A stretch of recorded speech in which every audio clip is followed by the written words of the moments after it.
Is that your car? No.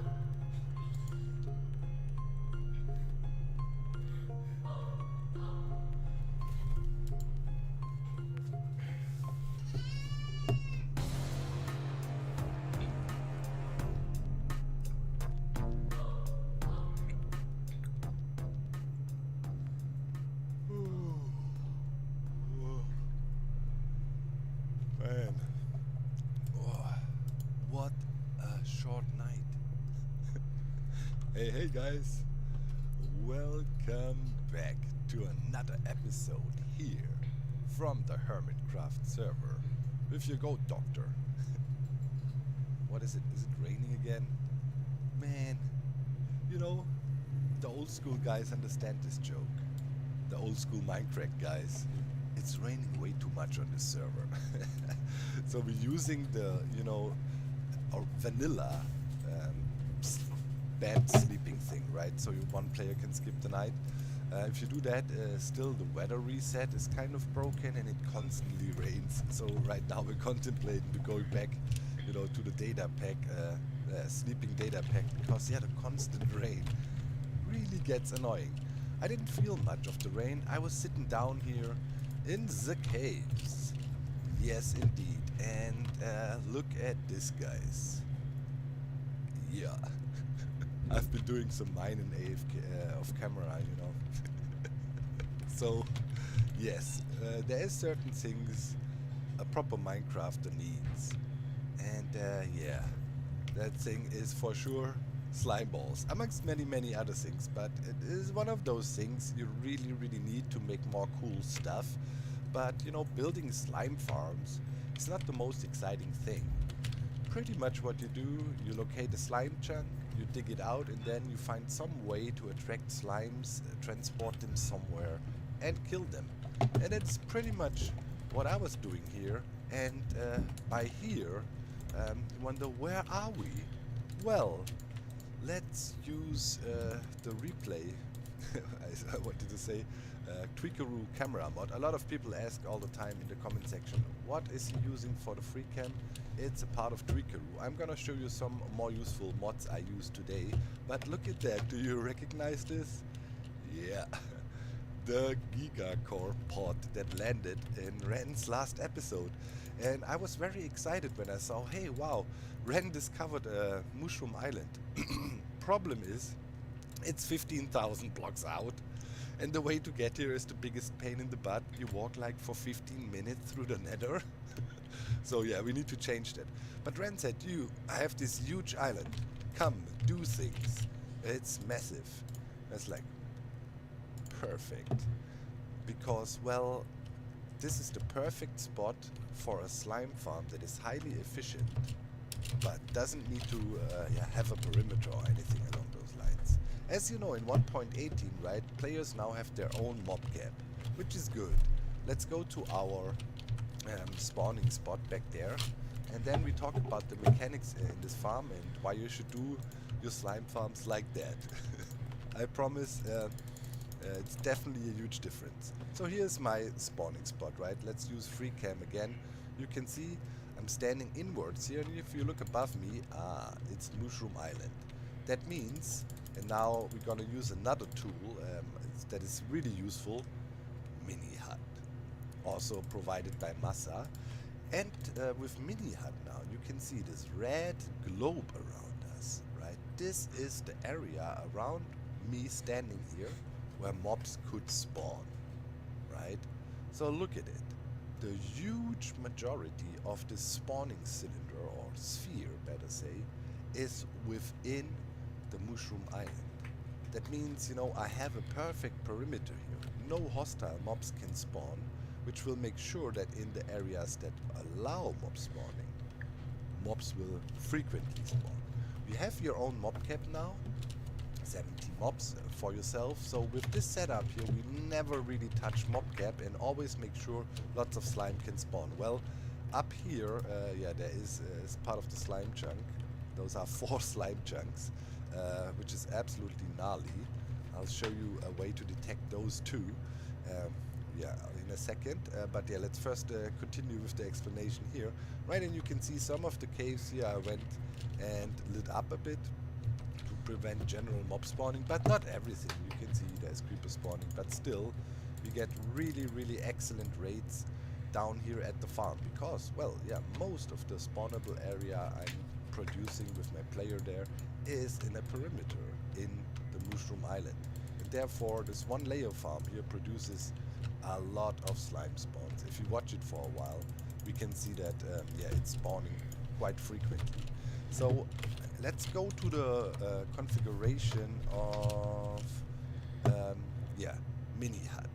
Mini Hut has all kinds of renderers, and this is the spawn sphere here, right? This shows the 128 block radius around me as a player. You can turn these renderers on and off and have different overlays, and one of them is also the slime overlay.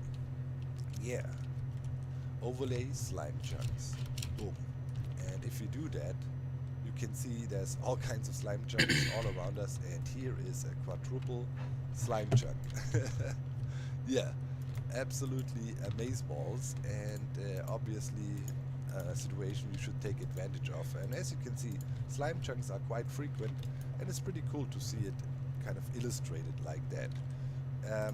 Well, how did I find that? Well, yeah, pretty much just came out here to the island, activated the slime overlay and scouted, and yeah, saw this is amazing, so let's use it.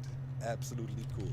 Normally, you know, you would use external tools to discover your slime chunks using the seed, and by now, actually, some hermits, including me, not all of them, I'm not quite sure who, but I, for sure, know the seed. And this is a crazy story, how this came about, how I know the seed. But I'd say, let's go to the nether side of things. So here's pretty simple, and then I explain about the seed. So here is Iron Golem, right? And yeah, they have a tracking radius of 16 blocks, and Slime will just see them go to the Golem, touch the portal, go to the nether. And we have this set up everywhere here, right? Always the same thing. Some fence posts, keeps the Golem in, and yeah, they're just attracting the slime. Very simple, and also not so massive with your obsidian needs. You know, there's a nice lava cave back there to dig out the obsidian. And now let's make it to the other side. I still haven't broken a hole into bedrock here, and this is also more or less of a makeshift killing area. Yeah, here and there one slime can glitch out, very rarely. I will maybe later slice the portal a bit and cut off the lower part and make a better killing system, moving the portal up a bit. But you know, this is all a little bit makeshift, early game. You always need some room for improvement. So anyways, yeah, it's working already pretty fine. With the coming of Raid's 4th anniversary, we remember the prophecy of the Chosen Four. With the coming of Raid's 4th for a few anniversary. hours here, maybe 4 hours or something like that overnight. I wanted to AFK longer, but we have the server restart in the most stupid time in the middle of the night, and yeah, if I don't put an alarm clock on, I get kicked from the server and my AFK sessions are over. It's like 3 AM or something stupid, so I have to set my alarm clock, get up, log back onto the server after the server restart. I need to bring that up in the meetings, man. We need to move that server restart time. Anyways, yeah, here's the output, right? Very simple, just magma blocks, and then there is some minecarts sitting there, grabbing stuff, putting it into hoppers, and that's it. That's pretty much it.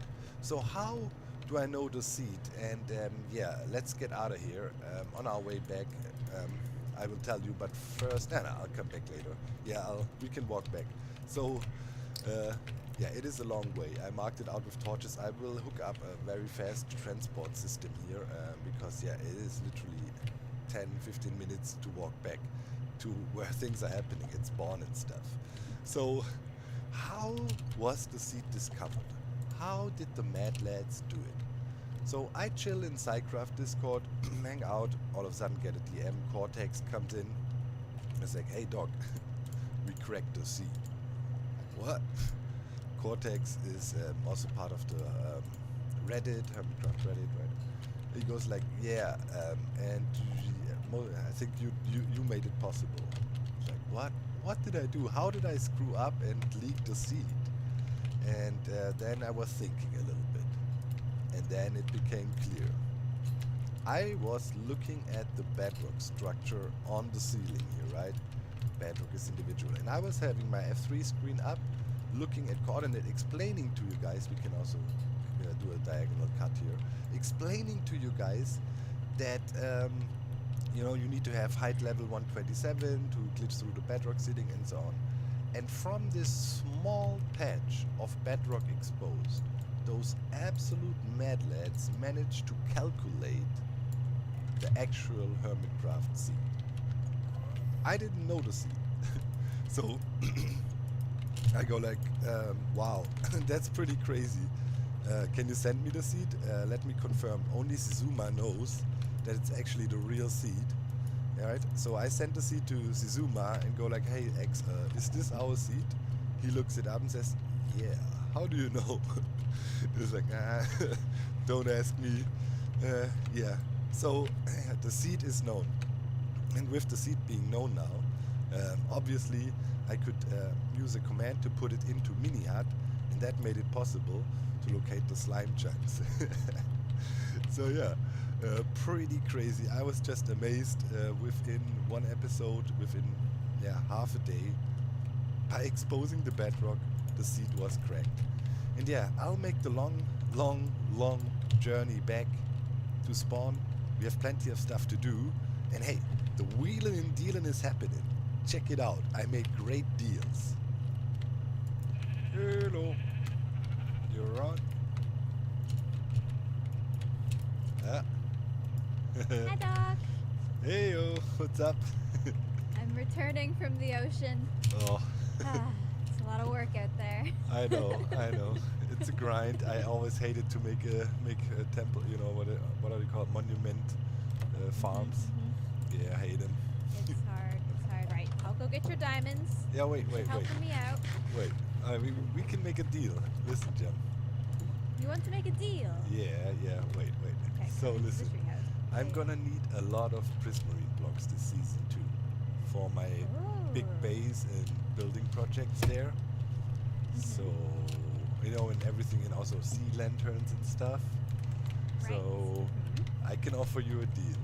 I say, normally, you know, the sand would be, I calculated it, everybody, the viewer said, sell it for four stacks per diamond or something, right? Yes. So 5 double chests would be 67.5 diamonds. That's a weird number. Discount would be a stack. I'd say you can have the sand for free if I get free access to the farm later on and can make myself prismarine blocks and stuff. Ooh, interesting. Okay, Doc. Okay. You know what? I'll take that deal. Yes. Handshake. All right. Cool. Nice. Yeah, I love it. Yeah, I think Good deal. it's fair. It's fair. Wait, I show you where I can grab the sand. It's already there. Perfect. Do you have shulker boxes to transport it? No. Oh, No, God. I have my own hands. Oh wait, we need to go through here. Hey, that's super Yeah. cool. But Alright. because I was really concerned for all my prismarine I needed. And when I heard you're gonna build the farm, and now you got some diamonds left over, I guess, you know. So. Yeah, well, it's saving me 64 diamonds, which, you know, that would be you buying quite a lot of prismarine. So it's the same, really. It works out. Yeah, I guess in the end. I have no idea how much I need, but I will not take it from your shop then also. Just, you know, go there and make it myself so it doesn't drain your resource. Also. Alright, so here is a little door. And just jump down here in the hole. And here, all the sand. Oh my gosh. Okay. This is gonna be good. Okay. Yeah, don't worry. If you need a little bit more or whatever, just take, right? It's all good. Thank you, Doc. No You are worries. the bestest. I will Awesome. get to work dragging this back and forth. Good luck with the farm. If you need any help or tips, let me know. You can ask the hive Thank mind. you.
Hey, everybody ever seen my balls that big and Yeah. But I salty think it should be brown? straightforward.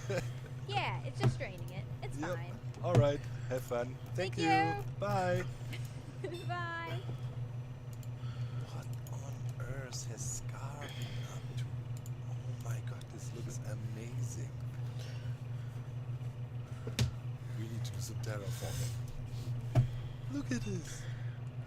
He created an elven wonderland, and there's Impulse. Yes, okay, we're waiting for him. Impulse called me. He wants to make a trade. He needs a stack of gold. We got gold. And Impulse has lots of emeralds. Hey Right? Doc, I'll come to you this Hey. time since you just made a long journey to come to me. Oh, it's a pain out there, 15,000 Oh, man. blocks. Why Yeah, on earth did jeez. Ren find it so far out? I'm surprised he found it without knowing the seed of the world. That's like he just had to crazy. go. Oh Yeah. man. I want to build a slime farm out there, you know, because it's so good in the on a mushroom island. If you stand there, you have pretty much half a perimeter, right? If you yeah, pick a that's slime true. farm on the edge, it will be super efficient. But getting there is the biggest pain in the butt. Oh man, if you get slime balls and blocks, I am gonna be your best customer Yep. because I've been needing those. I think I found a slime and I had 12, and it's going fast. So yeah, Yeah. can't wait for you to open them. Yeah, But we you're gonna need it. sell them, right? I'm Yeah, assuming. I'm gonna go quick. I'm gonna try to get it up and running this week because I know all the redstoners Nice. want some slime. So Sweet. here, Yes, we do. Yes, we do. gold. Oh, thank you so much. I know you've been doing a little bit of villager trading, and Yes. emeralds they're not fun to get. I know you probably have No. iron and stuff, but Yeah, a lot that's, easier I if was you I just was have it. already contemplating to make a stacking raid farm just to get the emeralds because that's now I'm good to Yeah. that'll last for a while. Cool. Yeah, well, I'll probably be selling them and stuff because I did do a stacking raid farm, and it's incredible. The raid Nice. farms are insane. What is going on these days? Nice. Yeah. Okay. Then emerald problem is solved. Yeah. Make an emerald shop then. That'll be cool. Yeah.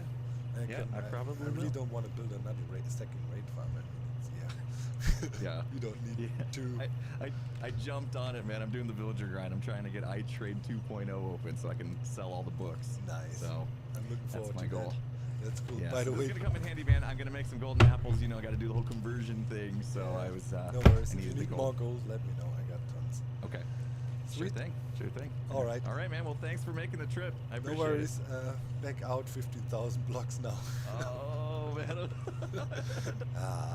Whenever I see Jeff's Hoglin farm here, I'm pretty happy because then I know I'm almost home. I ran this back and forth way too much over the last 2 days by working on the slime farm. But yeah, see, we're making great deals. I plan to use a lot of prismarine blocks in my future big base. You know, I want to build a giant perimeter. I want to build a quarry on the server. It's gonna be absolutely mental. But yeah, I want to bring back the old school World Tour vibes with this build. It's gonna be glorious. It's gonna be my masterpiece so far on the Hermitcraft server. I know it. You'll see. Anyways, so yeah, for the Prismarine future, we made great deals. Also, I think the gold deal with Impulse was cool because, you know, I really didn't want to build a raid farm. It's been done over and over and over. I tend to do things that are not so, seen a million times right in my episodes. So I don't know, another stacking raid farm. Why? I have different plans to work with raids that are never seen before, and I'll soon get to that as well, which is really cool. Oh, we need to be careful. I can't get too close to there. You might see something you're not supposed to see. Something might pop up back there, if you know what I mean. Oh, Doc is crazy. As you could see, I had a beacon over there at Rendog's Mushroom Island, and to get that I had to make myself a better sword. You know, upgraded the villagers here a little bit, got a few more useful ones in. Respiration 3 for the helmet, upgraded my gear a little bit further. You know, the helmet is now perfect again, it's the Holy Diver as we know it. Just didn't do the shoes yet, but anything else I have perfect gear now. Time to upgrade it to netherite, and I have a crazy plan for that too. Anyways, I just then went ahead, you know, ran around the nether fortress, got myself some skulls, and then went to the end, which is discovered by now, somewhere over there under this mountain, but there's another tunnel, and you know, cheese the witter. You all know the drill, just use the platform, and then you know, I was ready to do the digging project over with the slime chunks. And I want to show you something other cool I installed here. This is a really cool automatic villager harvesting system, and spits out nice amounts of carrots. It's fully tileable like that, and yeah, you can hook up, of course, a moss-based bone meal farm to it. Bone meal is inflationary, so it makes no sense anymore to build the big villager auto farms, you know, kind of with this concept we have up there in the breeder. You know the drill, right? And you just carrots and others and so on. You don't need bone meal for that, but as bone meal is so easy to come by and easy to make with moss and composter setups, this is the way to go. I show you. I have some bone meal here. Let's load one of the cells up and break this carrot here, and then we'll see the thing in action. So yeah, villager plants, and immediately harvest again, and by updating this observer we send 3 pulses through, you know, bone meal the carrots to full growth, and villager picks them up and we cycle through, and this way we produce carrots. And this module has no bone meal at the moment, but if we put some in, it would run the same way. Really easy to set up.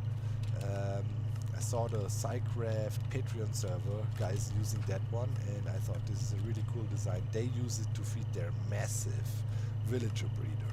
They have several stacked to each other, right, along the array, and then you get a massive carrot output out of that thing. Very easy to do. Observer is watching the carrots here, which are on cropped soil, and then you got some water here and there, right, to keep it all nice and fertilized. And then, you know, observer going down, you need this full block here. Hoppers pointing into a chest leading out somewhere.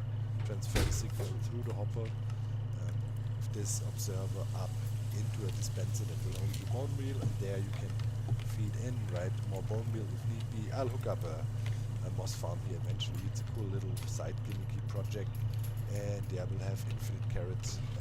Good for trading with some of the villagers. So yeah, this is how the setup looks, and yeah, should be able to replicate it from just looking at it, right? It's super simple, but really cool and really efficient. Fun to watch. And here we go again. Back at my favorite place, up on the nether roof, just out of render distance of our gold farm over there. And I picked a very particular spot here, and as you can see, it is a soul sand valley. What does a soul sand valley do? Aside of providing us infinite bone meal, it spawns ghast and skeletons, but it's easy to avoid all the other spawns that happen here. Some striders are running around too, but mainly ghast, and ghasts is what we are after. And here in this chest you can see all that is needed to build a very, very smart and super compact and easy to set up ghast catcher. I've worked on that with methods, and I guess I'm gonna set up the basic spawning platform for the setup and then explain what's going on. It's pretty cool, and yeah, you shall see. We will need those ghasts for a very good reason. It will break your brain. Alright. And there it is. The most compact and simple and very, very clever ghast catcher you can imagine. Methods spent way too much time with ghasts over the past few months, and they figured out cool stuff. And this is the first stage to really some brand new mind-boggling technology. Anyways, how do we catch ghast and how does this thing work here? Well, we are in a soul sand valley completely, and we have these spawn spaces here, and on the spawn spaces we have mushrooms, brown mushrooms to be exact. And brown mushrooms has that nice property that they actually give up a light level of 1. That means this whole platform here is lit up light level 1. That means no other mobs can spawn, skeletons or so. And ghast, they don't care about light level. They can spawn here as we are in the Soul Sand Valley, and other mobs are restricted from spawning. So yeah, we will only get ghast on this platform here. On top we have these glass blocks. They are pretty crucial when a ghast spawns on here. The ghast fits exactly under these glass blocks and will not be able to fly up. Because the AI wants them to first fly up and then they go sideways. If they can't fly up, they can't go sideways. So the guest would perfectly sit here and not fly away. But that's not really helpful. We want to catch them and have them in a safe place so we can easily name them and move all over the place and use for all kinds of crazy stuff, right? That's our goal. So how do we do it? Well, very clever system here. We have a dispenser with minecarts in there, below is a dropper and a hopper chain that can hold more minecarts in this chest, and we have 2 of these things, and yeah, it's hooked up like that from below. Very simple. Dropper, dispenser, and then the hopper line, just feeding. Technically you don't even need extra minecarts. You can, you know, get by with the ones you have in there. And yeah, what happens now is if a guest spawns anywhere on this platform here, it will touch this pressure plate with the hitbox. If it happens from the other side, well, there's pressure plate too, right? Minecart will be dispensed to, but anywhere the guest spawns on here, it will intersect with the minecart and instantly be picked up. And then depending on if you spawn here or there, right, the minecart will be bumped like this. I had another one here to check from demonstrating. But you know, we'll fall down, and then down here we have guests in minecarts. And yeah, now we just need to store them in a way that they can't shoot at us and see us, and there's a simple way to do that. Il Mango actually discovered a really nice way to do that, I think over 7 years ago. I had to dig deep in the video archives to find that treasure, but yeah, we recovered it and added it to the system. I'll do that right now to complete the system. Then we just need an AFK spot. We stand up there, and in an hour we should have caught 8 guests or so, and it's super quick to build. I mean, all these resources here are easy to get. The snow as well, right? You just walk up the mountain, pick it up with some buckets, and that's it. And yeah, this is good enough. Of course, you know, you can always expand this if you for some reason want to catch more than 8 guests an hour, or 10 this setup maybe even spits out. You can always add individual modules, you know, just build another one of these next to it, and so on. Actually, one individual module goes up to right here. Right, that is one individual module. This already contains 2 modules.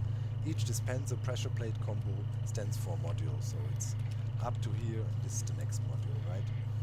Yeah, and I'd say I'll add the few more bits that we need to store everything. And then we put an AFK spot somewhere up there, and then we should be able to catch guests. I have 12 name tags, that should be good enough. I think we will build an array that can hold like 9 or 10 guests. Should be good enough for a start. Alright, here we go. This is the storage setup for the guest. The guest will sit in these minecarts here, and it's a really clever system designed by Il Mango 7 years ago. Or something like a long time ago, but it is just a clever system that shifts minecarts forward as soon as we pull one out. Check it out, we pull the front one out, and then all the other minecarts start following up, you know, and it would do this with 10. So yeah, this is the system. We will stock minecarts in there, and then if you want to pull out a guest, we just press this button and transfer it to wherever we want. Pretty cool design. As I said, Mango made this many years ago, and while we're at it, I want to tell you a quick and funny story about Mango. So there is also the Chinese YouTube, while we have a look on top, so you can copy it if you want to. Right, very simple, and it's called Bilibili. And yeah, in China you don't have access to YouTube, right? So they have their own thing, and over there a lot of technical Minecraft videos are very popular, often, you know, re-uploaded actually. And yeah, the videos of Mango or Il Mango being uploaded over there have the strangest titles, and one title we found is, I don't know, it was Cactus Farm designed by foreign god Li Mango. So supposedly in China, Il Mango is a god. Oh, cool. Keralis, Wintering Heights. Well done, Keralis. Okay, we are ready to go, guys. This system is ready to run. We just need to bring some minecarts, stuff a few in here. I don't know, put 10 in each. And yeah, then we need to go straight up to max height, you know, AFK spot, and sit there and see if we can catch ourselves a few guests. Well, okay. That was quick. I just I started replay mod, you know, trying to run it, so we have good footage now after actual ghast catch, and we can look at it in detail. This is unlike anything else. Follow me. A treasure map. Oh my god. A land filled with adventure.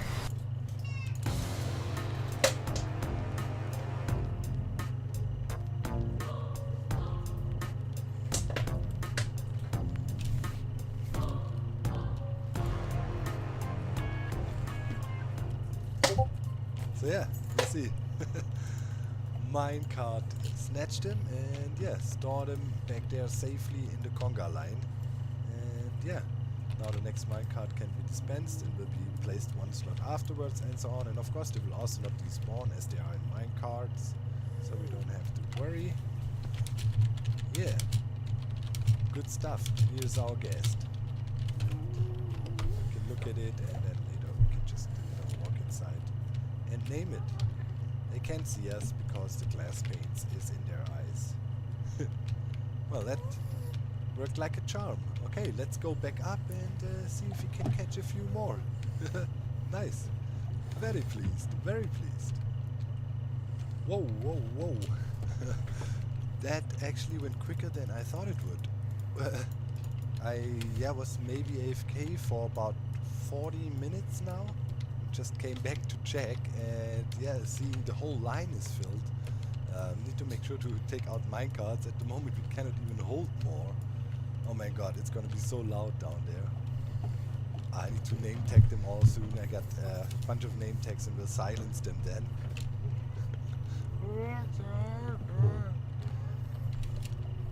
Wow. It looks crazy. Must be 10 or so now. Okay, let me quickly get over here. Make sure we take out minecarts so we don't catch more. Don't want to catch too many. Okay. Let's put them here in the chest. Wow.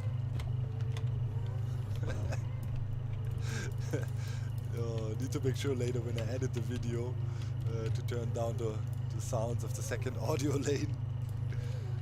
Alright. Let's check them. They all face in the same direction. Wow, that's crazy. Yeah, but if you have a system like that, it's really easy to handle, guys. No problemo. Wow, how many are those? Let's count the mouths. 1, 2, 3, 4, 5, 6, 7, 8, 9, 10. Yeah. So the farm actually runs faster than anticipated. I mean, obviously it can be statistical, anomaly or so that it was, but I don't know. This small thing was able to catch these 10 guests in like 40 minutes. Pretty cool. Pretty cool, I say. One step closer to some epic stuff. Oh yeah. I'm back at the shopping area and yeah, let's call it a shopping area by now because people are opening shops left and right? But still it's also living quarters, our houses. And yeah, here we got the sand shop. I still haven't really stocked it. I should really get to that. Man, as I told you, I'm a really bad businessman. But now I already want to set up the next shop, here the slime shop. Then we'll combine setting everything up together, transporting the materials we're gonna sell and all of that, right? So, just hermitcraft things. I randomly dig around here, right, to create some space for my build, and then I hear noises, and then there is this random zombie villager in a boat in a random hole here. I think at the start of the season somebody was like, oh cool, in case we need villagers here, yeah, we have a zombie villager, and trap him in a boat and forget about him and just add lag for no reason. classic hermitcraft behavior. Classic hermitcraft. And yeah, what's also classic hermitcraft is promotional efforts by shops, right? Over here, Javin has a cooked pork chop shop now. We came by the Hogland farm right on top of the nether. The prices there though, 4 stacks for 1 diamond, I think this is just too cheap. And it goes, yeah, with what I think about the Hoglin farm actually. I think the Hoglin farm is one of those farms I will never build. Even I, believe it or not. You know me, I like every exploit in the game and whatnot. But what I don't like is low effort to get insane output. And the Hoglin farm is the most low effort.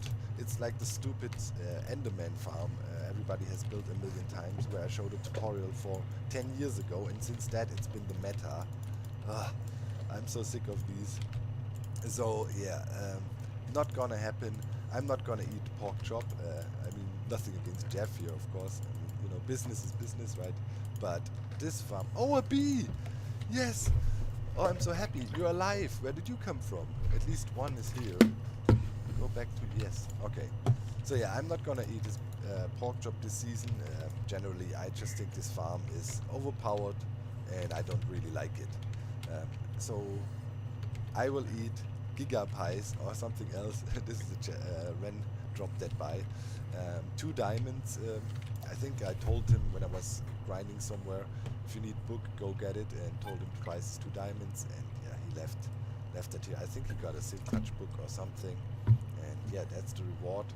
And yeah, giga pies. See, yeah, of course, pork chop is the better food, easier to get, but look at all the effort Ren went through to make this cool factory, right, and sell pie. Needs all kinds of ingredients, several farms combined, and then you need to craft it. So it's a nice workflow that goes into food, and you can be really happy if you have it. Like for the pork chop thing, in my opinion, it's just too cheap to produce it. And yeah, then XP also said, hey, who wants redstone? Randomly in chat, and I was like, here. I always like redstone. It's like, okay, cool. And then, yeah, looks like he came by and dropped us tons of redstone blocks. This is so nice of XP. Thank you. Can't be happier about that. We'll keep that. This is cool. Although I have to say, I appreciate the really, really cool, you know, map Javin made for the shop. Not gonna lie, that is pretty cool. Why is there a giant? I'm getting distracted. Rian, what is this about?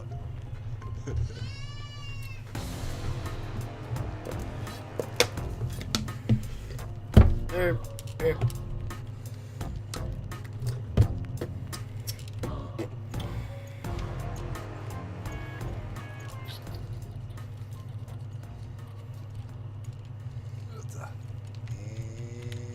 the last one. Oh, is this wig? Did I wax them? Yeah. Okay. Oh man, I totally forgot how draining it is to have copper age.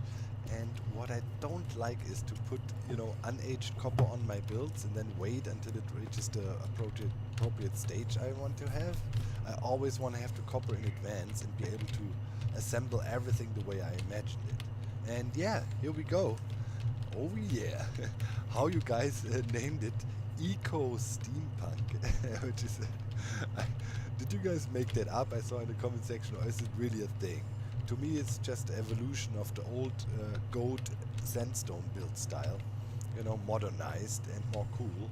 And I think, yeah, this one is another really cool house.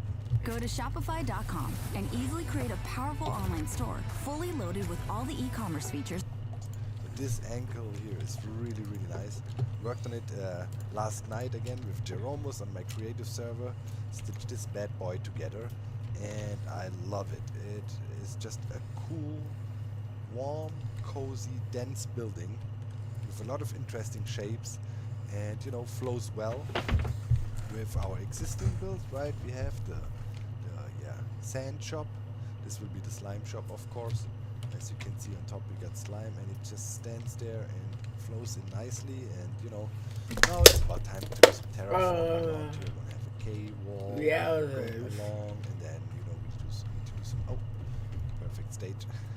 We need to do some more stuff around Terra. Yeah, the whole area. You're right, terraforming, making it all blend together. But we're not in a rush. You want to take time and spend. time with your builds and just feel them. Don't create the soulless things, right? Things need to evolve. You gotta take time. Maybe you come up with another cool detail idea inside here. If you think about it for a bit and look at your build, you know, relax. This is a long season. No need to rush stuff. No need to, go crazy. Everything will fall in place and look beautiful. That's how I enjoy Minecraft. Chill, man. You know what I mean? Yeah, so the inside here, right? Kind of same style as we have going on in our first house there. Using these trapdoors again. I think they flow real nice. Slurp. Enjoyed a lot to work with these and the green glass. It just, gives me good vibes to be in these rooms. The moss carpet floors, the nice, pastel-y wooden floor colors. Here will be an ender chest. This is where the slime will be sold. Here, item frame. Let's quickly head up maybe into the sleeping quarters and have a quick nap. Oh no, maybe, there's one thing, a small little detail, right? The slime, did I hear a creeper? No. The slime is lit up, of course, and shines a little bit with blocks below. I also put some slime heads up there. I got from the slime farm. I was manually killing them while digging it out. So I think that looks really cool. It's like a nice accent and lets people know, hey, there's slime to be had here. I mean, my advertisement is not so much in your face like some other hermits choose to do, right? We have a hidden hourglass shape to kind of tell people here's sand. But in the end, it's all about propaganda, mouse-to-mouse propaganda.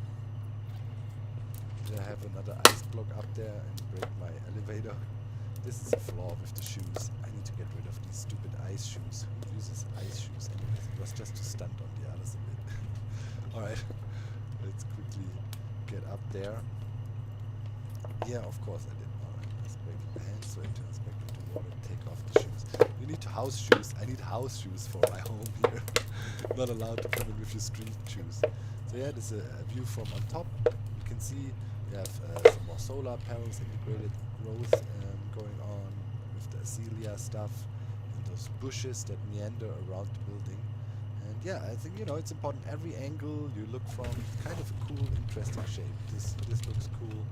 I wanted to make sure the buildings are not too tight together and we have still a nice view of what the other hermits do here, right? When you come along, that's also something you should consider. Build with others on the server. Give people some angles so their stuff can be seen from important streets and so too, right? Positioning is important, and you don't want to build a massive skyscraper or a giant building here in front blocking off everything. Okay, well, you can, but you don't have to. So really cool. I enjoy this build style. I'm really glad you guys like it, and I can't wait to show you what the main base will look like. It's gonna be cool. So that's the build project for today. Now terraforming and so on is on the agenda. Looking forward to that too. Maybe we do that in a stream together. We'll see. Check out the links in the video description if you want to catch me live one of these days over on the Twitches, of course. Brought in some copper again. I think it also goes really, really well with the color palette we have generally going on here. Works out well. Now I have to do something tedious though. I have to haul slime from the Randox 15,000 kilometers away island and bring it here. But today I want to end the episode with a special little treat. But before we do that, a little reward, a little game-breaking thing you guys can do at home as a reward that you're still here towards the end of the episode. I wanted to announce one thing beforehand though. So you saw on the last Hermitcraft episode, I used a really, really, really cool thumbnail. That thumbnail was fan art. And obviously check the video description for more info who made it and so on. I loved it. It's a bit of an older piece, but I loved it dearly. And I think, as we also rebranded the whole thing, what GOAT means, right? We do this stuff together. And the art and fan art community around Hermitcraft is insane, right? I can just recommend check out the Reddit or just look for Hermitcraft fan art. They even have, like huge collections of things that come out regularly, hermit scene, and all kinds of stuff. It's really, really cool, and I personally love our fan art. Like many hermit scene, like Ren, I know, and others, love to look at the fan art because it's so amazing and it's really motivating and inspiring. So I think I will include thumbnail fan art, fan art into my thumbnails. In this episode you saw another one. Link in the video description if you want to check out the artist. I want to give a shout though to artists. If you ever are against me using your thumbnail, right? If you make fan art, maybe put a remark there. If you feel this is not appropriate, I'm not trying to take advantage of these fan artists here, right? I didn't like commission work and say, hey, I will pay you with exposure. That's the stupid thing, right? That people always say when it comes to art and blah blah blah. So I don't want to do that. It's fan art that exists already, and I want to share.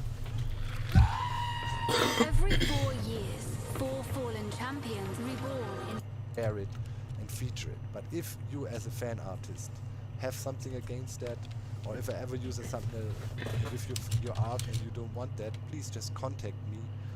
There's no problem. I will remove it right away and make sure your rights are protected, or whatever concerns you might have.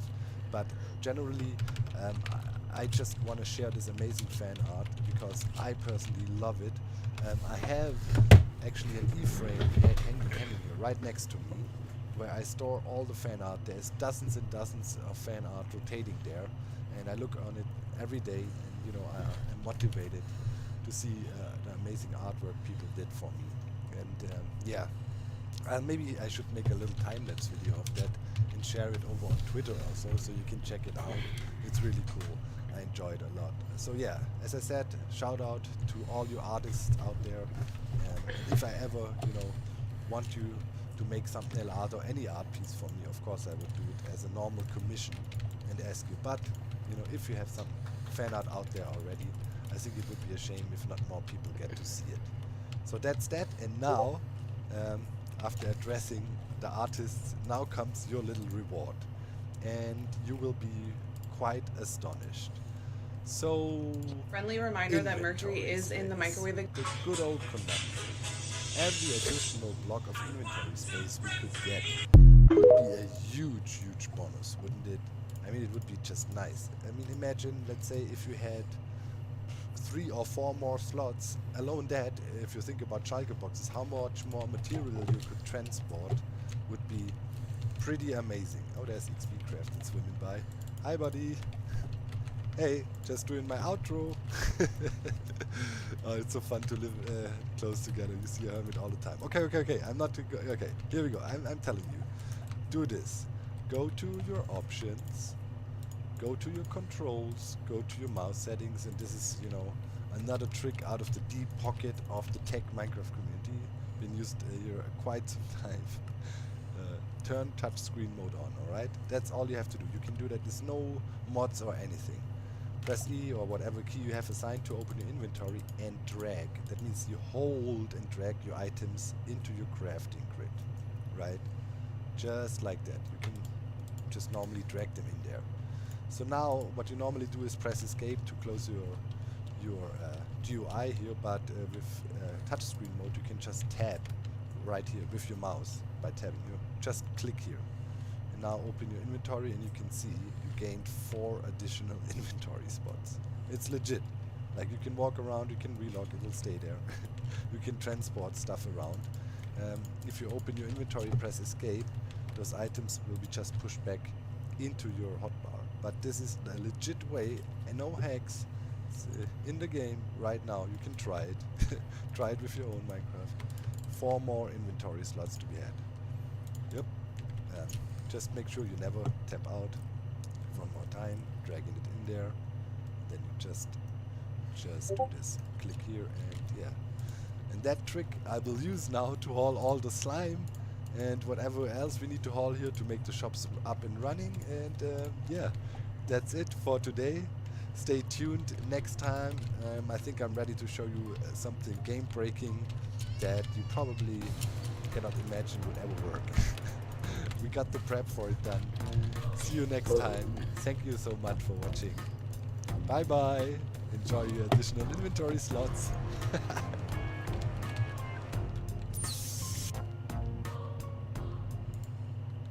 As owner of Mint Mobile, I always want to find ways to save you money. So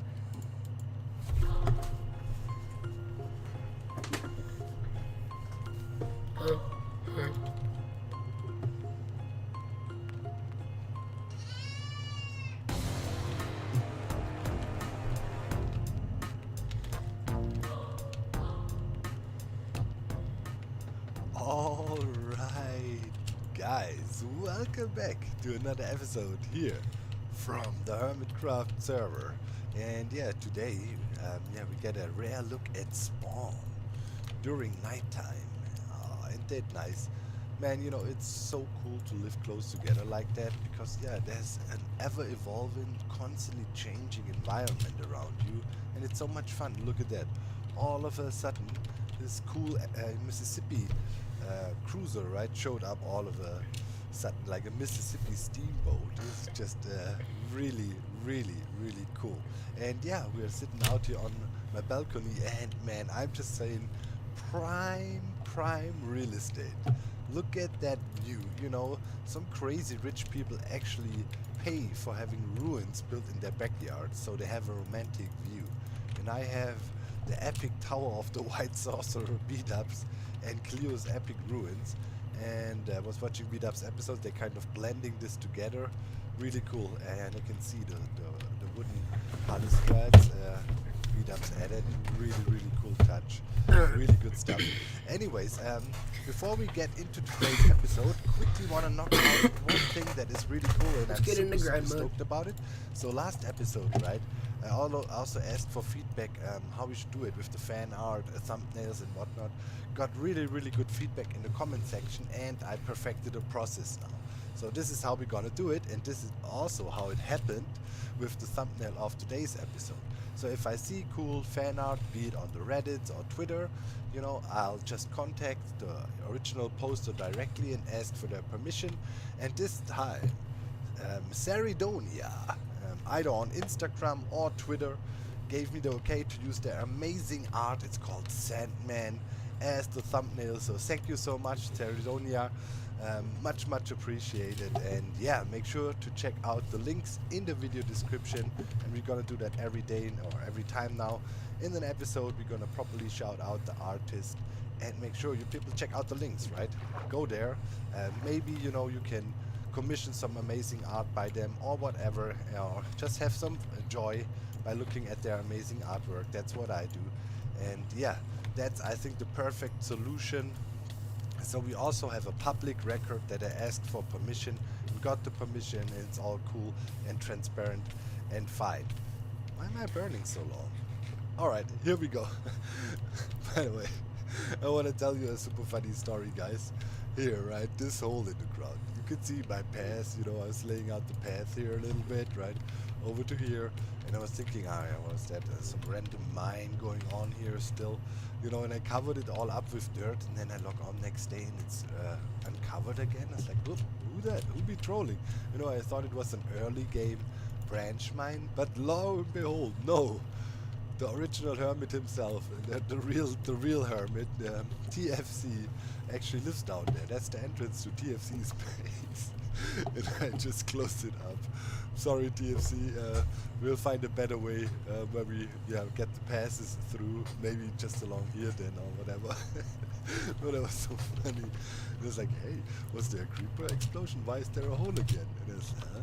Oh, wait a minute. And then I asked, and it turns out TFC's entrance is actually here. I found it hilarious. Anyways, we cleaned up the place here a little bit since last episode. Everything is neat and tidy now. And yeah, I transferred all the slime blocks over.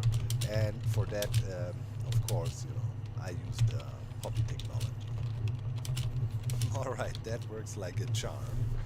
I'm using the Super Sucker 9000 to be designed for sand transport to now transport the slime balls. I made a slime poppy stack, and yeah, looks like we're up and running. Just want to put that chest back, and yeah, what I do is I block all the rest of the inventory, so no slime blocks can go anywhere. Right, and it only can go in our super stack. And then just break the chest. Then I just stand here and let the sand be transferred. Super fast. Definitely 10 times faster than us walking back and forth. So yeah, we can stock the slime ship now. Brilliant. Alright, so I just finished stocking everything this morning. You know, I'm spreading the word in chat and so on, letting the people know there's slime available. So far no sales, but yeah, we're pretty much only officially open for a few hours now. And it was the morning hours in Europe, so not too many on. Let's check. Oh, ho. Sand sales, first sand sales. Very good, very good. Nice. That was 3 diamonds made. So yeah, final price, right? We set the prices. Asked a lot in the comment section about the prices, and people said 4 stacks for a diamond is a reasonable price for sand, and I think that's fair, so that's what we're doing. And yeah, over there at the slime we sell 2 slime stacks for 1 diamond, and I think that's also a fair price. That was what was suggested on Twitter. So I ask all over the place for good pricing, so don't blame me. I told you I'm not a great businessman. But hey, this is officially our very first diamonds we earned. Maybe we should somehow put that up. Yeah, we store our diamonds we earn here maybe upstairs in our living room. Oh yeah, I hang up the awesome, you know, map art by Jevin here. Gonna try to collect some cool stuff that we gather over the season around here, and yeah, decorate the place. Where do we put our first diamonds? Let's look at our diamond totals, by the way, at the moment. I got 50 and all the deep slit ore I got from the slime farm. So that's quite a bit. We gotta break that up at some point to get the full tally. Which chest are we gonna designate? This looks like a good diamond chest. Alright. I'm gonna try to store the earnings of our shop here, so we have a bit of an overview. I don't want to do a proper bookkeeping. Already annoying in real life. But you know, that gives us a rough overview. Maybe we take some out, need to buy something. I mean, because you know, people are setting up shops more and more all across the server, or a spawn town here. I'm not 100% sure if this will then also be the final shopping district, if it will just evolve into it, or maybe we extend the area, because you know, space is limited here. Towards the other side there's this huge mountain ridge kind of framing us in. So we will see. We will see how it just develops over time. Wait, I wanted to go over to Grian's shop. I wanted to check something. The entity evolved. It's a really cool idea, clever idea. I find how he displays what he's selling at the moment. And yeah, well, there's tree growth, so there was wood in there, and now I'm assuming yeah, they might be selling some copper over there, which is, yeah, quite important to have a good source of copper for now. So I think he was mining it all. He has no farm, so it's even nice natural copper. All copper, 1 diamond per slot. Okay, so 1 diamond for 10. Yeah, I think that was our copper standard price. Yeah, but looking at the variants he has, and also being able to buy pre-aged copper, that is really, really good. Definitely gonna make use of that. The heart. Yeah, good stuff. Who made this Mississippi steamboat? Huh. Getting a bit tedious to get around. I think it's also time for us to get an elytra. Might have to do some end busting. Maybe there will be an elytra shop soon, but our first own elytra we should try to get the goat style, you know, by ourselves. Or at least try to find one for the first one. Kind of a little challenge. You set yourself, right, same topic, certain farms you decide not to build, certain farms you do. Thank God everybody can decide themselves how they want to play the game. Ain't that so? So I have a date for end busting tomorrow with Jevin. Looking forward to that. And still, I would need some shulker boxes to speed up the build process. It's getting on my nerves to haul items around all the time in such a clumsy way. And just asked if somebody could lend me some shulker boxes until tomorrow, and guess what? Cub said he has some. Should come over to spawn where we can meet up. And he actually can hook me up. That is really cool. I just need 1, 2, or maybe 3. That would be cool. Okay, let me see if I can see Cub. I think he's boating. He's boating over there. Okay, now the ice shoes come in handy. Although, yeah, they're just a nuisance. Boat is faster here. Okay. Yeah, those ice shoes. I mean, as I said, in the beginning they were really cool when there were no bridges here and nothing. But now they're just a nuisance, freezing over my elevator all the time. Oh, dolphin! Tugger! Is that you? Alright, he said over at spawn. Ah, look at that bridge. That looks so cool.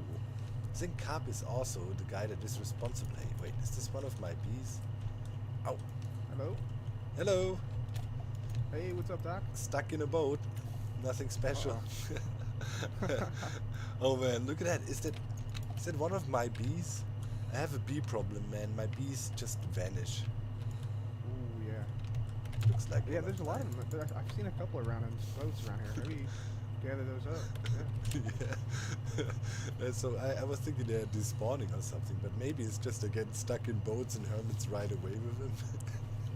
Yeah, maybe. You never maybe. know. I don't know. Alright. So yeah, you said you have a few shulker boxies? Like yes. I got a couple of shelter boxes here for you, Doc. Oh, Needed a couple. yes. Thank you. Good. 5 right there, I guess. Don't spoil me. Can't get used to it. I got a date tomorrow for some end busting, but yeah, it's without shulker boxes barely can live, man. Life is yeah, it's tough to move anything around without them. Definitely. Yeah, you got wings too already? I got 1 pair of wings, but I got no rockets, so I can't use them very well. Oh, I heard through the grapevines, Jamin is planning to open his rocket shop. Ooh, very soon. Okay, I'll be talking about that very soon. Yeah. Very So soon, for sure. don't mind me. I take that B. And yeah, what do you want for that in return? Like, you need slime good balls. question. Slime balls. Slime balls will be great, actually. Yeah, that would be fantastic. Yeah. Yeah. If you could come over to my shop real quick. We can, Okay. Here. Can you take the B? I'll take the B. Right. So yeah, open. If you need sand, right? There's also sand to be had. I heard you got like a magical sand manipulator that teleports sand across the world. No idea what you're talking about. No, really. I like flowers. Alright, so here's the shop in case you need more then, but here, the secret nice. stash. Oh, down below. Yeah. Did you go around the side? Yeah, here, I'm in a hole. Oh, right here. Gotcha. Very professional, hole entrance. Oh, secret. So, here, the reserve slide. Help yourself. Reserve slide. Here, take Aha. how much you ever, whatever you need. There's plenty. Okay, I'm gonna take half a stack for now. Cool.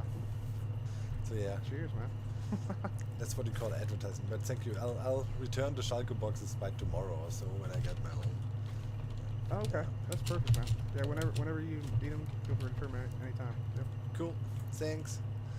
Cheers, Alrighty. man. See you soon. See you later. Bye. Make sure you get your bees. Yeah. They're still in the boats here. All right. See you, Doc. There's 2 of them, man. Yeah. That might be it, guys. The bees are not vanishing. They get stuck in boats. I mean, I saw this one here for a while. I thought, well, at least it's safe in the boat here. I haven't seen that one bee we had over there in quite some time. That's right. Bees, fine. We should start naming them so we at least know it's our bees. Look at that. Good joke. Lately I always have this urge if I see another hermit in the distance, I want to snipe them with my bow, because normally I never carry a bow. Whole last season, I was playing without a bow pretty much. Now I have a bow, I want to snipe everything. Hey Joe. Hey Doc. What's up? What you doing? I was just signing up for Grian's April Fool's thing over there, and then looking at other people's landscaping to get ideas. There's a signing up for April Fool's thing over there? Yeah. You see that Jester's cap right across the water there? Secret Fool sign up.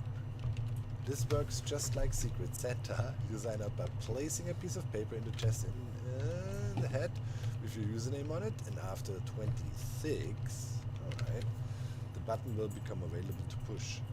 You will find the secret fools. The goal is to prank your secret fool without them knowing who. If you sign up, you accept any prank.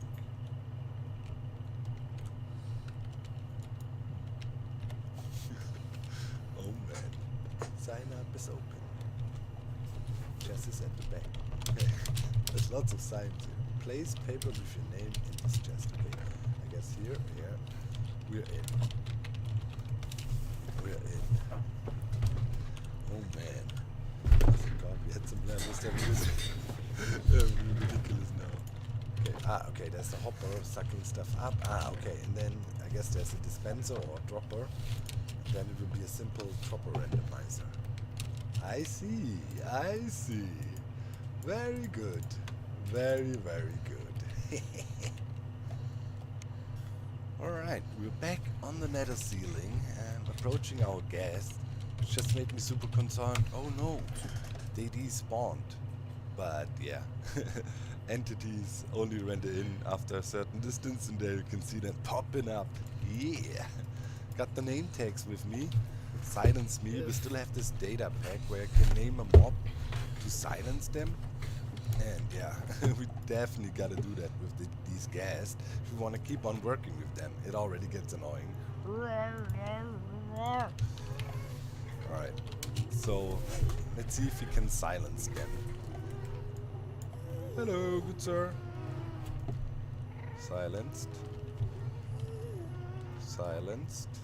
I'm just gonna click around where the mouses are.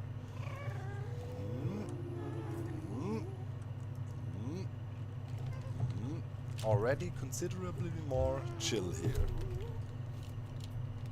Okay, we used up 10. Just click here, but there must have been one below. Silence. Cool. Alright, next thing we want to do is, and now working with shulker boxes, life is better. Here I got a bunch of materials I'm gonna need. We gotta transport these ghasts now to have some real fun with them. I wanna grab about 6 of them then, and yeah. But to do that, we first need to transfer them, and we're gonna build a system we can then also use later.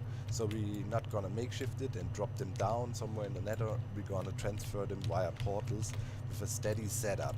So I'm thinking, yeah, let's extend here a little bit. Let's get some distance to hopefully all other hermits, like somewhere to here.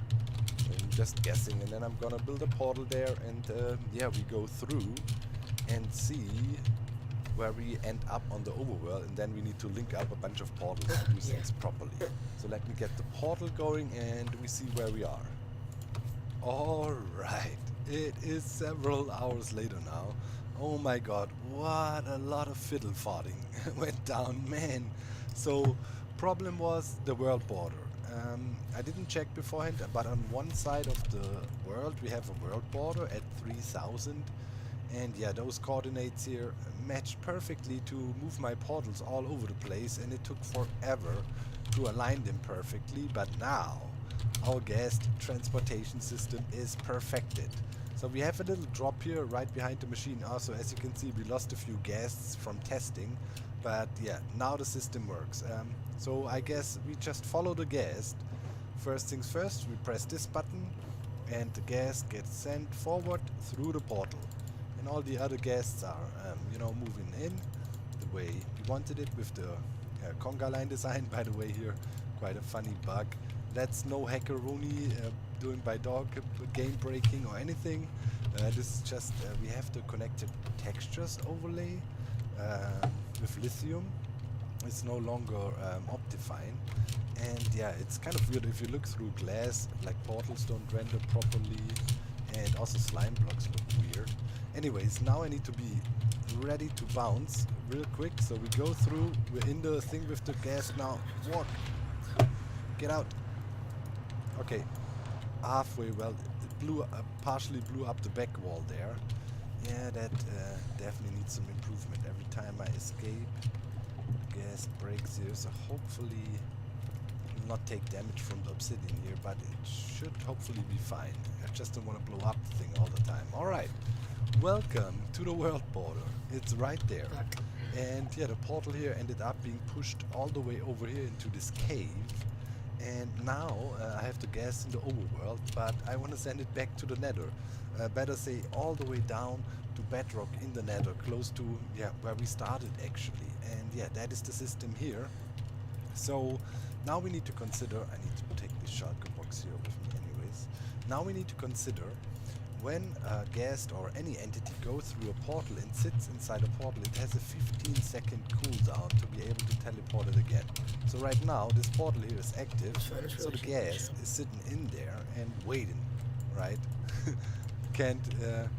Is still touching the portal. So if we would send the guest now straight away, right, it wouldn't go through this portal again. We have to wait a bit. And yeah, that's the next system here. So yeah, everything ready to operate. We can pick up the guest. Just gets, oh, he looks at us, put into this holding cell over there. And yeah, we have glass blocks inside of him. Should be good. And then we have to wait for 15 seconds at least, right? And then we can send the guest on. And that's pretty much how we roll. So now, you know, we will press this button and the guest moves on. And I have one guest already on the other side. So let's just see what happens. We might have to do them one by one. It's gonna be troublesome because I have to jump into this portal as well. Because yeah, world border, everything is complicated. Don't want to set up more portals. It literally took 2 hours to link those here properly. So I don't want to mess with any portals close by. Alright, I'd say that was 15 seconds. So now we press this button and boom, guest gone. And the guest now should be safely stored down at bedrock with another guest. So there should be 2 now. So now what we're gonna do, we go through and then we need to bail. Run forward. No. Run. Get out. Alright. Yeah. Either... No, it's 2. Yep, there's a face over here. And there's a face on the other side.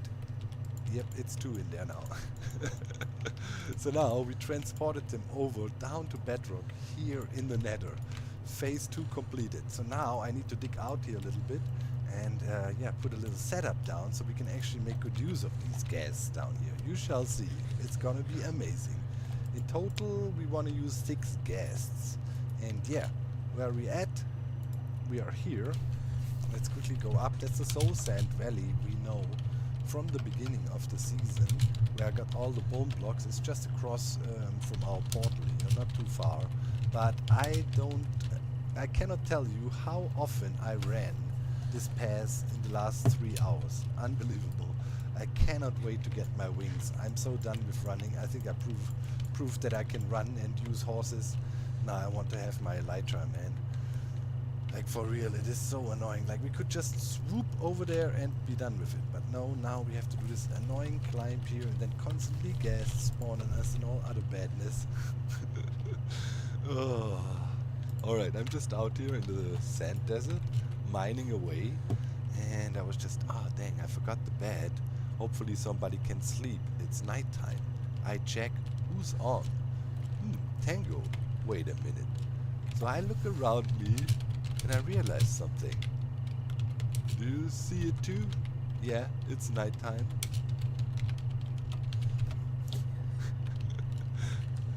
Not a single hostile mob around us. I'm just getting sandstone here directly. By the way, it's cheaper than using this, the sand, right? And use it a lot for building anyways. And nobody wants sandstone. Everybody just takes sand. But that is cool. Sandstone. Best building material ever. Gets uncovered for you by all the others. But yeah, what's happening here? Why is there no mob spawning? Isn't it in 1.18 so you have your own mob cap and you will always spawn mobs? Well, yes and no. There still is a global mob cap, and clearly Tango with his copper farm he's running, he's blocking the complete mob cap all over the server. Like nobody can spawn any mobs right now. Oh man, come on, man. For years and years, you know, I've been preaching we need a mob switch on the server. Every time I get voted down, and now we have one. Now we have one. Tango just made one. It's pretty much, yeah, full mob switch. There's so many mobs probably spawning right now in his farm that it just globally blocks any spawning. I love it. Now we just need a similar farm somewhere in the nether, and then, you know, we secretly got our mob switch. Nobody can complain. Let's send it. Good stuff. Guest is through. Very nice. And okay, in the meantime, yeah, we can already put that one in the cooldown station here. And then we have a nice process going on. I also have some regen potions for them. They take some damage going through blocks and so on here, right? So we want to make sure we heal them up later. Okay, now go through and run. Run, run, run. Run forward, over and out. Perfect. Okay, welcome. Yeah, I made this, and yeah, this thing Method's been working on way too long. Way too long. I link Method's channel in the video description. Always worth a look. Crazy stuff. Anyways, what is this? Well, you will find out. You know, I want to give you this aha moment when we first use it properly. But it looks pretty crazy. There's melons involved, and there's a chicken in a boat, sitting in a perfect position, dragged by a wall here. Yeah, there's lots of stuff's going on. Anyways, what we want to do is, we want to be here, and we want to actually grab one of the guests here, and put them into that whatever machine that is. Alright, to do so, we just do this. We put a minecart here. Okay, make sure the gas is over there. We're gonna look with camera count. There he sits. He sits in this gap on a slime block launcher.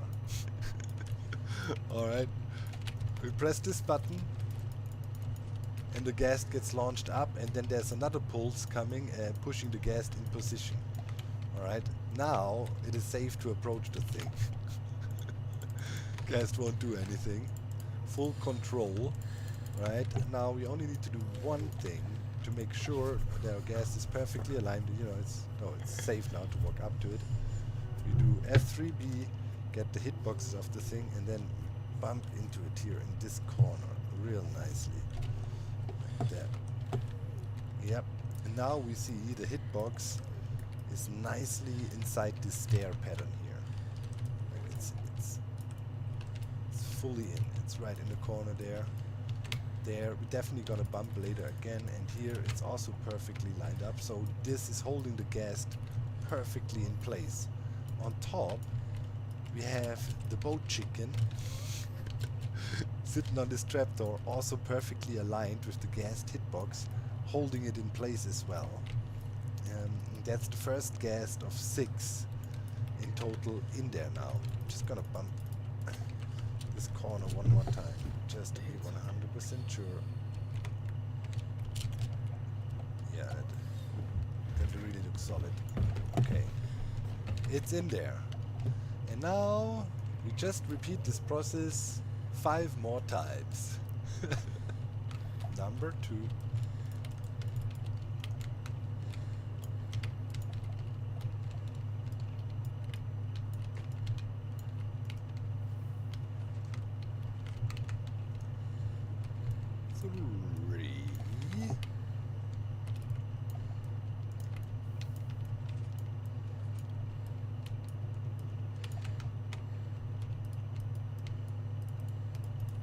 Number 4.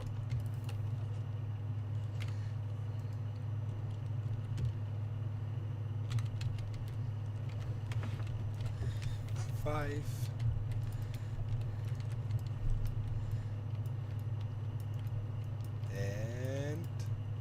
6. Perfect. Alright. It is the next real world day now, and yeah, before we start the crazy machine in the nether, I really need to clear my mind. If I make one mistake, days of work will be gone. So I have to really stay focused. So before, to clear our minds, what better thing to do than do some chill Minecraft building? We got plenty of things to do around our shop area and living area here. I wanted to build this K-wall. I've kind of terraformed a little bit in preparation to it. And then we want to enhance our eco theme here even more. So maybe some cool modern wind turbine designs. And I also want to add a water wheel kind of over here where I'm standing. Kind of, you know, have a little pond here, and then, you know, small local energy production. We have the few solar cells on the roofs, and, you know, kind of resembling energy autonomy with that built here a little bit. Let's see if there was some sales, by the way, since yesterday. I doubt it. So far, nope. Okay, no more sand sold. Are the redstoners buying any slime? You know, I told you, I'm the worst salesperson. Look. Why are the redstoners complaining about having no slime and then they don't buy any? Ah, yeah, already gets my blood pumping again. I need to chill out. I need to zen out. I need to do some chill building.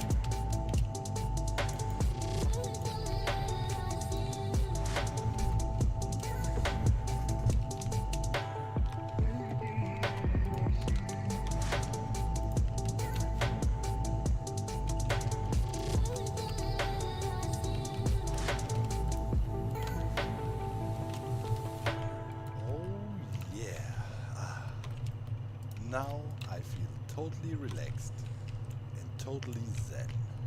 It's just nice to build some stuff to clear your mind. So started with my K wall here now, and I think it looks really, really cool. Blends in nicely with our sandstone aesthetics we had going on.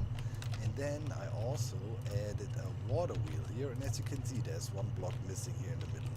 We need one perfect block for that, and yeah, for that we have to go back to the nether.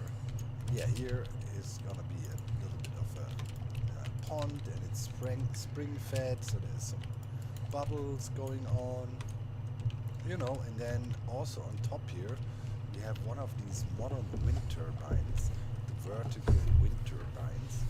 I think that looks really cool, and during the nighttime you should be able to see that now. Along our K-wall here I have shroom lights hidden, so everything is lit up a bit and looks nice and bright. And I think we achieved that goal. And you know, just doing some terraforming, want to have a path leading along here, and you know, we're slowly working our way forward with the terraforming project here. And I'm pretty pleased, I have to say. Everything is coming along super nicely, and yeah, I'm feeling the vibes, especially like the water wheel here, you know, and then the water kind of providing local energy. Decentralized energy grid is kind of a theme we got going on, right? We've got the small solar panels on the roofs, now wind turbine and a small water wheel. So yeah, it should be good enough to power this whole place here. You know, you always need a little bit of lore to your builds, right? So it all makes sense and flows well. But yeah, that said, I think this all looks really, really cool. Now I am ready. I'm ready to take on the crazy moment of the episode. I mean, I've been working for this a whole week. It was very difficult to pull off. And yeah, there's also tons and tons and tons, months of research went into this. And it all culminates now with us going up into the mountains real quick, where there is some snow, and we want to grab some snowballs. And then, my friends, it's go time. Hopefully nothing goes wrong. There's a million ways this can go wrong. Hopefully this doesn't turn into Enderman, no, Winter Obsidian Farm 2.0. But if it works, yeah, we broke the game. Alright, here we go. 6 ghasts in the machine, and we need to do some final preparations. First of all, we need to remove this piston here. That we used to get the slime in the final position. Secondly, I need to remove these fence gates here and the lava. So let's grab a bucket here. Grab ourselves the lava and now carefully operate with our axe. Don't want to break anything else. The melon will be popped automatically. Don't ask me, man, it's crazy. Alright. Done. And last but not least, this obsidian block.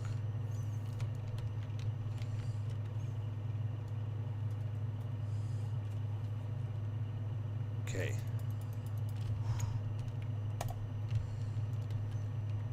We are good to go. Everything is prepped. Let me do another flyby and double check. We're not sticking to the walls anywhere. Just to be sure, this might, in the initial push, might be pushed back, so I want to go ahead and remove this blocks there, just to be sure. 100% sure. Alright, and also some more here in the back. Don't want to screw this up, guys. This is a culmination of weeks and weeks and weeks of works. And yeah, a whole week of building it. So yeah. Better double and triple check. Okay. This is looking good now. Gonna go get something to drink, calm down one more time, and then we're ready to rock. Alright, I did a last check, walked around, looked at every nook and cranny. If something goes wrong now, so be it. Alright, so introducing static gas ball technology.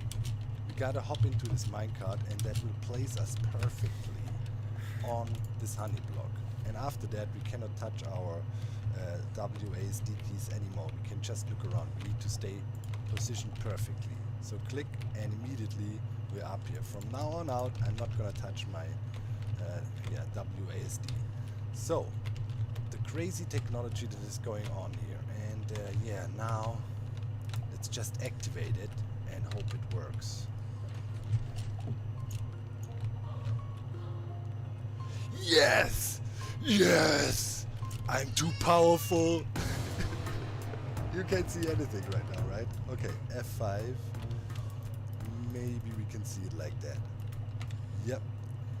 So in my head now, there is dozens and dozens of gas balls placed, right? They're perfectly placed in my face. And that is the crazy technology. The gas is perfectly lined up. And what was discovered is that gas... Oh my god, where am I? I can't see anything anymore. That gas, when they want to shoot, they put their gas balls right one block in front of the player, and you gotta perfectly align it, and then they aim at you, but as you're standing right there where the projectile is spawned, it has zero momentum. So this is static gas ball technology. Now we have a whole bunch of them in front of us. Now I just need to know where is front. Oh my god, why did I go in F5 mode? Okay, stay calm, use your camera account. That we can use. Okay, I'm actually looking forward. Good. Fire.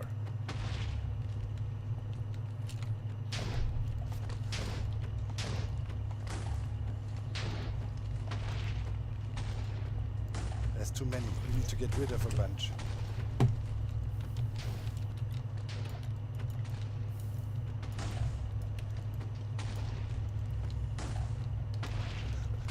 Can't see anything. Oh my god. Where are we shooting at? Why are there so many?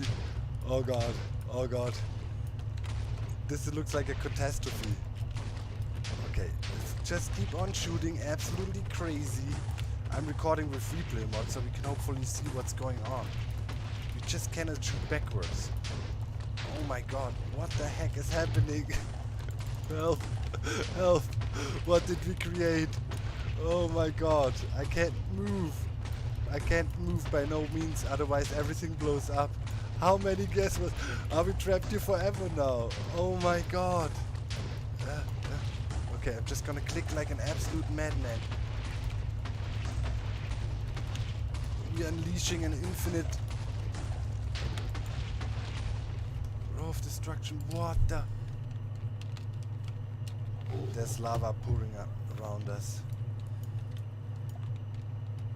Oh god, we still have plenty of gas balls in us. We need to shoot faster. We need to shoot faster. Wait, maybe I can turn particles off. Options, video settings, quality, particles, decreased minimum. Alright, apply. Yes! Okay, that gives us actually a clear view. Oh my god, okay, that's better. So look at this, guys. We now have... Oh! What happened? Oh my god!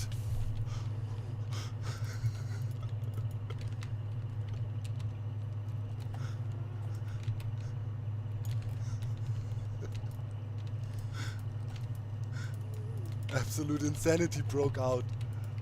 All the gas balls exploded. Oh my god. This is a hell machine. Oh, what did we create? Oh my god. Okay. Nothing major happened. I just checked the footage and I'm an idiot. I shot the minecart, man. That caused this giant explosion. But no problem. I was jumping down quickly, then you were too low for the gas to shoot you. Then I duck around on the back, shot the target block, locked the thing again, we're safe, and yeah, just a few slime blocks, or honey blocks blew up in the minecart, and we should be good again. I'm scared to ride this machine, man. It's like literally a hell machine. And yeah, by the way, it's also a flying machine that can move forward, so when we clear it out, we can keep on moving. Yeah, I know. It's madness. Alright. Boom. No touchy anything. We are aligned perfectly. Let's trigger the thing again.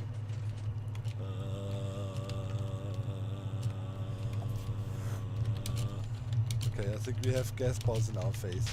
Yes! Okay, it works. It works. Just can't shoot the minecart. Alright, in this way, you know, we will just shoot our way forward through the nether. I mean, obviously this is not the most practical use. Look, the explosiveness of the gas balls is really whimsical.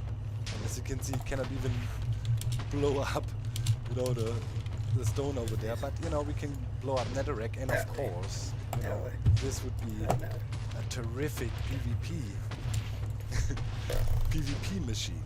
You know, still, we will try to find our netherite with it like that. You need always new challenges, obviously. I did it again!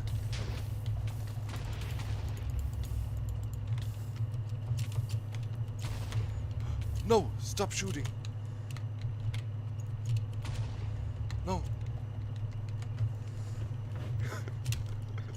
This is a hell machine! Oh. Now we have real issues with gas not being aligned good enough anymore. Oh.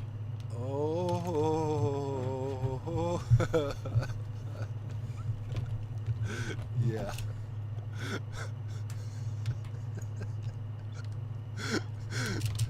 I told you, I'm gonna set myself the challenge to get the netherite like this. This will be a real challenge.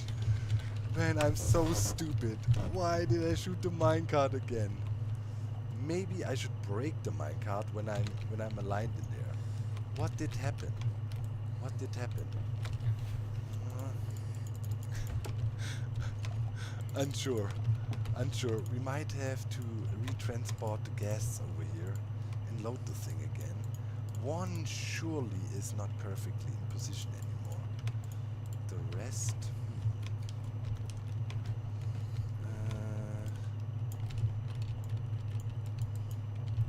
oh man. Nobody is in position anymore. They're supposed to... Yep. Yeah, this is bad. They blew up the stair in front. Okay. This will require a complete reset. And yeah, I need to kill the gas in there. That's for sure. And then rebuild and yeah, learn how to properly handle this monstrous machine, man. I'm scared of it. What did we build? It's absolutely mental. Okay. Well, we got some functionality out of it. We blew up some stuff. I don't want to get close to it before I get a bow and arrow and can snipe the gas. There's no problem for us to refill the gas. Takes about 20 minutes. With the setup we have, thank God we built it future-proof and reusable. Oh, that's it for today, guys. Oh my God. It's sheer terror using this thing. But when we master it, it's gonna be fun. Static gas knowledge. Bye, guys.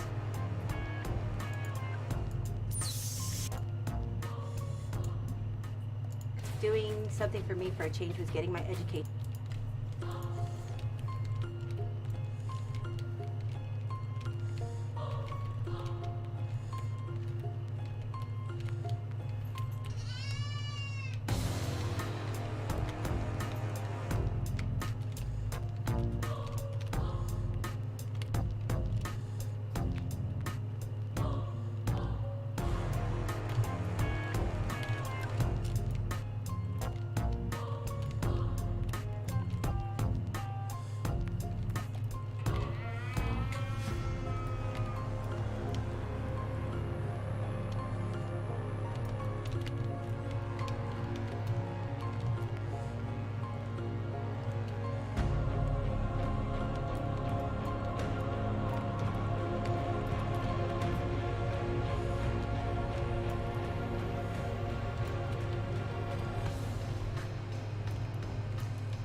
Hey guys, welcome back. Let's turn this hell machine off to another episode here on the Hermitcraft server. Let me clear my clip here, and yeah, we mastered it now. Ah yeah. We've been having a blast here, literally doing a nice live stream where we tried to machine out and rebuild it and actually perfected it now. And yeah, as you can see, alright, that's it, the end of the clip. We blasted out a gigantic area here already and actually are able to move forward. Yeah, let's do that real quick, right? If you press this button and we turn off the machine now, you can actually scoot along and move the whole machine forward. Everything works now, and as you can see, I'm in Quake Pro view. That makes it also possible that you actually see the minecart and then you will not make the mistake to hit it. And as you could see, right, turning off the machine, that means pushing a block inside the gas again so they can't see you, is done by hitting the target block here with the actual gas charge. That's probably something you guys wondered, what if Doc runs this hell machine, will he be trapped on there forever? No, we won't. We won't. So yeah, before we kick off today's episode and look at what we found down here in the nether with our crazy machine, I want to of course give a huge shout out to the fan artist of today's episode. It is Marsh Art. Links to the Instagram and Twitter in the video description. Thank you so much for your amazing fan art for this episode thumbnail. Make sure to check him out, or check them out, guys. And yeah, if you are down to commission any artwork also, I recently tweeted about that. All the fan artists, you know, that want to maybe, you know, take some commissions or sell the fan art using my likeness that was used in the thumbnail, have my go-ahead to do so. I don't know, you know, just want to make sure you got my full support. I mean, it's not like that I have copyright on my stuff, and yeah, you know the drill. But yeah, feel free to contact the artists and give them a nice shout, because yeah, it's just amazing what they do. Alright, let's switch back to normal camera view. That's better, I'm more used to that. And maybe turn the particles on again before we forget. Okay, so yeah, rebuilt the machine. Really didn't take too long. As I said, roughly 20 minutes of redoing the redstone. As you can see, the melon by now popped as well as we moved with the machine. And yeah, put the gas back in. Now, of course, if it would break now, it would be a bit of more of a hassle, because, well, we moved away from our starting position here, right? So if we would want to reload it, we would have to bring this over here and get the piston back in again to reload. So now we need to be careful not to break it, because now it would be a little bit more of a hassle to reload it. Well, we've been, you know, blowing stuff up down here. In total, I found 4 ancient debris in about 1 hour. So yeah, not really efficient, right? And I have 1 more additional ancient debris when we were digging out the place before, right? So we got 5 now. 4 is good enough though to, yeah, fulfill the purpose and get the perfect block for our yeah, sand builds up in front. So all is good, machine is working, but obviously when you think all is good, more problems occur. So obviously try to play without really scouting the seed, right? And I'll stick to that when I showed the slime chunks. Like obviously it's really easy to find slime chunks. You don't need you know, the seed for that. But it was a nice way to visualize all the cool tools the tech community can use. So yeah, I don't really take advantage of the seed. I haven't looked at it, haven't pulled the world download yet. I am blind, and yeah, that caused a problem. Well, where I built the machine, I scouted ahead a little bit, but not too far. Turns out, yeah, what is here? Someone's raid farm? Portal. Yeah, I found a portal down here. Anyways, yeah, it's basalt delta all the way, and yeah, we can keep on going here until render distance. All you can see is basalt delta, and that obviously is a little bit of a problem for our machine, because yeah, we cannot break the basalt blocks with it. That means we made it to up here like, I don't know, 50 blocks forward, and then already ran into the basalt. And yeah, we can blast out sideways, so I'm gonna move the machine forward a little bit further and then blast quite some ways this direction, and then we can also blast a bit over this direction. We almost have 180 degree spread with the machine, so we will be able to uncover some more down here. But yeah, with this tunnel bore, I think yeah, we will be limited, unfortunately. I'm already thinking maybe, you know, to build another tunnel bore in front of that thing and to blast my way through the whole basalt delta, and then, you know, move the machine along and go further back. I mean, that would obviously be an option, and make a nice compact nether tunnel bore that is actually really efficient. That of course would also be a nice technical challenge, right? Indeed. Okay, so yeah, we're happy. Machine works though. Operating is not that hard if you're not acting like a complete fool and hit the minecarts twice. Oh yeah, here is the other ancient debris we found. We might take that with us. And yeah, we got potions of fire resistance in here. We can take that too. You know, in case lava breaks through. We used a few to patch up the ceiling, but normally we should be low and don't eat too much lava. But there's always individual lava pockets as well, here and there.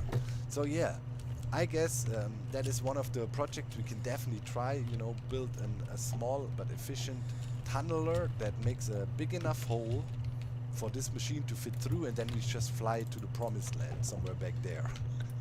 That's the plan. Last week in the episode I said I want to go on an end raiding session together with Jevin. Unfortunately, that didn't happen, and we really have good reasons for that. Over the past few days it was perfect weather outside, you know, summer feelings, 20 degrees Celsius and warmer, and yeah, I had to take the chance and yeah, do as much as possible outside with Docky. And we did. We went swimming, we went shopping for shoes, because that was needed, because Docky is starting to walk now. Yeah, things are happening, and we went to the playgrounds, we did a bike tour, you know, all kinds of stuff. I met with other kids. So yeah, it was great times. Therefore I had to make a decision. Either creep around forever slow, or just come to Elytra Island, here by Iskall, and yeah, buy one. And I actually did. I bought the Super Wings for 25. I pressed the button here once. We did that during the live stream. You have a chance to get, you know, free Elytra. Pressed it, but only got a wood plank, so we had to pay. And yeah, there's only 4 were available, and now there's only 2 more. And yeah, there's our 25 diamonds right there. And at the same time, Jeff opened up a first rocket shop over there. And yeah, I was able to buy rockets, and we're out of rockets, and we need to get more. I'm not gonna rename them for now, the Super Wings TM by Iskall, until we get our own ones. Definitely want to do one more end busting session. Also, eventually we need to build a shulker farm, we need to go there, I need shulker shells. But yeah, I think it was worthwhile trading end busting versus having a good time with little Docky. I think that's cool. What is that? False beans. Okay, gotta check that out later too. Alright, so here rocket shop by Jevin, and he also has a coral adventure. Spend 4 diamonds and get entry to the coral adventure. What that? Let's have a quick read. Coral adventure. If you spend 4 diamonds in my shop, you earn 1 chest at the coral adventure. Location in front of the entity. Rules. You can only open 1 chest. Once you choose your chest, take the numbered paper out and return it here. Okay, limit 1 chest per minute until restock. Okay. Numbered paper. Alright, I spent diamonds already. I mean, I spent 2 diamonds to buy the rockets. We're gonna spend some more. Is there also no shulker box on this shop? And I already put a shulker box up on Iskall's shop. People not be putting shulker boxes at their shops. How am I gonna access my wallet? Alright, but anyways, we're gonna spend 4 more diamonds, so that's then for sure. 1 diamond, so we can get 8 stacks of rockets. 1, 2, 3, 4, 5, 6. Yeah, and we put some in here. I need to get shulker boxes. For sure. Okay, and we are allowed to take 2 more stacks. Jeff made it so he has a big storage upstairs, and kind of the barrels down here refill, which is kind of smart and cool. And yeah, I'm thinking, should I donate another shulker box to this cause here? Am I blind? But there is none, right? Maybe one could be sitting here in the middle. I'll put one there for now. Jeff can put it wherever. You cannot open it. Nice, that's control. Alright, let's load up on rockets. Ah man, having Elytra is absolute win. And let's go for in front of the entity. There is corals down there. Oh, okay. Wow. Okay, so Jeff made a cool coral reef down here. That is nice. Okay, I'll pick this chest here. Ooh! More rockets. Number 14 was discovered. Cool, free rockets. Me likey. I like free stuff. Okay, let's return the paper to Jeff as he asked for. Come on, take off. Ah, flying. It's like a Team Rocket balloon, actually. Now if I look at it, right? All right. Boom, and put the paper back. Cool, so he knows which chests to fill, I guess. Super cool. Okay, now we also get a nice view on Carrot Hill. What the heck is Izuma up to? That looks crazy. I think that's Iron Farm up in there. Alright, and of course, guys. April's Fools. Secret April's Fools, right? Guess who pressed the button already? I recorded it, but I won't spoil it to you yet. But I'm just saying this. If you sign up, you accept any prank. Right? That means anything goes. Oh crap, we need to return the book to Jevin.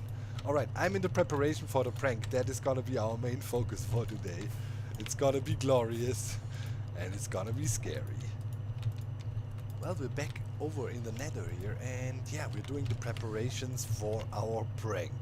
I'm building a long offshoot line here. I need to make a lot of glass now to cover it so the gas won't shoot. And yeah, we need to transport the gas all the way over there. So this rail line goes beyond the gold farm and then to a portal somewhere over there, which is on a specific location to connect to a certain hermit's area. And yeah, we're gonna get 24 guests and put them there. And then we will teach them a little lesson. Oh yeah. Alright, I'm up here at the guest farm. We got 8. Good enough for a start. And yeah, there's our long rail line. And while we're here, we can already name them. But this time around, I don't want to silence them. Because, you know, a guest is way less scary if they're not, you know, shouting and screaming at you. So yeah, we don't want to silence them. That also means storing the guests, so you know our target 16, yeah, that's it. Our target cannot hear them. Means we need to be at least 80 blocks away for guests not to be audible. Right, so here's our long track where we transport stuff. Okay, I'm gonna look mainly over there. Mainly over there. Now look down. Now walk sideways. Impulse spoiled it in his live stream anyways already. People are onto us, guys. People are onto us. They are figuring out how Poppy technology works. Yeah, so we'll see. Maybe, you know, I'm talking to Maddie at the moment if he should show how it's fully done. Because slowly but surely people are catching on. So yeah, let's check the connection here. This is the portal. We're gonna send the gas through to store them. Please be still connected properly. Yes. Oh my god, you have no idea how much of a pain in the butt this was to get this portal here. In the middle of Spawn Town somewhere. There's so many portals I had to disable a few, and now I'm in a rush before hermits come back and discover. We're somewhere at spawn below somebody's base. And what we got here is a water elevator going all the way up. And here is a piston that will hold the gas in place. So now we need to send all the gas over here into the portal area and store them. And yeah, make sure they're held down by this piston, and then we can break out the portal frame ceiling here, and then they're just trapped in here. And you know, when we trigger this piston, they will shoot up like crazy in this water elevator that is in the corner here, behind those what you call it, scaffolding, right? And here we have the standard portal holding room, 4 wide portal for them to arrive, so they're perfectly in here. They can come over here a little bit as it is 5 wide, just to make sure they don't suffocate. What we have to do then when we have them over here, we do this. Right, we use this piston here to get them really stuck in.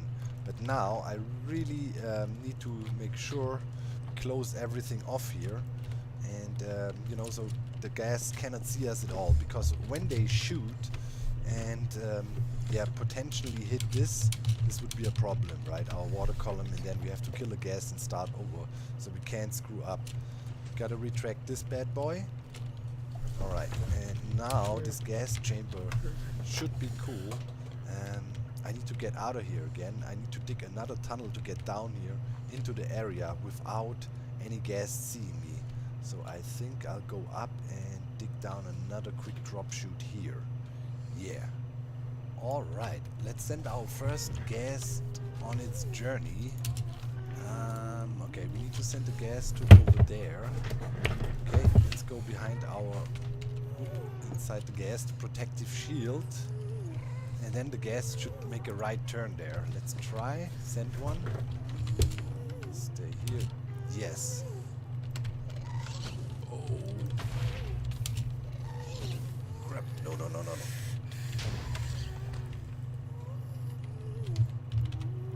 no. Okay, that's a problem. We need to have the rail one block higher. Or keep our distance to them. I mean, it's a risk. We don't want to blow anything up here. Okay. Gas is moving. That's a stupid mistake. Yeah. Glass layer needs to be one block higher. But on the other hand, here we are safe now. You can't shoot us. Right. Okay. Gas on its way towards the portal.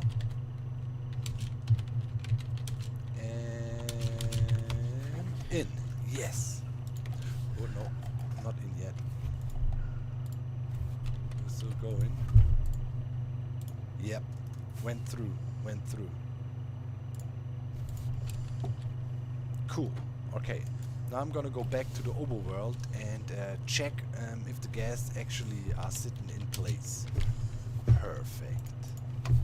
They're perfectly in there. Touching the water elevator. I can push them even more over in the corner just to be 100% sure.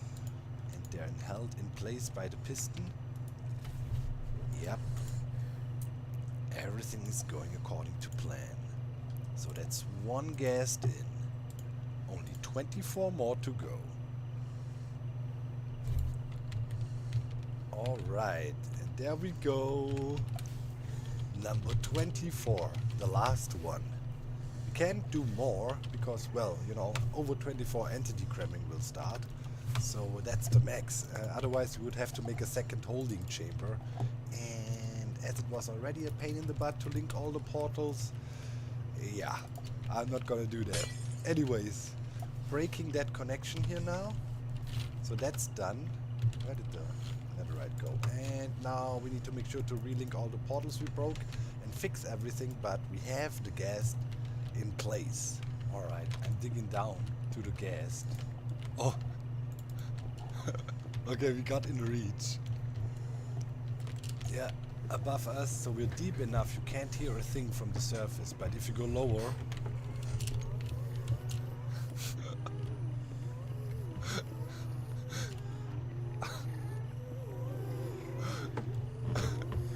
That's crazy.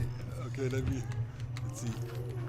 Might be a cave on the way or so, but I'm pretty sure there's nothing in the way. Oh, how loud! Yeah, here's the cave. Okay.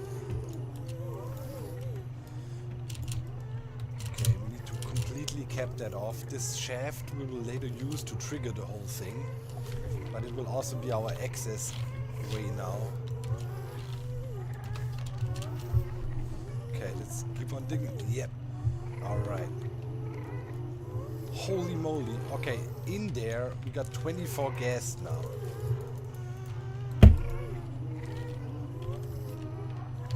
Whoa, yeah, and we pushed them all into the corner. It's so loud. Yep. Oh my god. This might end up in complete insanity. Okay. So here, later, we cannot break these blocks here. Gotta be careful. This holds the piston out, but now we want to break one of the portal blocks to make sure we disconnect. Just need to make sure they can't see us. Okay, cool. Close that off again. Okay, that's good for now. And later, we need to dig in here and take out the ceiling. 1, 2,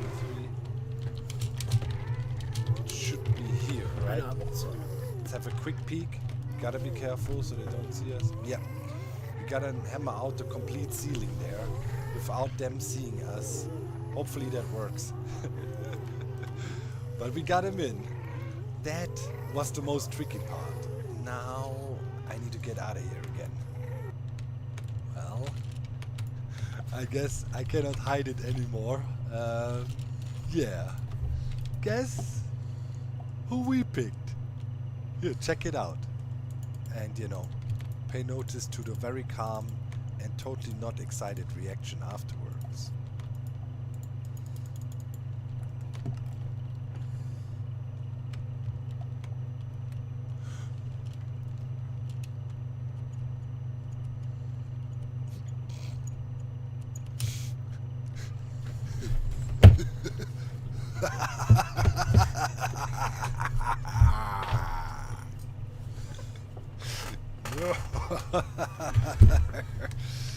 No frantic laughter at all. Ain't that funny? The pesky bird himself, the originator of this thing.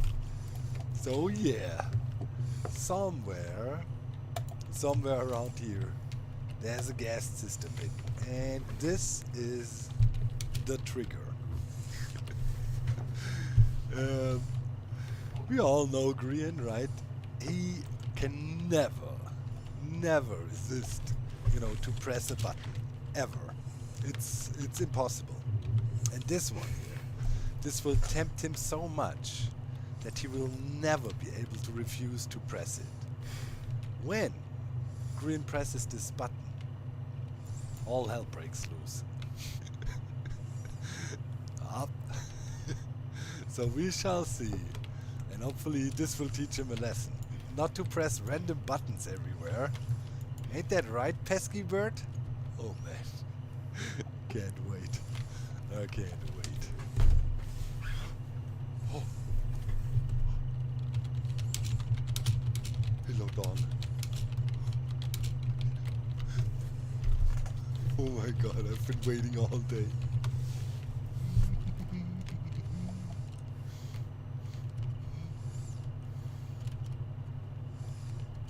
Who's on? Full house. Uh-oh. I was just about to begin my terraforming.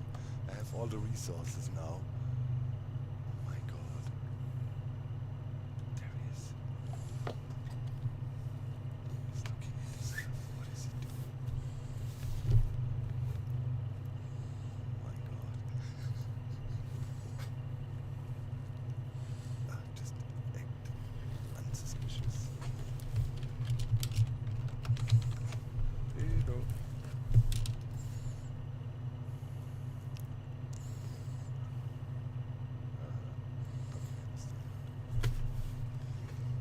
Just act normal.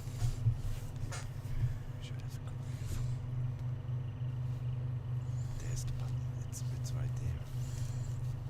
Okay, we can hide here. Might be too suspicious if we sneak around here. There's the button. There he is.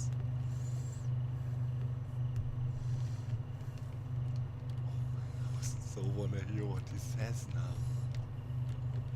Did he see it already?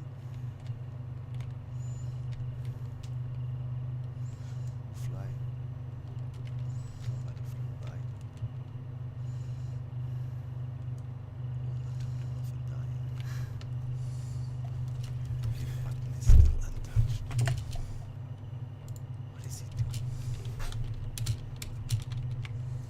Oh god, this can turn into an hour-long waiting game. I'm already hanging out here forever. Oh god, I have my voice on. Turn off voice, freaking idiot. Fly. Okay. Was that him? Does he have an elytra now already? I don't think so. I saw him post the other day on Discord. He asked if someone was down for surpass. Our sign is not rendering in, but it's there. I double checked. Bro, if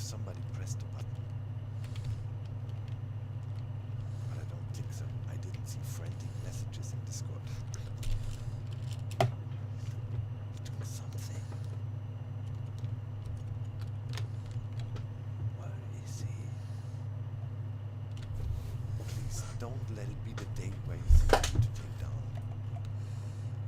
Where is he? Okay, we're gonna sneak around here the side, maybe we can get a glimpse. But we need to act not suspicious and not stare at him or something. Wow.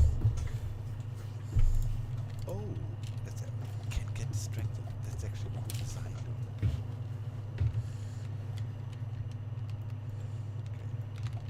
Let's go to iTrade and pretend we're buying some books.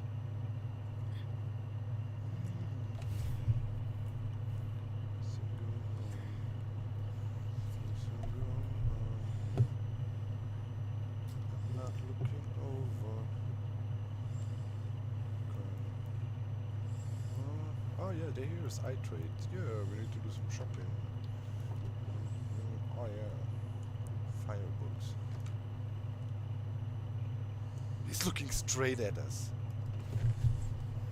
He looked straight at us. Just act. Oh, I'm acting way too suspicious. He will catch on. He's way too sneaky. No, I don't dare to open the door. Is he still there staring at us? He looked at us straight.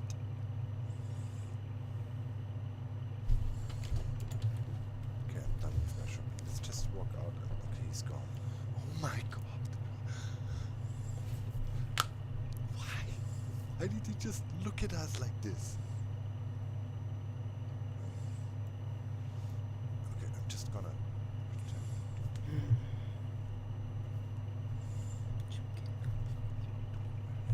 He was there just a second ago.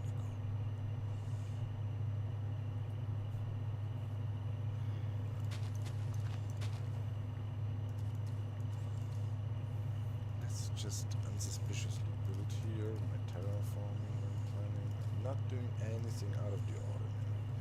You saw me building here for hours before, right? It's totally unsuspicious.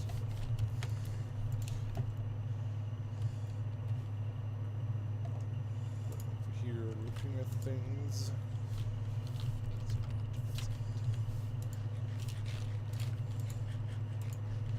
Oh, what a shame. I'm out of pie. I need to walk over there and buy pie as I regularly do.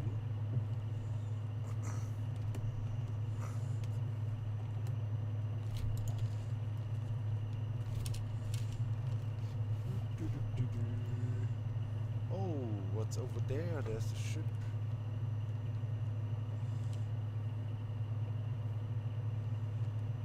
Who's this Scar? Is that him? That's Scar. Oh my god, Scar is there. They're messing about. Oh, they're talking to each other. Nope, don't. I'm just walking along here. Buying gigapies. Ooh, interesting. It's llamas.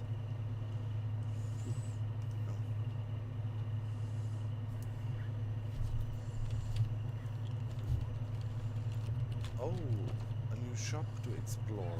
Oh, it's actually really cool. What is this shop? 2 quartz.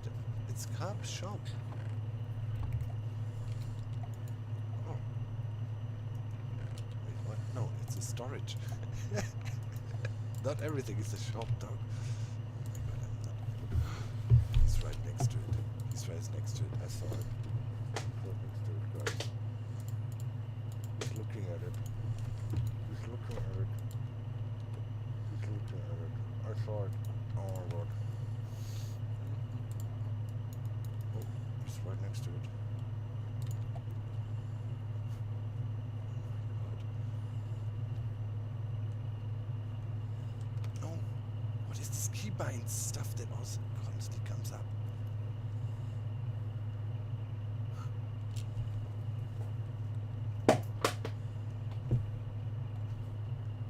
He's not there anymore. Did he press it? What? Oh, I saw his feet there. What is this machine? We're logging out. I think he was live streaming. He was next to it. Oh, my whole body is tense. He was right next to it. Oh my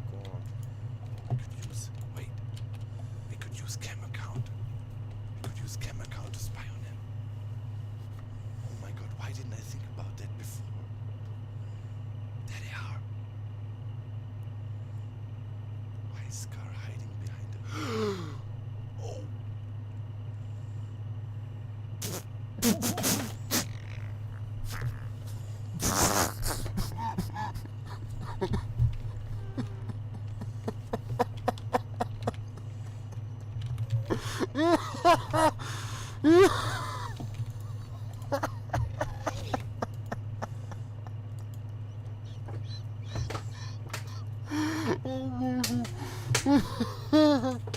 Oh, this guy can't. No, no, no. Stay away. Stay over there. Oh, no, no. You stay away.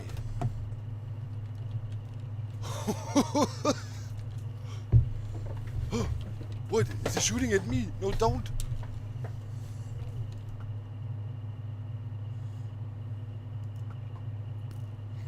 Okay.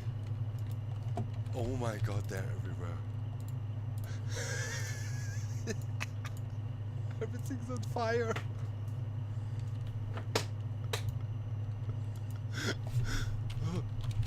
Why do they stop shooting them?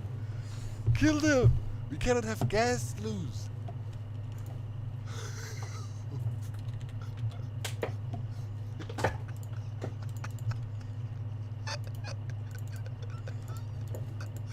Oh, there he is. Trying to snipe because he has no nitra. Wait, did Scar bail on him? Did Scar bail on him? Oh, what is over there?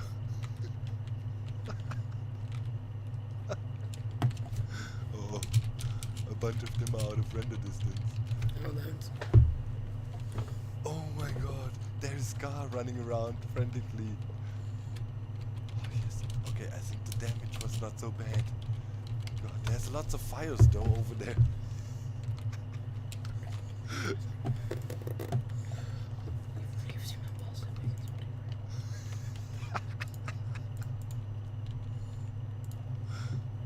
Dog, what's this? Why do they ask me? Why is there?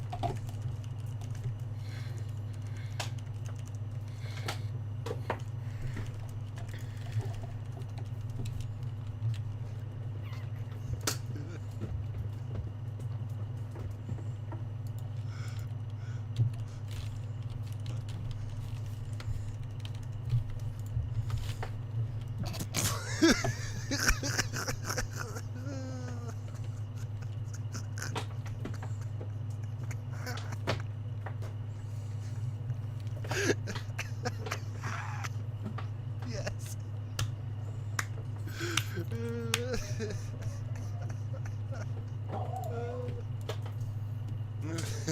Oh my god, there's still gas loose.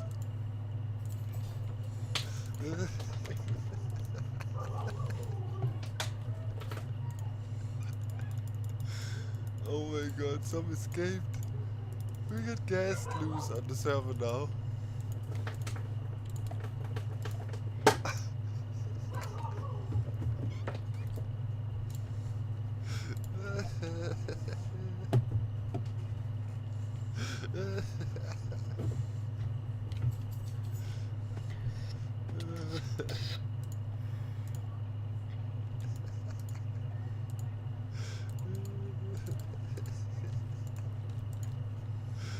Oh my god.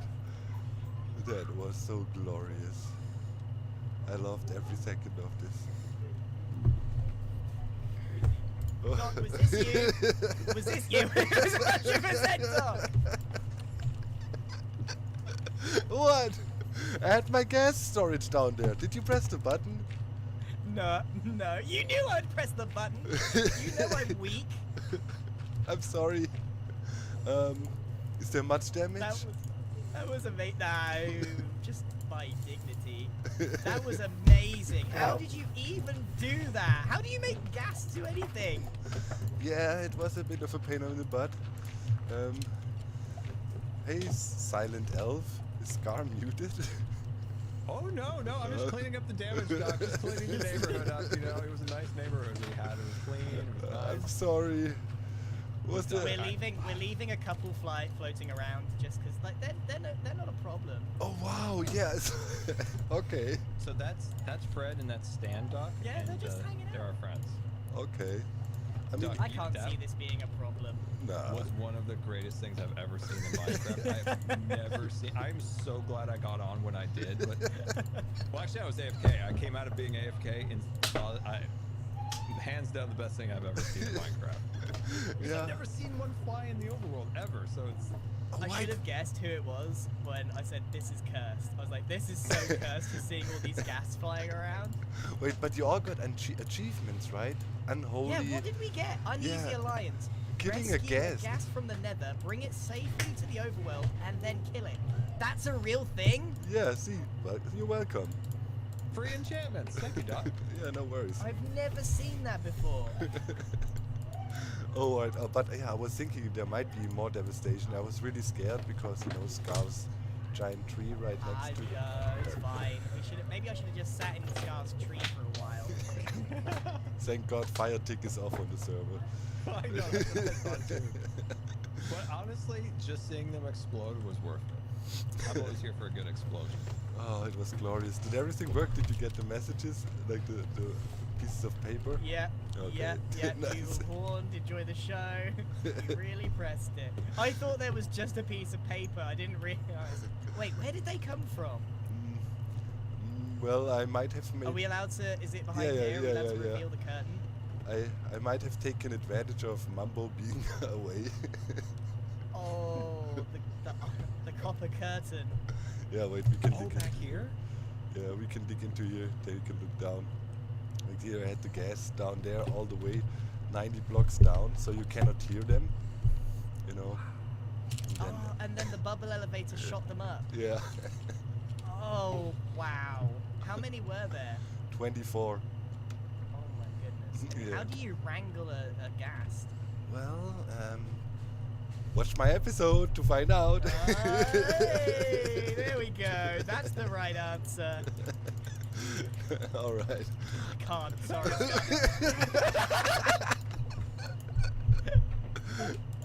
No, I'm so sad. I'm too good at that. Oh, he survived. I saved myself. Saved yourself in water. Oh wow, there's a guest right above you. I love this. I want to keep Don't worry about Stan. Yeah, I mean, theoretically, they don't shoot at you if you're too far down in relation Yeah, to and them, they seem to be hanging out really high up, so... Yeah, I don't know how many survived. Could be more than 2. I think there's 3. I counted 3. Alright. Okay, now let's see which hermit encounters them next. We should bring more of them out. Okay, I got the setup ready now. Just let me know. Bring more. I think we've lost one. Yeah, no, I saw. You know, Stan was all about freedom. He took off to live his life in the woods as a woodsman. Yeah, he's gone. Bye, Stan. Be free. Be free. What the heck is going on at spawn? It's a day later now, and I just reviewed the footage of yesterday, and my god, when I laugh, it really sounds like eating the microphone. But I had to muffle myself, you know, muffle my mouth, because it was like 12:30 in the night, and I couldn't laugh that loud, not to wake Docky up. And it literally sounded like I'm eating the mic. What is going on? My god, there's a cookie monster with elf ears. God. Oh my god. What the? It's every, the whole shopping district is pranked. I just wanted to check if somebody bought stuff. No. Oh! Alright, I thought this was the prank by now that nobody's buying anything. Hey, we sold actually quite a bunch of slime for 8 diamonds. Ooh, more. Okay. 12 diamonds made with the slime shop. That's alright. That's actually pretty alright. Oh my god, what's going on? This is gonna be crazy. I can't wait to watch all the episodes. Oh yeah, okay, okay.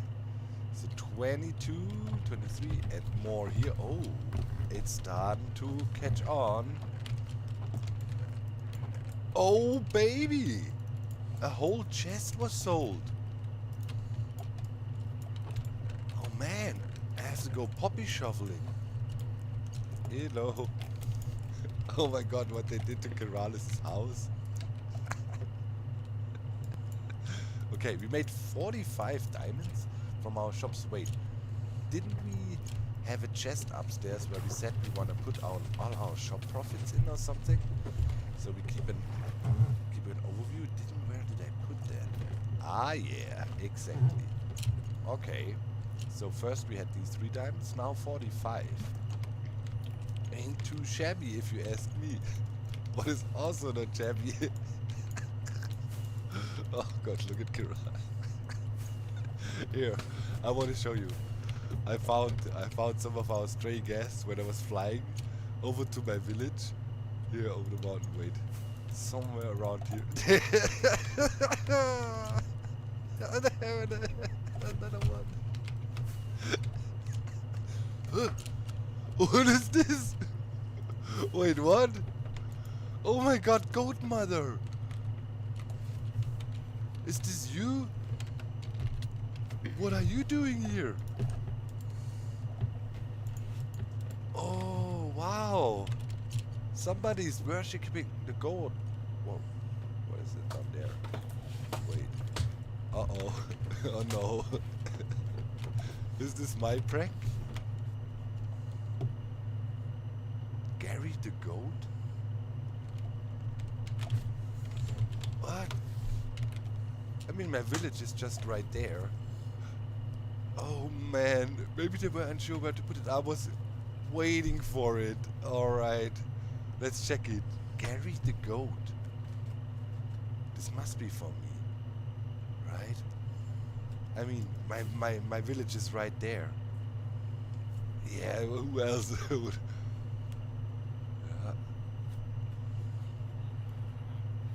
Yeah, for sure. Oh my god, who else would it be for, even? That's so cool, it looks amazing. That makes me want to build another goat mother. Alright, what's going on here? Gary the goat. One item in the game makes me very happy and rewards you. Other items makes my stomach sad. Something sad and gassy. What? Will this thing fart or what? Wait, can you figure out what item I like? Feel free to test as many items as you want till you figure it out. Feed me. Drop a guest item in the hopper. Clue. I am yellow, but also green. A bit of red and maybe white. I am everywhere but hard to find. I make you rich and satisfied. What? I'm yellow and also green. A bit of red and maybe white. What? I mean, I'm yellow and a little bit of green and white. What is that? That makes no sense at all. A bit of red is not in there.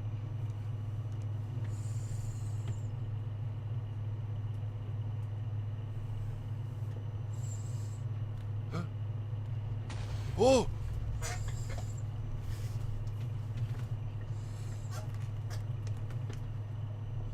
Oh, alright. Mighty goat. I'm sorry. Oh, that is what the farting is.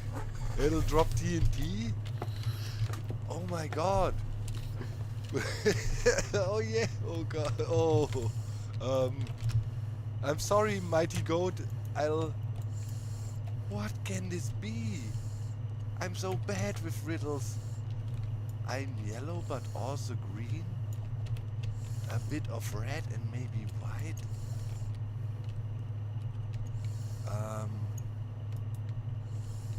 I mean, thinking about the colors, right? It's melon. It has all the colors. It says on the sign.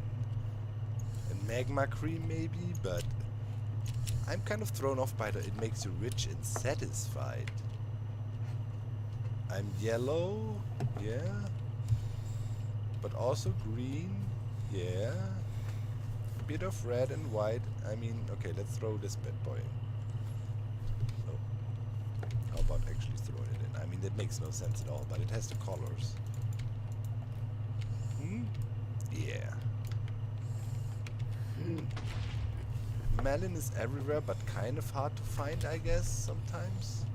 But I make you rich and satisfied. I mean, you can eat, right? You can eat it, then you'll be satisfied. Toss a melon.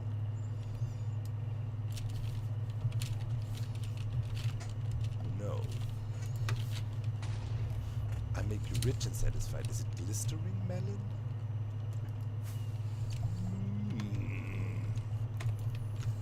Man. Let's see. Some gold here. But how do we make glistering melon? Totally forgot. I think you need like this glistering melon. I mean, yeah. Oh no, sky rats. Sleep.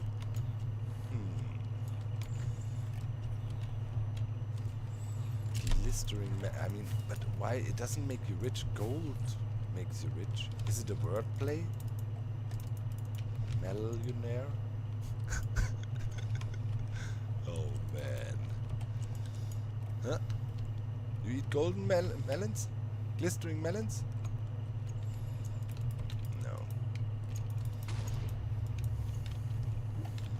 Yeah, that won't make you rich and satisfied. Oh boy. Right now I'm totally not in the Discord server of Psycraft with like 8 super smart people trying to figure that out, going through the complete item list. Not at all. Right? What? What are you doing out here? It's literally above my village now. Why? Oh my god. Really? Talking about a prank backfiring. They were out there in the Valley of Ghast. Why is it here now? Did somebody lure it over? Oh my god. So it's an hour later now. I brought Doki to bed and I saw there's more signs there. So the pranker came back. Clue 2. I have very little value. I'm not in caves nor in water. I'm not myself, I'm something else. Don't look for me, you won't see me.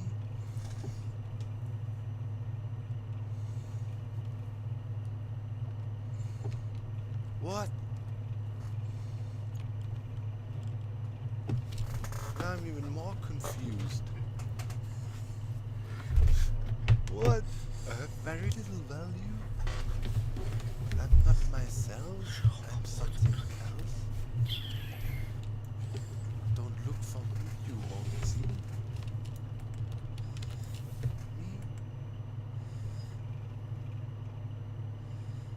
I'm like... This makes no sense. Oh, wait. Frustrated? Yes. Break cobble for frustration. Oh, I don't trust this. What if this is rigged? What do we do? I guess... I mean, I have no clue. What? Don't look for me, you won't see me. I'm not in caves, I'm not in water. Okay, somewhere... it's under overworld, and it's supposed to be yellow, green, red, and white. It makes me rich and satisfied. I mean, that clue doesn't... It has no value.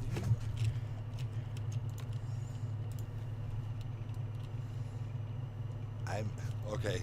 Time to break the frustration cobble. I grow. You need a hoe. What? So I grow. You need a hoe. I mean, the only thing that is remotely resembling what is described here, especially the red and white, like, is a carrot. Yellow, but it's not really green. And not myself, I'm something else. Don't look for me, you won't see. I mean, I see the carrots, so okay, I'm combining. I don't think that's it. It cannot be a normal carrot, right? You pooping again? Yeah. So it's not normal carrot. But I have very little value though. That counted. I was thinking maybe it's a golden carrot because I'm not myself. I'm something else. So I am a carrot, but I'm not really myself. I have gold on me, so golden carrot. All right. I mean that is literally the last thing I can think of. I feel very stupid right now, but I have no clue, man. I mean that's literally the last thing I can think of. Golden carrot. Let's make some golden carrot, shall we? Alright. I mean, it is yellow then, but no longer green anymore. And surely not white and red, so I see zero chances pretty much this is working. I'm desperate. I'm trying everything I can even remotely conclude. Alright, golden carrot it is.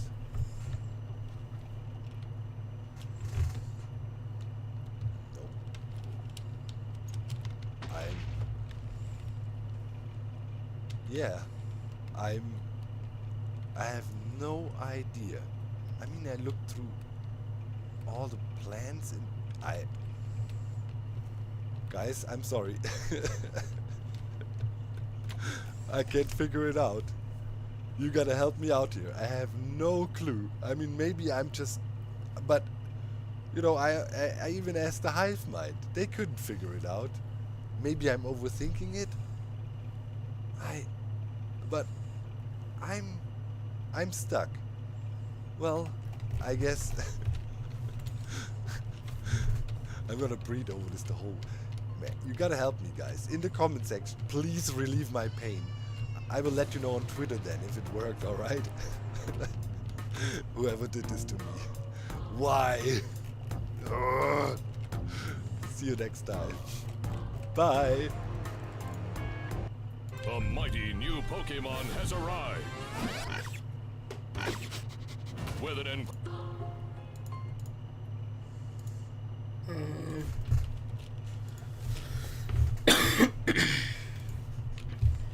Hey everybody, have you seen my balls that big and salty and brown? If you ever need a pick, quick me up, stick my balls in your mouth.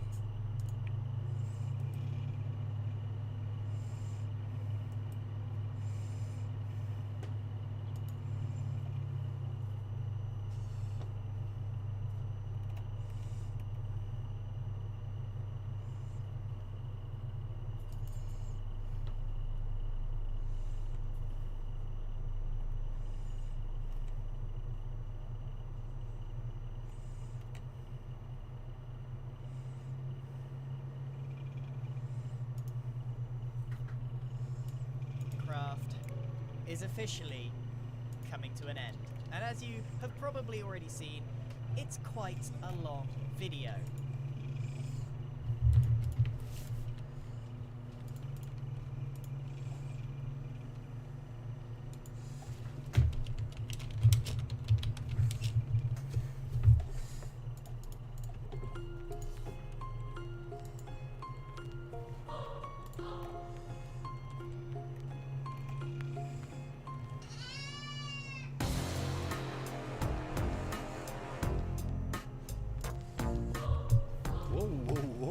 What happened here? Looks like a gas tank. Well, does it? Yeah, there is some fiery spots all over the place. Hey guys, welcome back to another episode here from the Hermitcraft server with your goat. I'll be right back.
that is still baffled by Gary. I was reading through the comments. We're gonna crack this thing together, guys. There were so many suggestions, and yeah, I'm just gonna do it like that now. We're gonna, use the guesses you guys post in the comment section, and we will try one bit after the other. I'll look for what looks the most. I mean, I don't know, maybe we can organize it in some way with some lists or whatever over on the Reddit. Not sure yet, but I'm definitely not giving up on Gary. We want to figure out what went down, but yeah, to be able to do so, we kind of need to fix the broken clue here. But I also like that there's a random ghast fire here, so I guess we just put random clue 2 here. I have a screenshot of it, so it was, let me quickly type it in. Okay, so that was the original clues. I have very little value. I'm not in caves nor in water. I'm not myself. I'm something else. Don't look for me. You won't see. So I'm just picking one of the most suggested ones here. That is the melon block. I threw a melon slice in, a glycerin melon, and half of the comment section was freaking out. Oh my god, just throw a melon in. It's easy. That must be it. So I'm yellow and green, a bit of red and white, yes, on the inside, right? I'm everywhere but hard to find. Kind of fits. I make you rich and satisfied. I guess that's more on the wordplay level, right? We could sell our melons to villagers and then get rich. We could also eat them though, so that kind of fits. I have very little value, yeah, generally, I guess, as an item, indeed. I'm not in caves nor in water, kind of fits, right? I'm not myself, I'm something else. Don't look for me, you won't see me. That now doesn't necessarily fit, but who knows? Let's try out melon, and we will keep on trying out things over the next weeks, and eventually we'll figure it out. Alright, melon. Gary, do you like melon?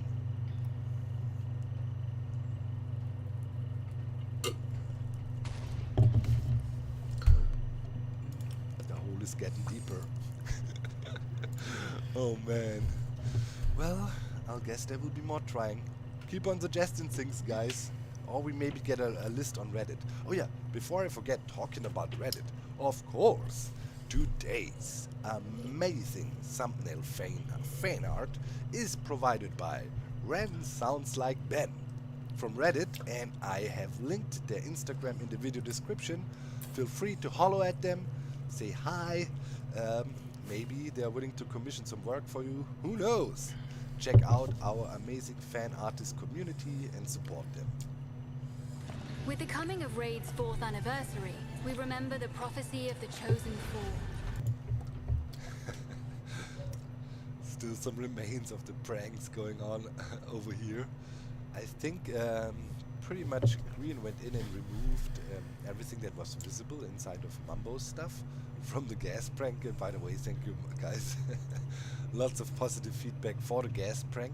I have to confess, you know, I was a little bit unsure. I thought, oh, this might be a little bit too much. I was particularly scared that if we relieved guests here, right, they would start shooting at Scar's tree too much, and leaves they could actually destroy. I was not too concerned about structures, you know. But actually the damage was way less than expected. And afterwards, Methods actually said, "You were right, Doc, we could have used 100. I wanted to do more in the beginning, and Methods talked me out of it.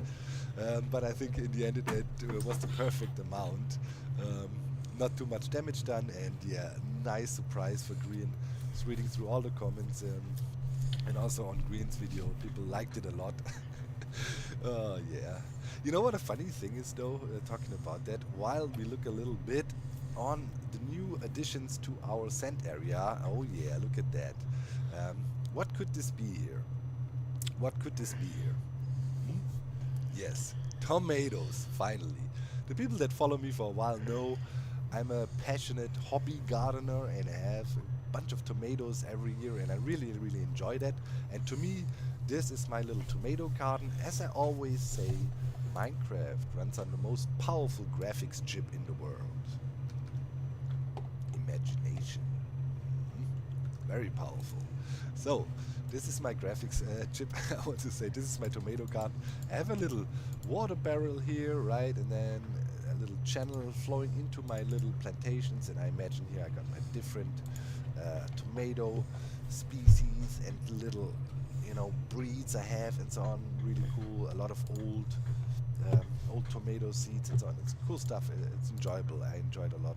And yeah, here's another one, right, and then it would naturally flow over into our little spring-fed river here as well, and then eventually flow down, right? And I think that looks really, really nice here, cool with the water in the ground and so on. And yeah, kept on terraforming around here. But before, I wanted to quickly tell you what I found so funny before we forget that. So when I was reading through the comment section, it's always a little bit of a thing that the people that don't follow me closely, right, and are not subscribed and just know me as, funnily enough, I always end up in opposition to Green in many, many cases, right, if you look at the storylines in the past and so on. So a lot of the fans that don't know me too much, really think I'm evil. And some mean, you know, bad guy. Maybe it's also because of how my skin looks. I don't know, but it's always heartwarming to see then when comments like that show up, or on Reddit, right? People always say, nah, he's actually very kind. The opposite. It's just you know, a cheeky little thing. Role he plays sometimes, and you always need a villain in a good story, right? And I enjoy taking that role, but yeah, it's funny for me to read breaking kayfabe here a little bit, right? I'm not evil. Or am I? Anyways, let's look around here, right? The idea for the whole build is it's eco-friendly, close to nature.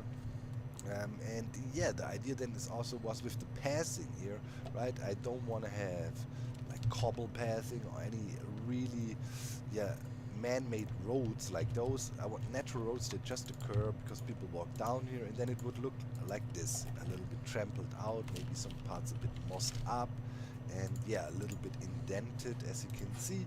And here, you know, I use this little trick of having fence posts under the moss carpet here to be able to seamlessly walk up, right? Yeah, works really well. Then on the sides we have like natural stone retaining walls in a sense, and I think that works out really well. We did this here to get into the slime shop. Any sales? I don't think so. No, not at the moment. Good. I'm gonna need so much slime. I'm gonna reclaim all of that soon. Nah, we're gonna produce more simply. And yeah, then, you know, small little details like this cool cozy gardening swing. You know, I'm not the best decorator, so what I did, I was just browsing YouTubes and looked for gardening and outside decorations, and then I found plenty of kind of similar designs. Gem had one last season too, I think, like kind of a swing. Then I just stitched some together, but the basic idea of these is often the same.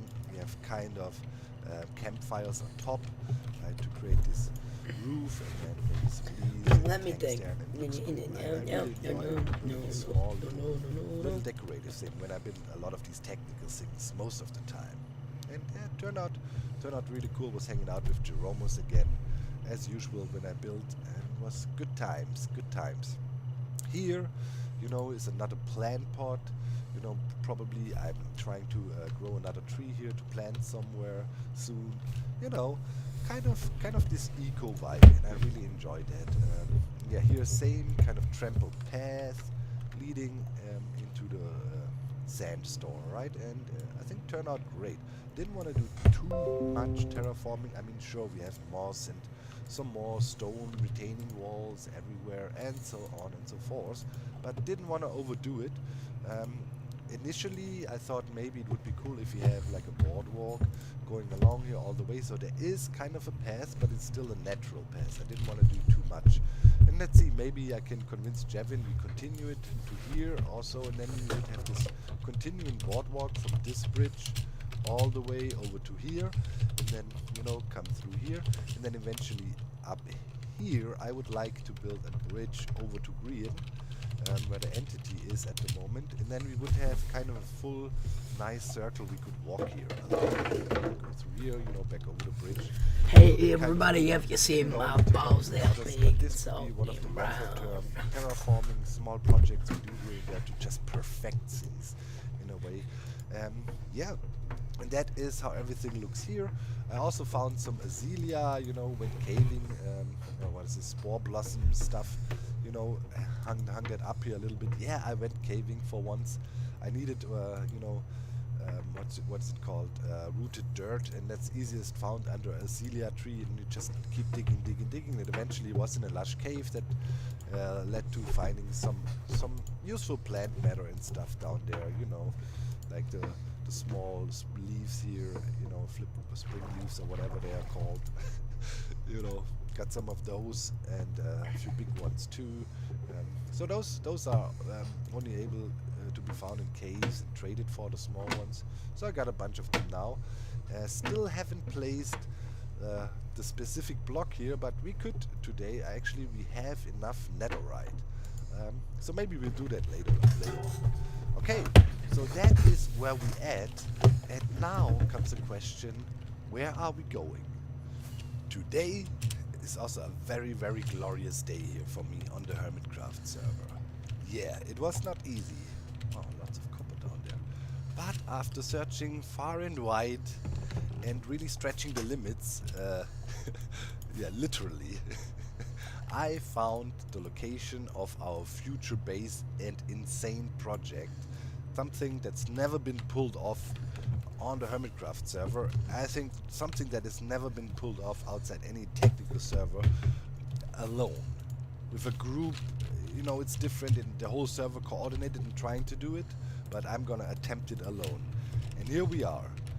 Welcome to the center chunk of the perimeter.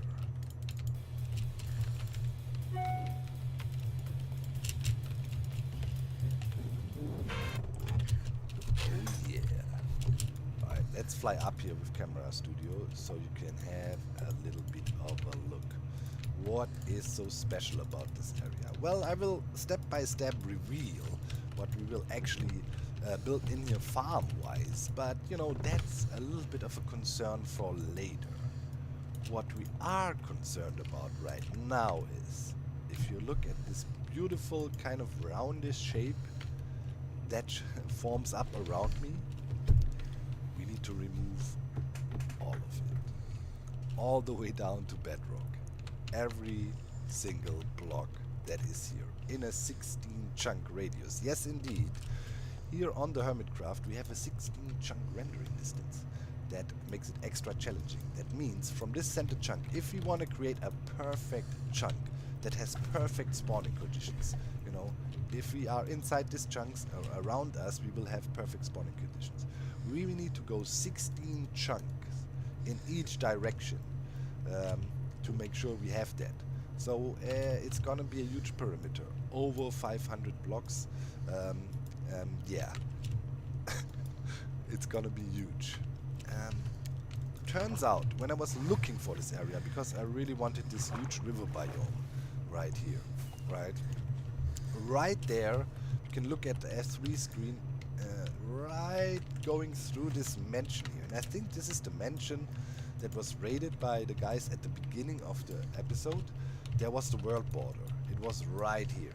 So now I had to go in and say, hey, can we move this world border a little bit further away? And it's 100 blocks pushed out this way now, because otherwise, you know, my perimeter project would have not fitted in here. And it's a tight squeeze. Other hermits are also looking for bigger building areas for their so-called mega bases, right? I don't really do mega bases, I do mega perimeters. And then build a base to it that is filled with farms and all kinds of stuff. But people mostly do huge building projects here too on the server. Scar has massive plans. So, you know, it was a battle for land. And I just talked with Scar this morning and told him, bro, my thing will reach out up to here. So yeah, this is the 16 chunk border, by the way, like roughly this far. So it's a long ways out, right, to the center chunk. And then we will cut through here and cut off, like, everything will be deleted here. All the water gone, everything. All the way down to bedrock. I'm even contemplating to remove bedrock. All of it. With bedrock removal machines. Yeah. If we do a perimeter, we go all out. It is a highly risky project. You know, lots of things can go wrong. We're gonna run a gigantic world eater here. You know. And yeah, I'm doing this on the server here. If the server crashes once, or if you get a restart or anything, everything will break. And if yeah, it breaks, it will be a huge setback. And I'm already preparing myself to get these setbacks, because normally pulling off such a full-fledged, full-blown perimeter project is a team effort, and you do it on a technical server where everybody knows what's happening. So it's definitely gonna be interesting. Just came back to the village and died in a crazy fight with some mobs. Unfortunately, I didn't record it, but I wanted to capture quite a special mob I found here. So here we are.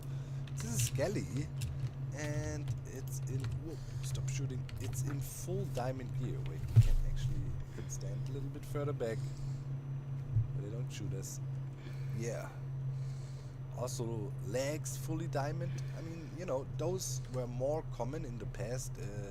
The rarity of those has been increased over the years, and nowadays you don't really see such fully geared Skellies that often. So yeah, I thought I'd stick it in a boat and we'll keep it. The price was I was killed by a zombie then while doing so, but no problem. Yeah, I wanted to feed Gary a little bit. That was the actual reason we are here. So another one of these very, very, very frequent suggestions was hay bale and the actual individual hay as well. So we will try that. And there was very good logical arguments why it could be a hay bale. I mean, you know, hay bale is surely not really red and white. But people be saying, but well, you can craft target blocks out of hay bales, and then don't look for me, you won't see. So maybe target block is also an option. But people were saying, no, it must be the wheat, because well, there's no target block spread all over the world. But for example, in villages, you would find some pre-crafted hay bale, and of course wheat. So yeah, let's toss it in and see what happens. First, the normal wheat. Gary, you like wheat?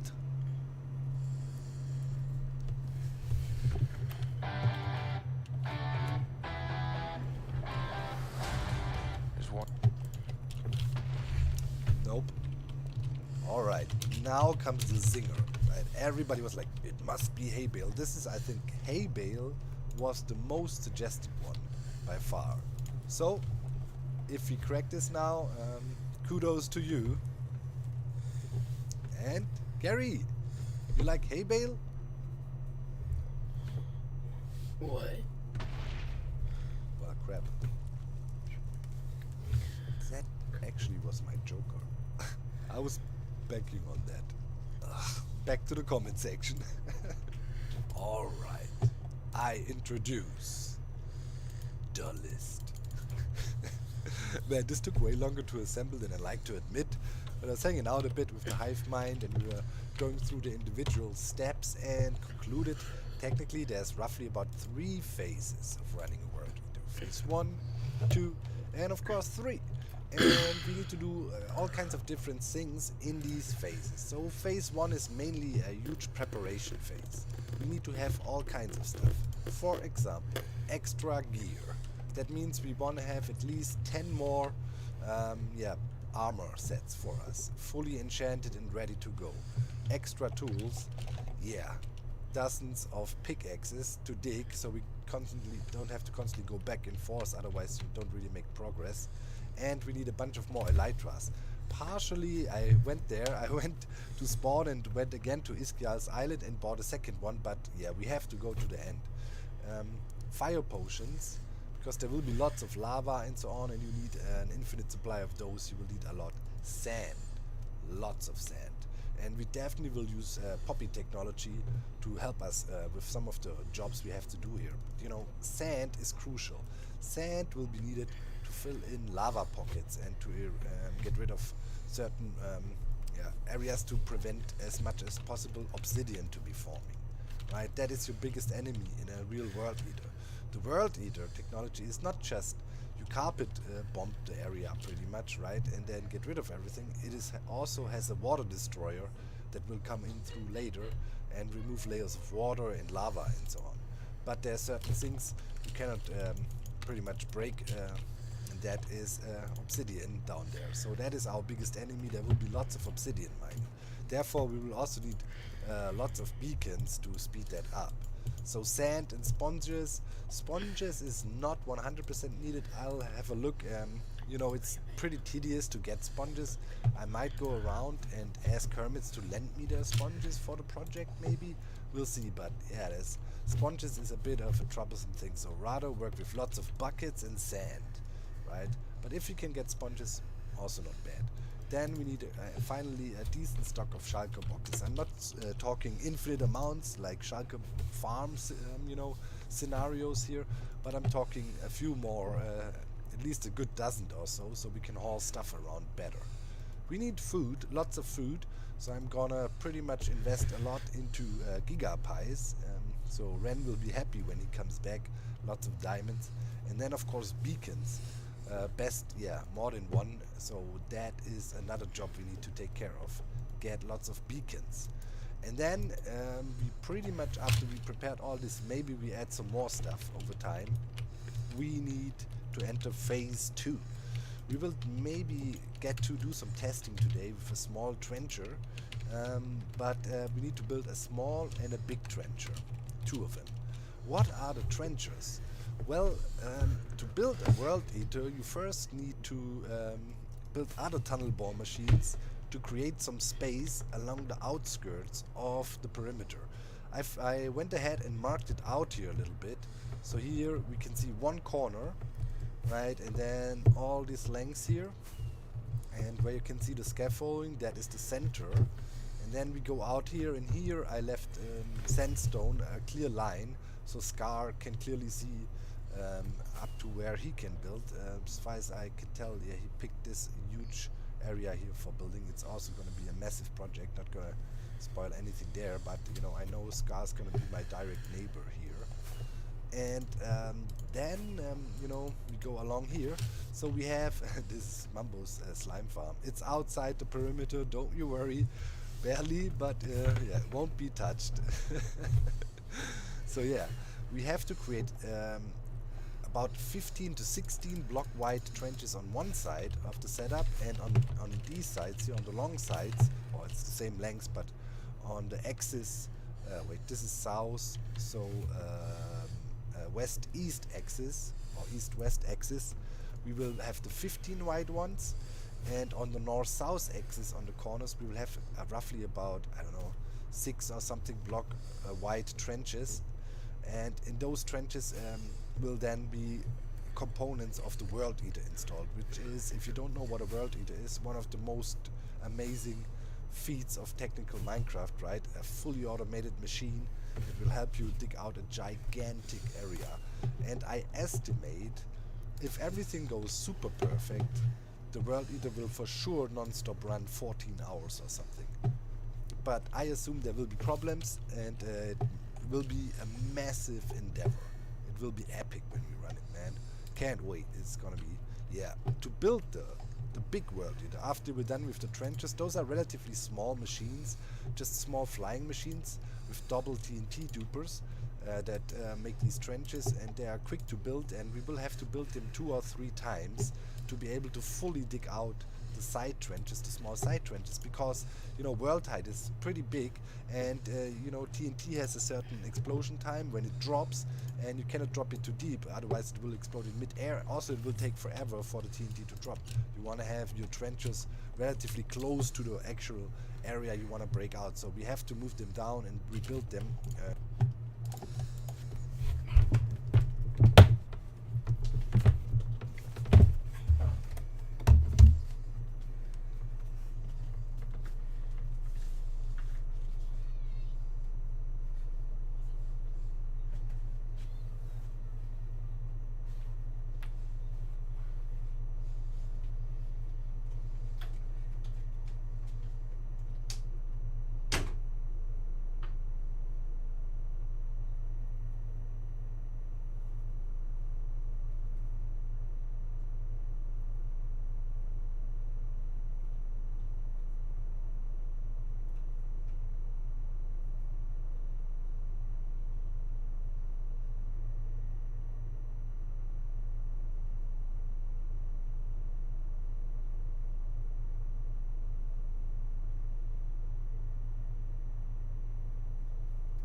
Fucking Michelle.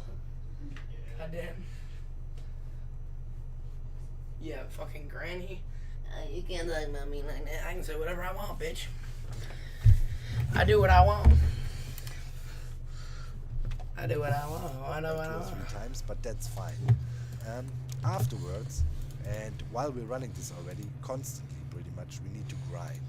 We need to have about 6,500 slime blocks. Better have 500 more because there will be some loss during building. 1,200 observers, roughly 1,600 pistons. A lot of pumpkin, actually. I need to talk about that with Ren, or we just took up a quick pumpkin farm. I mean, those farms are highly efficient. So I'm not quite sure when Ren will be back. We'll see how we do that. And yeah, redstone blocks as well, 900. So we got raid farms running on the server by now, so I'm pretty sure I can make good deals with some other hermits to help me, you know, get all these elements. We don't need to build farms and stuff for all of that. And then we complete phase 2 when we have our trenches fully dug on the sides and ready, and then we enter the crucial phase 3, the World Eater phase, which is first of all building the World Eater, which is insane. It's huge. You can see alone 6,500 slime blocks, 1,600 pistons. It's absolutely mad. And then the insane part, actually run the World Eater. That could be a phase in itself, because there's so many challenges. As it is big, we need to have my camera account here riding a minecart on the World Eater to make sure we have stuff loaded properly at all times. I might need to, or I will have to collaborate with other hermits, come in here when we do big digging adventures, or you know, pushes for gaining ground. I'll have other hermits here hanging out, helping, and it will be worth their while, because you know, aside of all the epic farming we can then do in the perimeter, I can't wait to build crazy high efficiency farms at Y super low. You know what I mean? It's gonna be freaking epic. We're gonna have output in here. It's gonna be glorious. Never seen before Hermitcraft levels of insanity, right? And then, don't forget about one thing. We gonna be by far, the richest hermit on this server. You know, we've been very successful with our teeny tiny small tunnel bore we had running. Remember, last 2 seasons it gave us a lot of diamonds when we were going yip yip yip yip yip. So I roughly estimate that we should get at least 3 to 4 shulker boxes completely filled with you know, deep slate diamond ore. Man, speaking about raining on my parade, I was just about to go on a crazy rant how rich we're gonna be.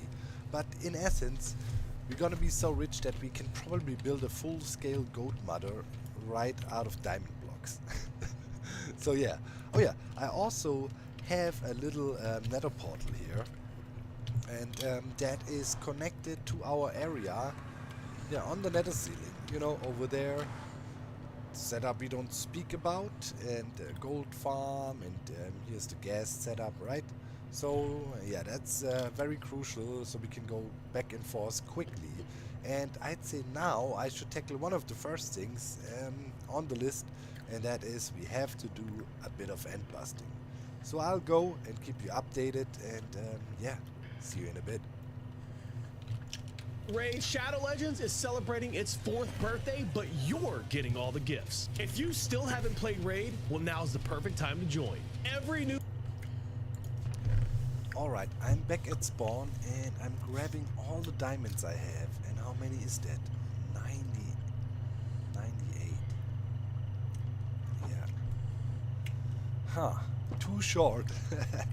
I made a deal with XP. He was end busting. I went too, and we went in 2 different directions. Looks like the area I went to was mostly looted already. Couldn't find more than 1 elytra, but XP went in the opposite direction, and there it was really good.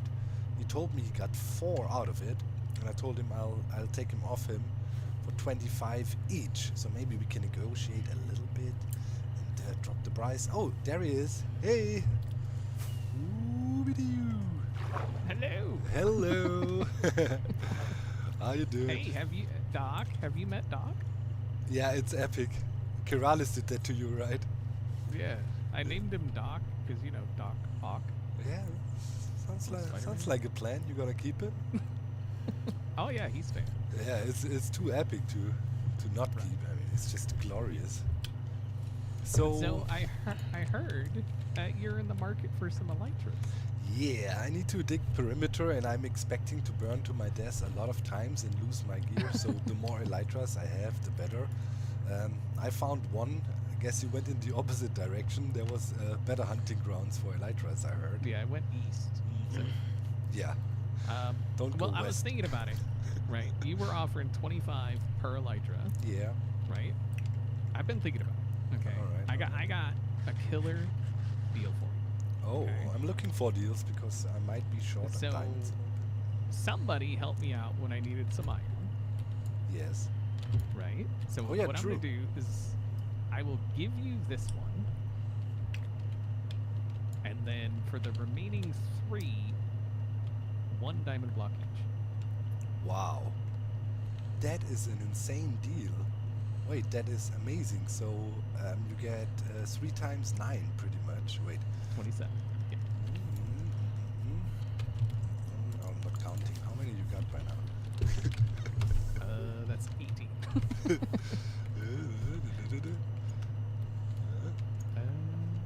One. Sweet. Here. And a few more for the amazing deal. Thank you so much. Yeah, I think I didn't tell my viewers yet. Yeah, you needed some iron, so I made sure to AFK over at the iron farm, and XP got hooked up. I think for beacon or what you needed it, right? Yeah. Cool. For beacon base. Wow, yo, this was the deal of the century. I have to confess though, I was short 2 diamonds, and I was a little bit panicking. You know, I didn't have the 100. But this is amazing. Thank you so much. Now you had extra. Oh, this will help me so much. You have no idea. You will be rewarded for that. I will have so many diamonds when I'm done with the perimeter. I will just give them away. And now you have diamonds, so you can get some enchants. Yeah, that's quite important actually. Otherwise, I actually would have to go mining, which is Another thing, Yeah. if you need, I did also get. Ooh, extra gear is also on my to-do list a lot. Everything. What? Everything I went to was looted. I mean, this is pretty much that. It's weird. Like I went out to like 38,000. Yeah. And none of them were looted. Like the entire way there, I got to like 40,000. The last one I found completely. What? Yeah, this is crazy. Wow, this is such an insane haul. I got nothing. Like we're gonna look at my chest later when in the episode. It's ridiculous what I got. I mean, a bunch of Schalke shells, but Yeah, there were like 2 things in here I wanted to keep. It was a pair of pants and a shovel. But other than that, like it's whatever. I'll just set these. Actually, I'll probably just leave them there, and then people are free to just come and grab what they want. Can I grab them all? You don't tell anybody about it. I mean, I don't see anything. Like it's over here. It's very fancy. Did you take the stuff out you needed? No, go for it. I got lots of shelters. Oh, did you take the gear out you needed? The pants and Yeah, stuff? like I said, I just mainly Alright, wanted the 1 shovel and the pair of pants. Okay, I can't take this for free here. Take at least something. And Schalke boxes. Bro, you have no idea. You're gonna be a rich man. I'm gonna officially make you an investor. This is gonna help me so much. You know, I'm gonna give out shares for the perimeter diamond haul or something. I'm not quite sure yet, but you're gonna be rich, my friend. This was smart investments. Thank you so much. I can't believe it. This No is problem. wow. I'm so happy now. Yeah. All right can then. hear it. Yeah, I'll go back and I can knock off a lot of my checklist. This is glorious. Thank you so much, man. Good. Much appreciated. All right. No Later. problem. Oh man, this is epic.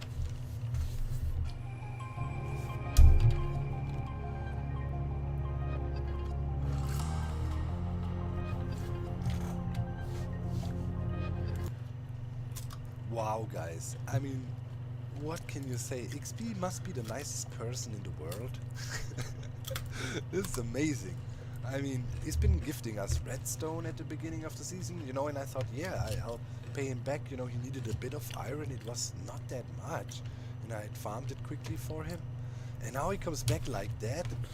Man, this is just... Well, I'm still shocked. Okay, look. This is... I sorted through the gear a little bit, and it's all pretty decent stuff that will not need extra enchanting or what. Spare gear for us here. So 6 complete sets, which is already really nice. A whole lot of shovels and, you know, pickaxes and stuff. I mean, sure, we don't need the swords, and there's a lot of spare boots. So we might add a few more armor pieces, but that is a huge start already. That will keep us going for a while. I hope I will not die like dozens of times. And then this is what I got. So clearly, you know, XP went in the better direction there. I mean, I got this one elytra, but we got 4 additional ones, plus the extra one we bought from Iskal, which is already enchanted. So yeah, that gives us also a nice setup with with elytras. We need to enchant them all, obviously, and sure they all have mending and so on. No problem, but you know, as we can buy emeralds cheap now, we can definitely easily get a lot of enchanted books from our villages, which are not optimized. But I was banking on somebody making a raid farm, and then you know, emerald blocks become inflationary, and then it doesn't matter if you optimize your villager trading or not. You can just spam emerald blocks, and we got that now. I got some chorus flower, 1 dragon head, 1 saddle, and 1 lousy helmet. I felt so depressed I even took the brewing stand. At least 1 diamond horse armor was left back, and a very crucial item, beetroots. We need to do something with that. Yeah, we need to feed that Gary, because a lot of you guys also been saying beetroot seed could be. And yeah, and I got this, the Schalke shells I got. It's alright, half a stack of Schalke boxes, and we also need to give 5 back to Cub.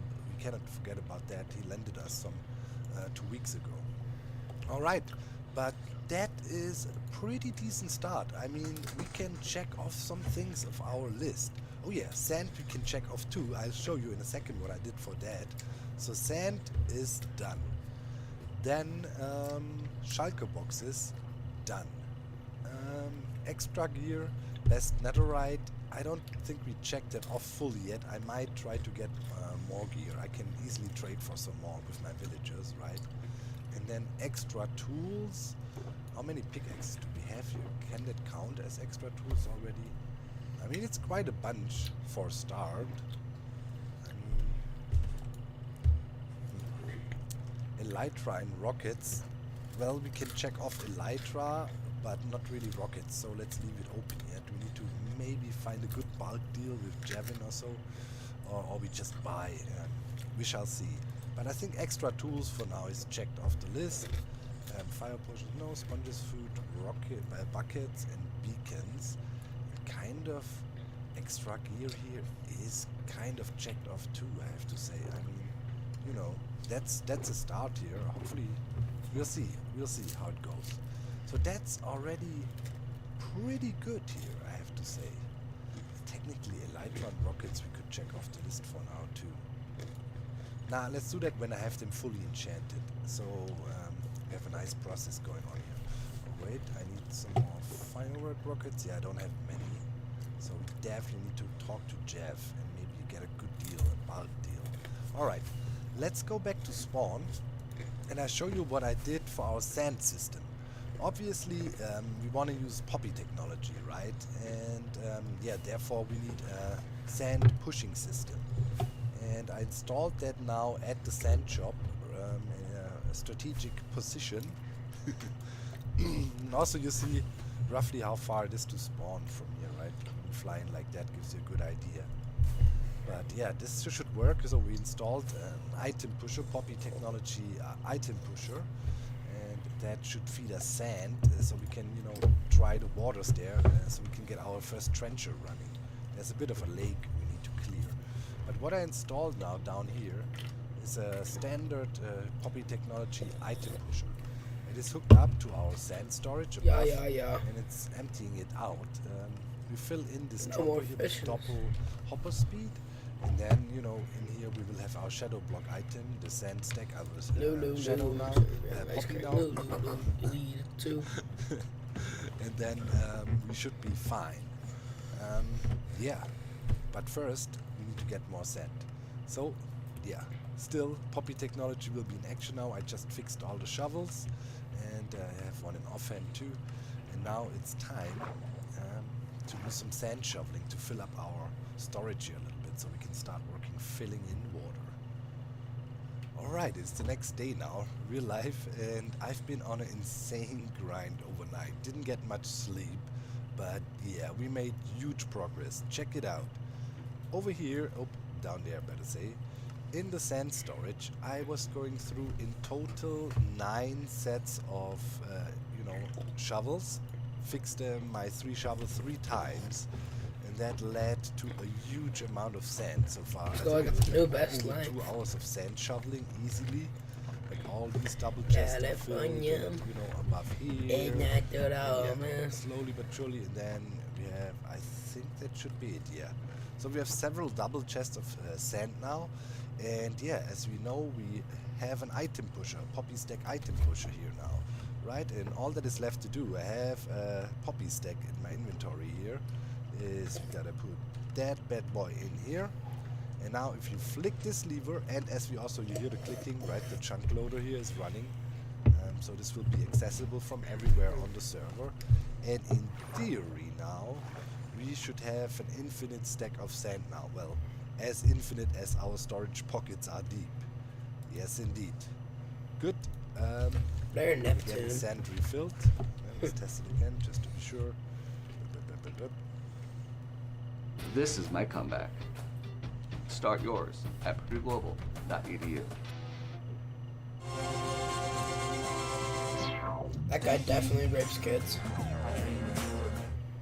Yep, that is exactly what we need. This so is my comeback. Front, You molest children. We did Holy very, shit. very good. But not only on the sand front. Let's get back to our, perimeter. Wow, that sounds so cool to say that. So, look at this. Damn. Oh yeah. 2 double chests full of slime blocks. That's over 100 stacks. That's enough to, check this off the list. So, slime farm's really good. I've been always AFKing it and had good slime store, about, let's say, 3/4 of a double chest of blocks already, and then just AFKing overnight, did the rest of the job, which is really, really cool. Wait, where is my glow ink? Put it somewhere. Oh yeah, I've just been chopping wood. Here. We can check off one thing off the list. That is slime blocks, 6,500. That is done. But I also realized, aside of the normal pistons, we need about 800 sticky pistons. So we will need a bit more slime, but that's alright. With our slime farm, 4-chunk slime farm we did, we're really, really rocking it. And yeah, other than that, I was chopping wood like absolute crazy. Like getting wood for the pistons. And yeah, for future, because there's so much wooded area around here, I pretty much deforested that complete island down there. That was my goal, to do that first, and I think now it's good enough with the grinding, although we gotta put way more work in. And now it's time to have some fun, and the fun would be testing our first trencher here. And I thought about it for a while, and yeah, the first trencher gonna run from here, and it's for a minor trench, not so wide, all the way across here. Pretty much cut through the mountain and all the way, and then go back and forth here. I migrated my cam account now finally, so I can have that on the server now too, and we can spectate the minecart that will be on the trencher, and that way we can always keep it loaded properly. So to make sure nothing breaks, right? It's really crucial. So yeah. What that means is, down there below this mansion, here we have this water pool, or this water area, and that's Bianca what we need is to going send to pop her If pants. you want to fly through here and trench, True. you gotta make sure there's no water, because water will dampen the explosions, will flow down into lava, and will create a lot of problems.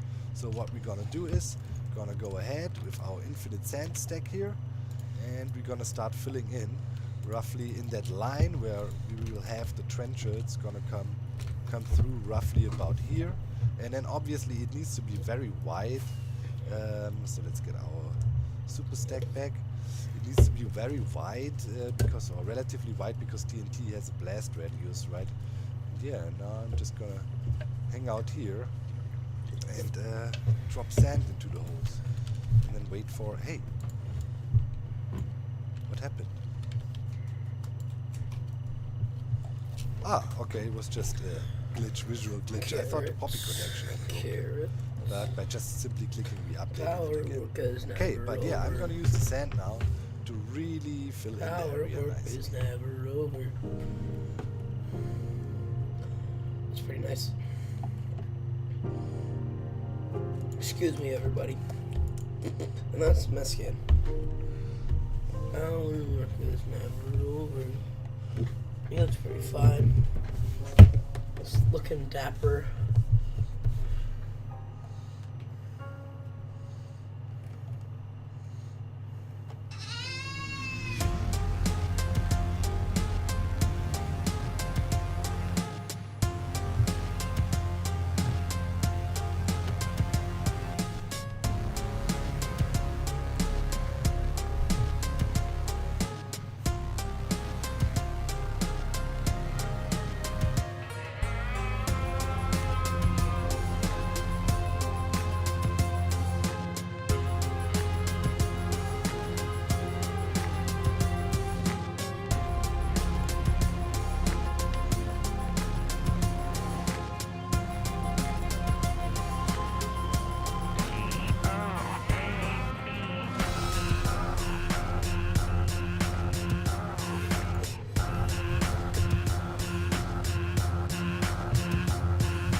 Well, crap.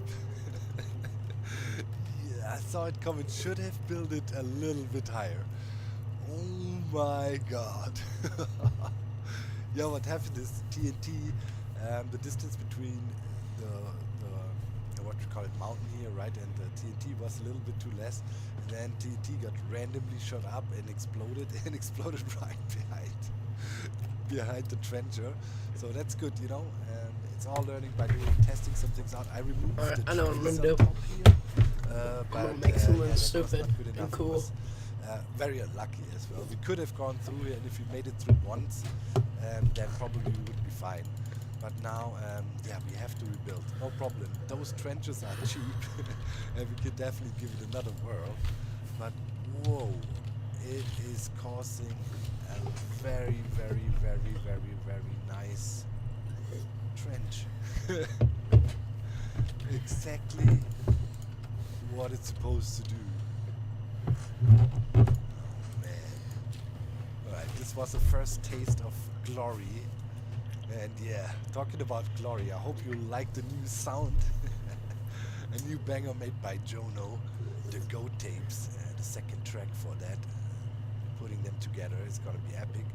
And yeah, when I look at the water that's coming out there now, I feel I need to get my hand on sponges to have a little bit to, you know, be able to go in and clear these little water breaks, these water leaks we have, because one individual water source can create quite a mess.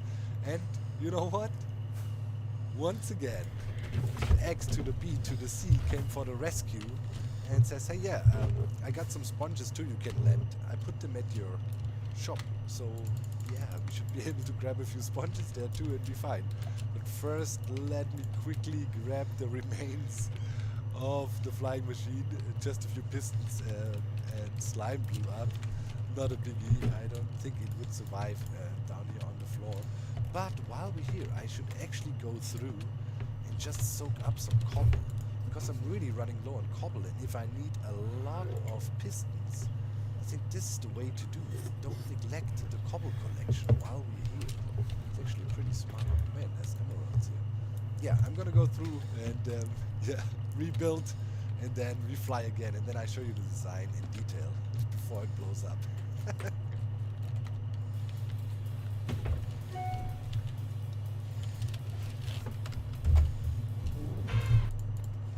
Okay, I stopped the time for rebuilding the machine, which is also quite interesting for us because, well, we will have to rebuild it a few more times digging out this trench, but it took me about not even 10 minutes.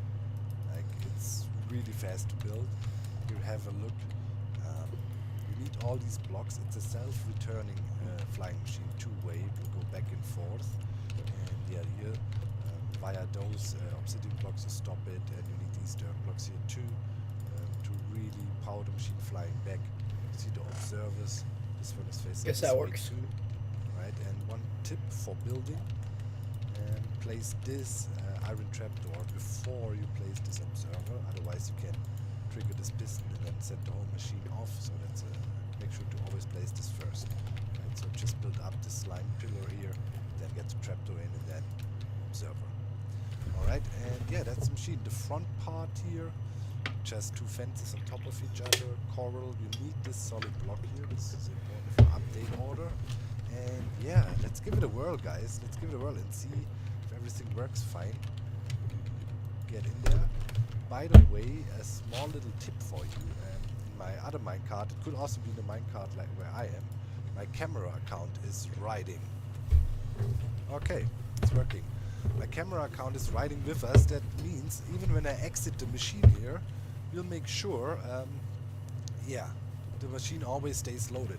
As a minecart is considered a living entity, a camera account can actually mount it, right? That's why you can also use minecarts to kill stuff with entity crap. So yeah, let's use our other camera account. Now we got two pretty much, and have a look here. And I have to say, this looks pretty good. Yeah, the server is struggling at the moment a bit. Tangle was AFKing for 2 days now at his wither skeleton farm, and it's really taking a toll on the server. Flying is already painful. That's why you need to build extremely overpowered farms that you only run for a short amount of time. Everything that needs to run for hours and hours is always a problem, but you know, you cannot always build super high efficient farms. The farm Tango built is already really good, and it's then always, as usual, not one player alone. It just adds up. But yeah, this machine is really hammering out a pretty nice trench, and you know, there you can see it as well, right? You want to be low down, so you have quick explosion succession, but you want to be at least 20 blocks above ground to be really sure. Back there, our little explosion. Let's see, we have to go over a little bit of raised hill here again. I'm willing to gamble, you know, just blow up this little bit here. But yeah, we shall see. Okay, where we at? Machines coming in there. Shaving off everything nicely here, also at the mansion. And I mean, you know, this is just the smallest trencher we built. It's gonna be a really nice progression, right? So yeah, the audio needs to crank that down.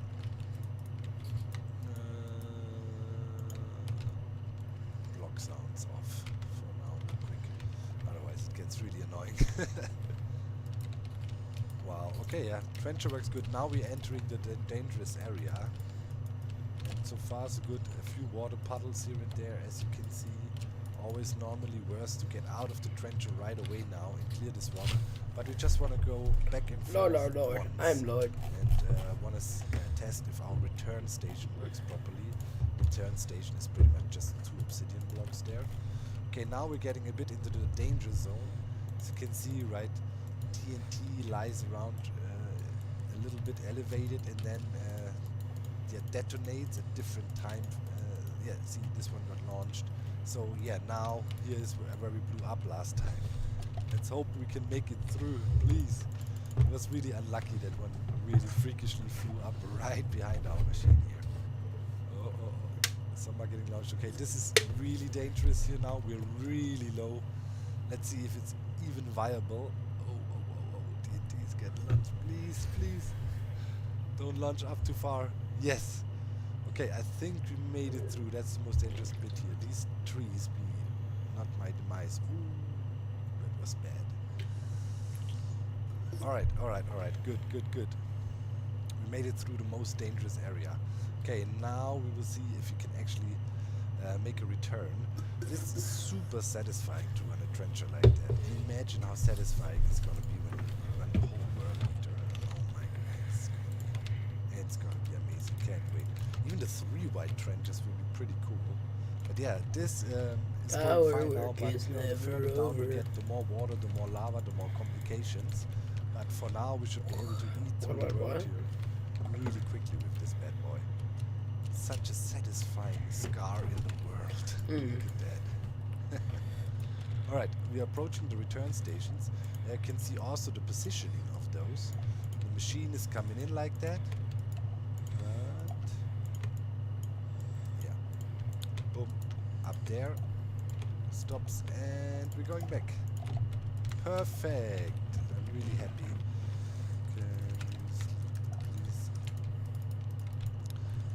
Riding hell machine.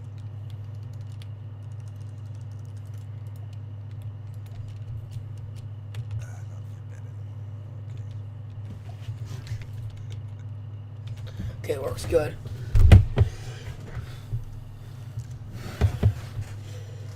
Maybe somebody can sleep. I just don't want sky rats spawning in on me, you know. That's the last thing I want. Alright. But I think we're good. Guys, Alright, we can. I'd say we wrap it up for today. We can I'll do a triple. bunch of trenching here, play around and test. Maybe we do a triple little live these. stream, a little bit of a trenching live stream. That would be fun. We have 2 small trenches to do on the south and north side, and then wider trenches on east and west side. Thank you. Very, very nice. Okay. Glorious. More. Guys, thank you so much for watching. I see you in the next episode. Make sure to check out Jono's channel. Soon, the Go Tapes will be released. And I think this is kind of an epic shot to end the episode. Bye, guys.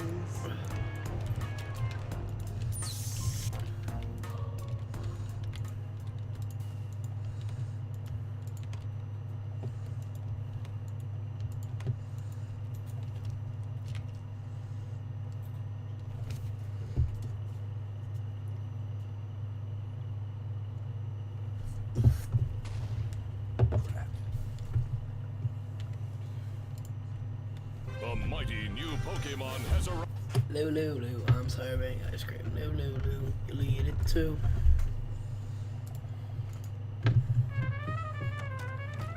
Hola mamá, ¿cómo lo llevas? How's my honor student doing? Muy bien. All the niños and niñas at school think I should run for class presidenta. Sup, ladies? Want to see something?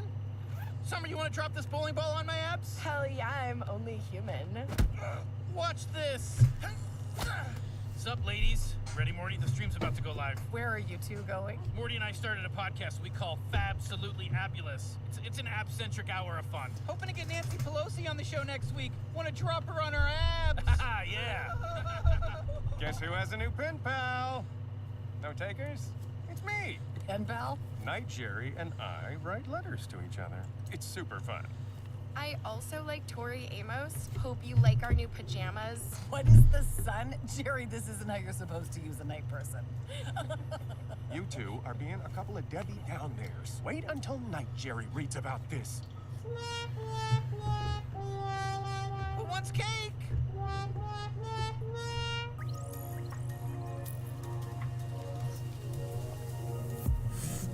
When so night person learned about this. Now the silly nigga wants to fight.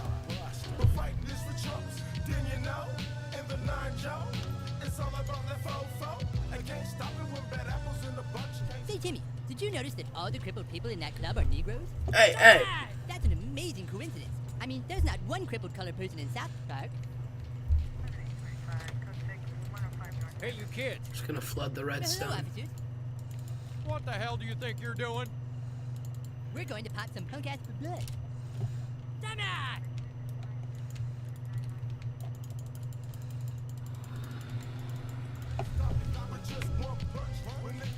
Look, Timmy, there's a convenience store. That must be what the fellas meant by pop some punk ass blood. They want us to get them some soda pop and treats. Ah, Timmy! Let's buy them ginger ale and marshmallows. Then they'll let us in the club for sure. Oh, shit!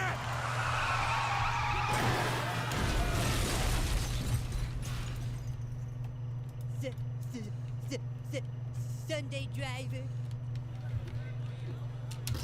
Yo, listen up, y'all. Let me tell you about my Lil G's roller and 4 legs here.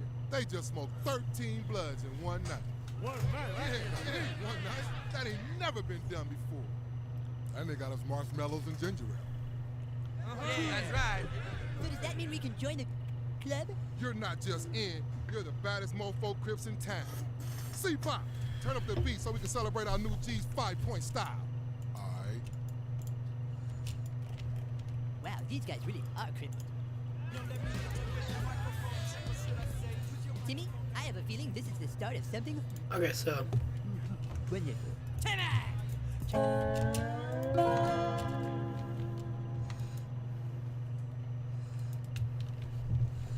I do that and it blows up, does it? No, it doesn't break dispensers. Okay, cool.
Oh, yeah.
Are you going back?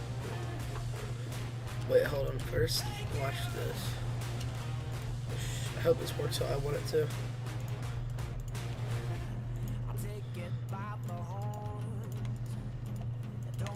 Just gotta fill these up.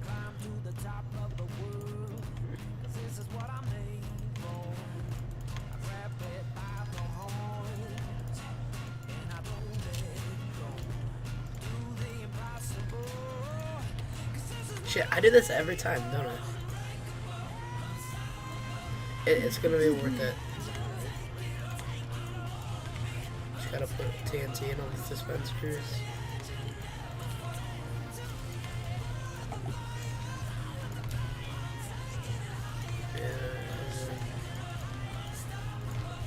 If I'm right, this should work how I want it to. Also, I'm in Cookie a Grave. Okay, so flip this.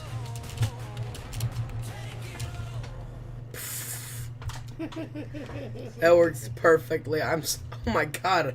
I was 400 blocks up. Work hard to expand our selection of high-quality tools, and we'd just like to say thank you for noticing. That was great. That's so cool though. Just random stuff to do at a fraction of the price. Thanks to all our customers who raved about the value at Harbor Freight. With an overwhelming number of 5-star ratings for so many tools, begs the question, why I your neck, mine. Like your jaw? I like popped a vein in my arms. Hold on. Didn't even get me up yet. I didn't even get you up yet. I was gonna bury my glasses in your spine. Ooh. Oh, that.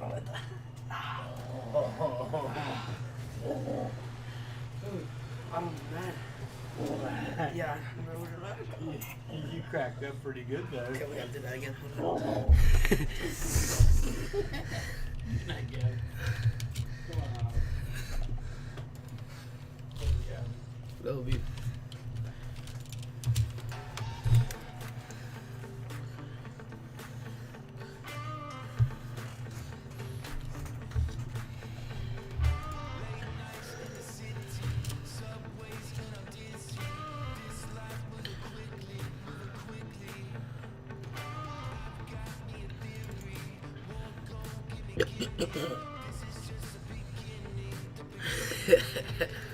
That worked exactly how I wanted it to.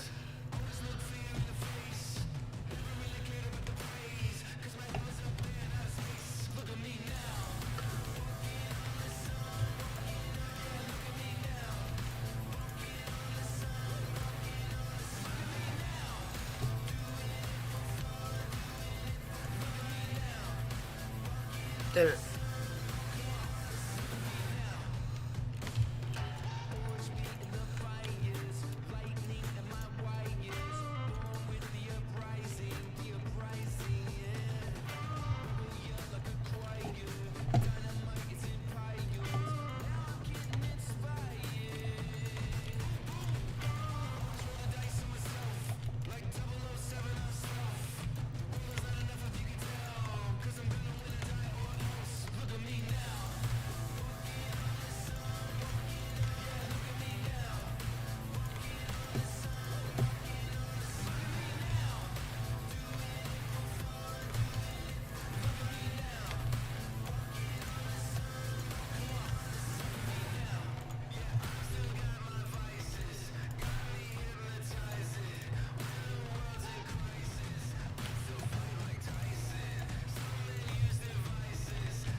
I got rid of the lever. Okay. I'm pretty sure I can move it up here. Yeah.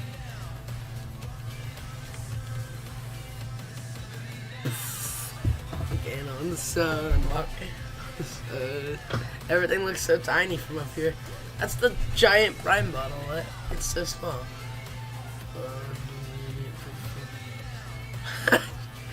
You get caves and cliffs for that? What? I just waterbug clutched. Okay.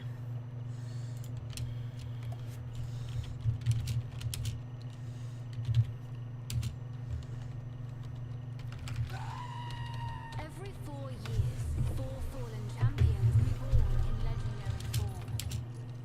But there's the risk of returning as something entirely different, isn't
Oh, you go extra high, yes. Oh shit, I gotta get back there. Come on.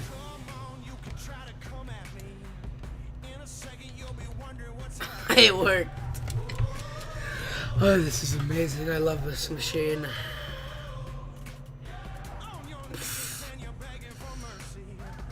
Oh, look at that thing.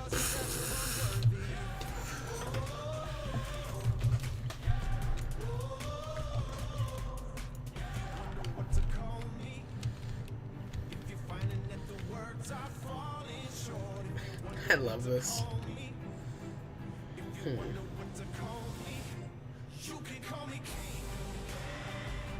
I wonder if I could get any more dispensers on here.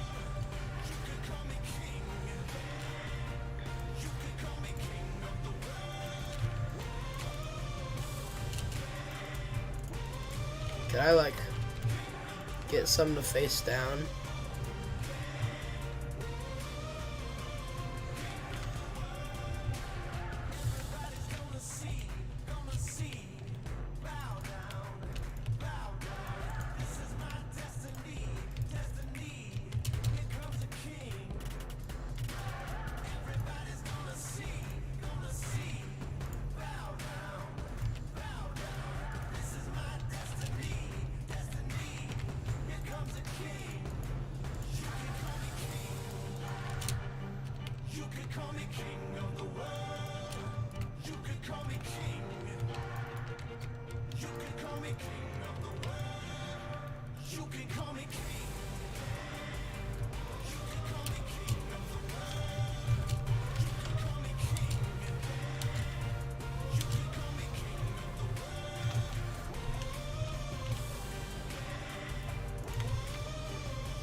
Holy sh!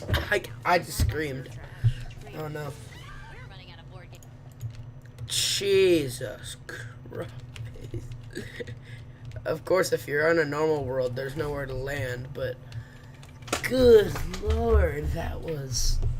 that was awesome.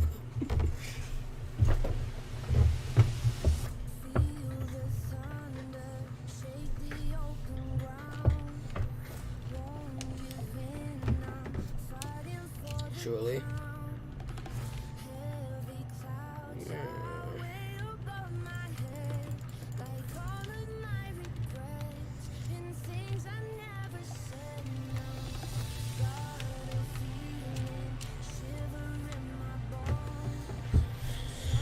I think I can...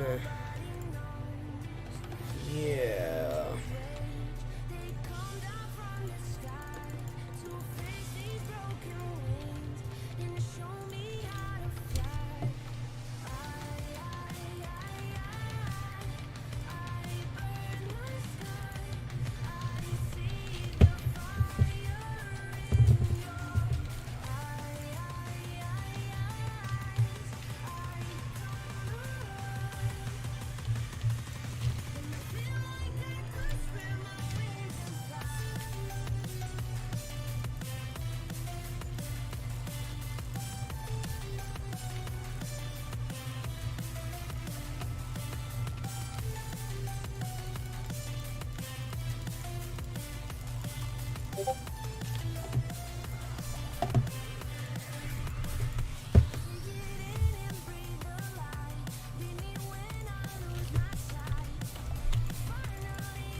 Okay.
need slabs.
Okay, so we should be able to pretty much infinitely expand this.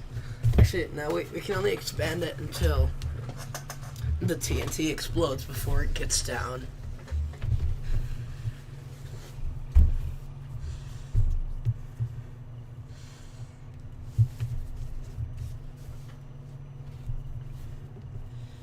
Alright, let's do this.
Okay, so I guess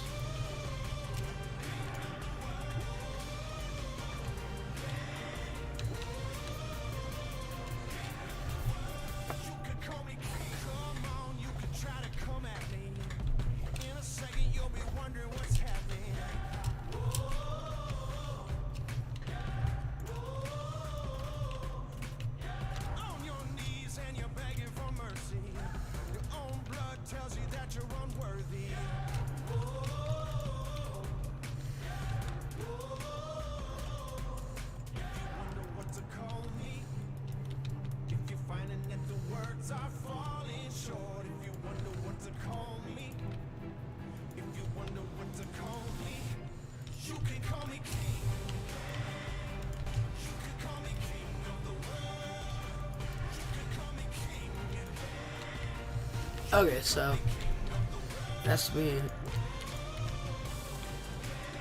okay, yeah, that's be in the middle.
at Mint Mobile can be good at just $15 a month. So, as Mint's new owner, I brought in one of our first and oldest customers, Wasim McNavy. Welcome to Mint, Ryan. So you've had Mint for years. Any issues? No, the service has been great. And under my ownership, it's gonna...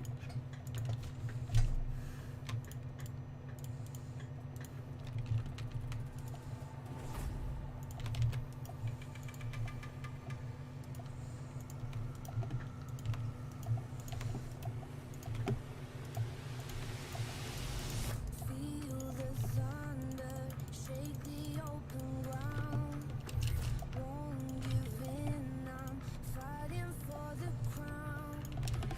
Heavy clouds are way above my head, like all of my regrets and things I never said. Now, got a feeling, shiver in my bones. Something's coming, but nobody knows. Angels rage, they come down from the sky to face these broken wings and show me how to fly. I burn the sky. Let's just play.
Harbor Freight, we've worked hard to expand our selection of high-quality tools.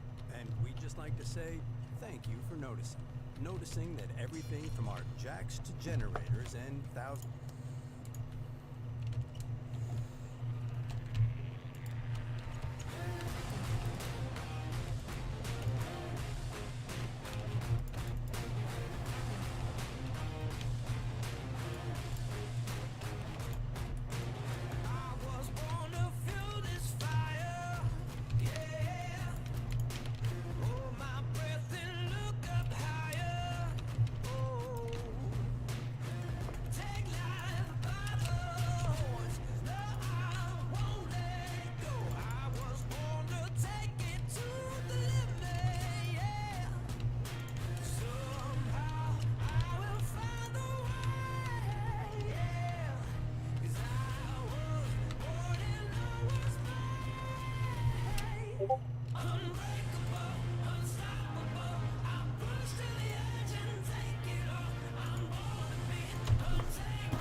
Man, I feel like such a noob. Minecraft, I can look up how to make a flying machine.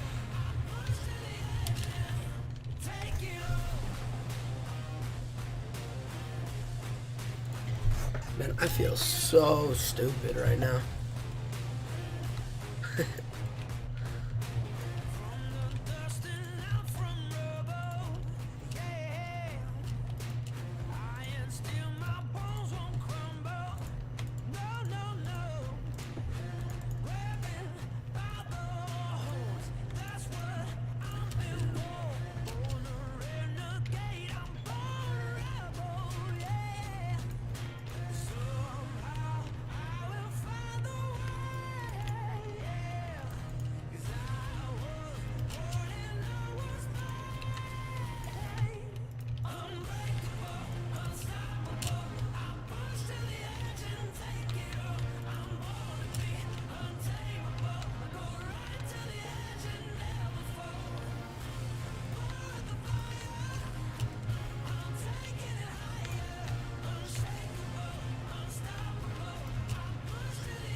Oh snap.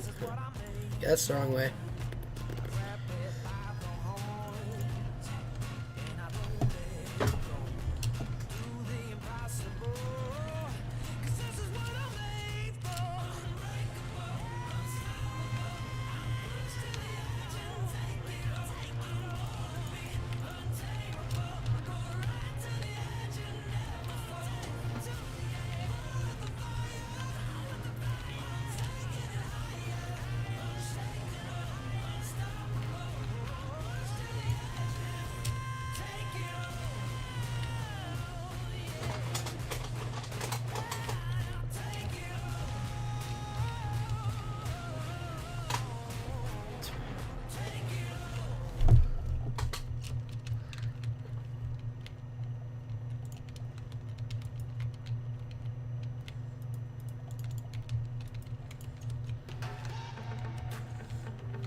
Hear me now.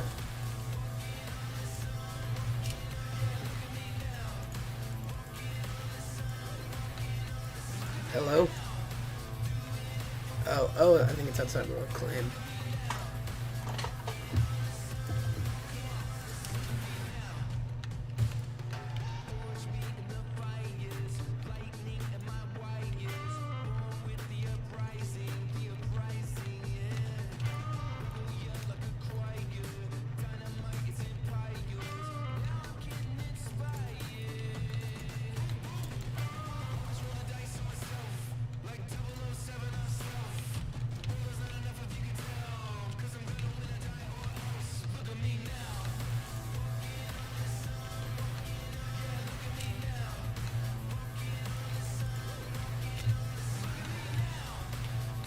nothing.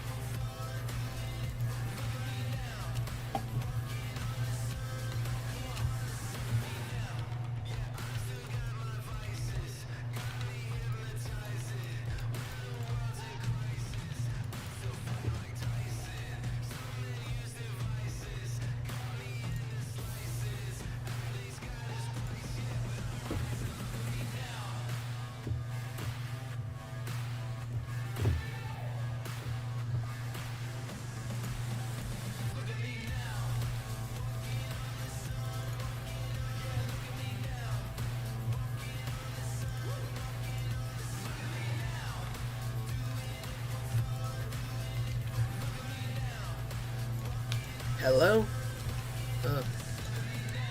Piston machine, you there?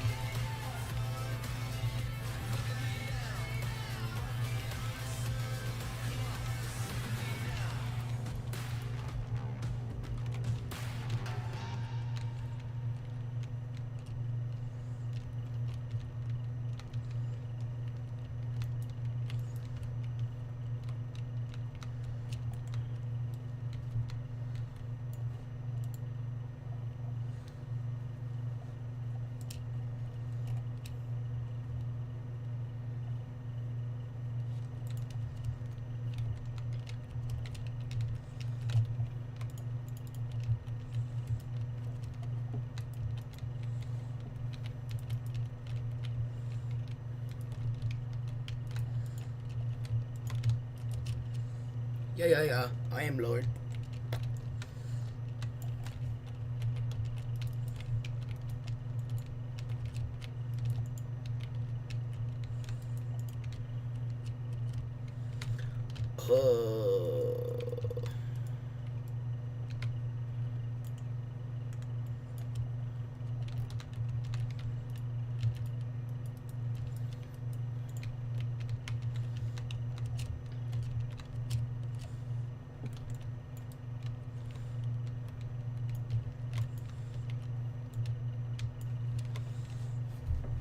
No, it's just more Doc.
Hey guys, welcome. Ooh, diamonds.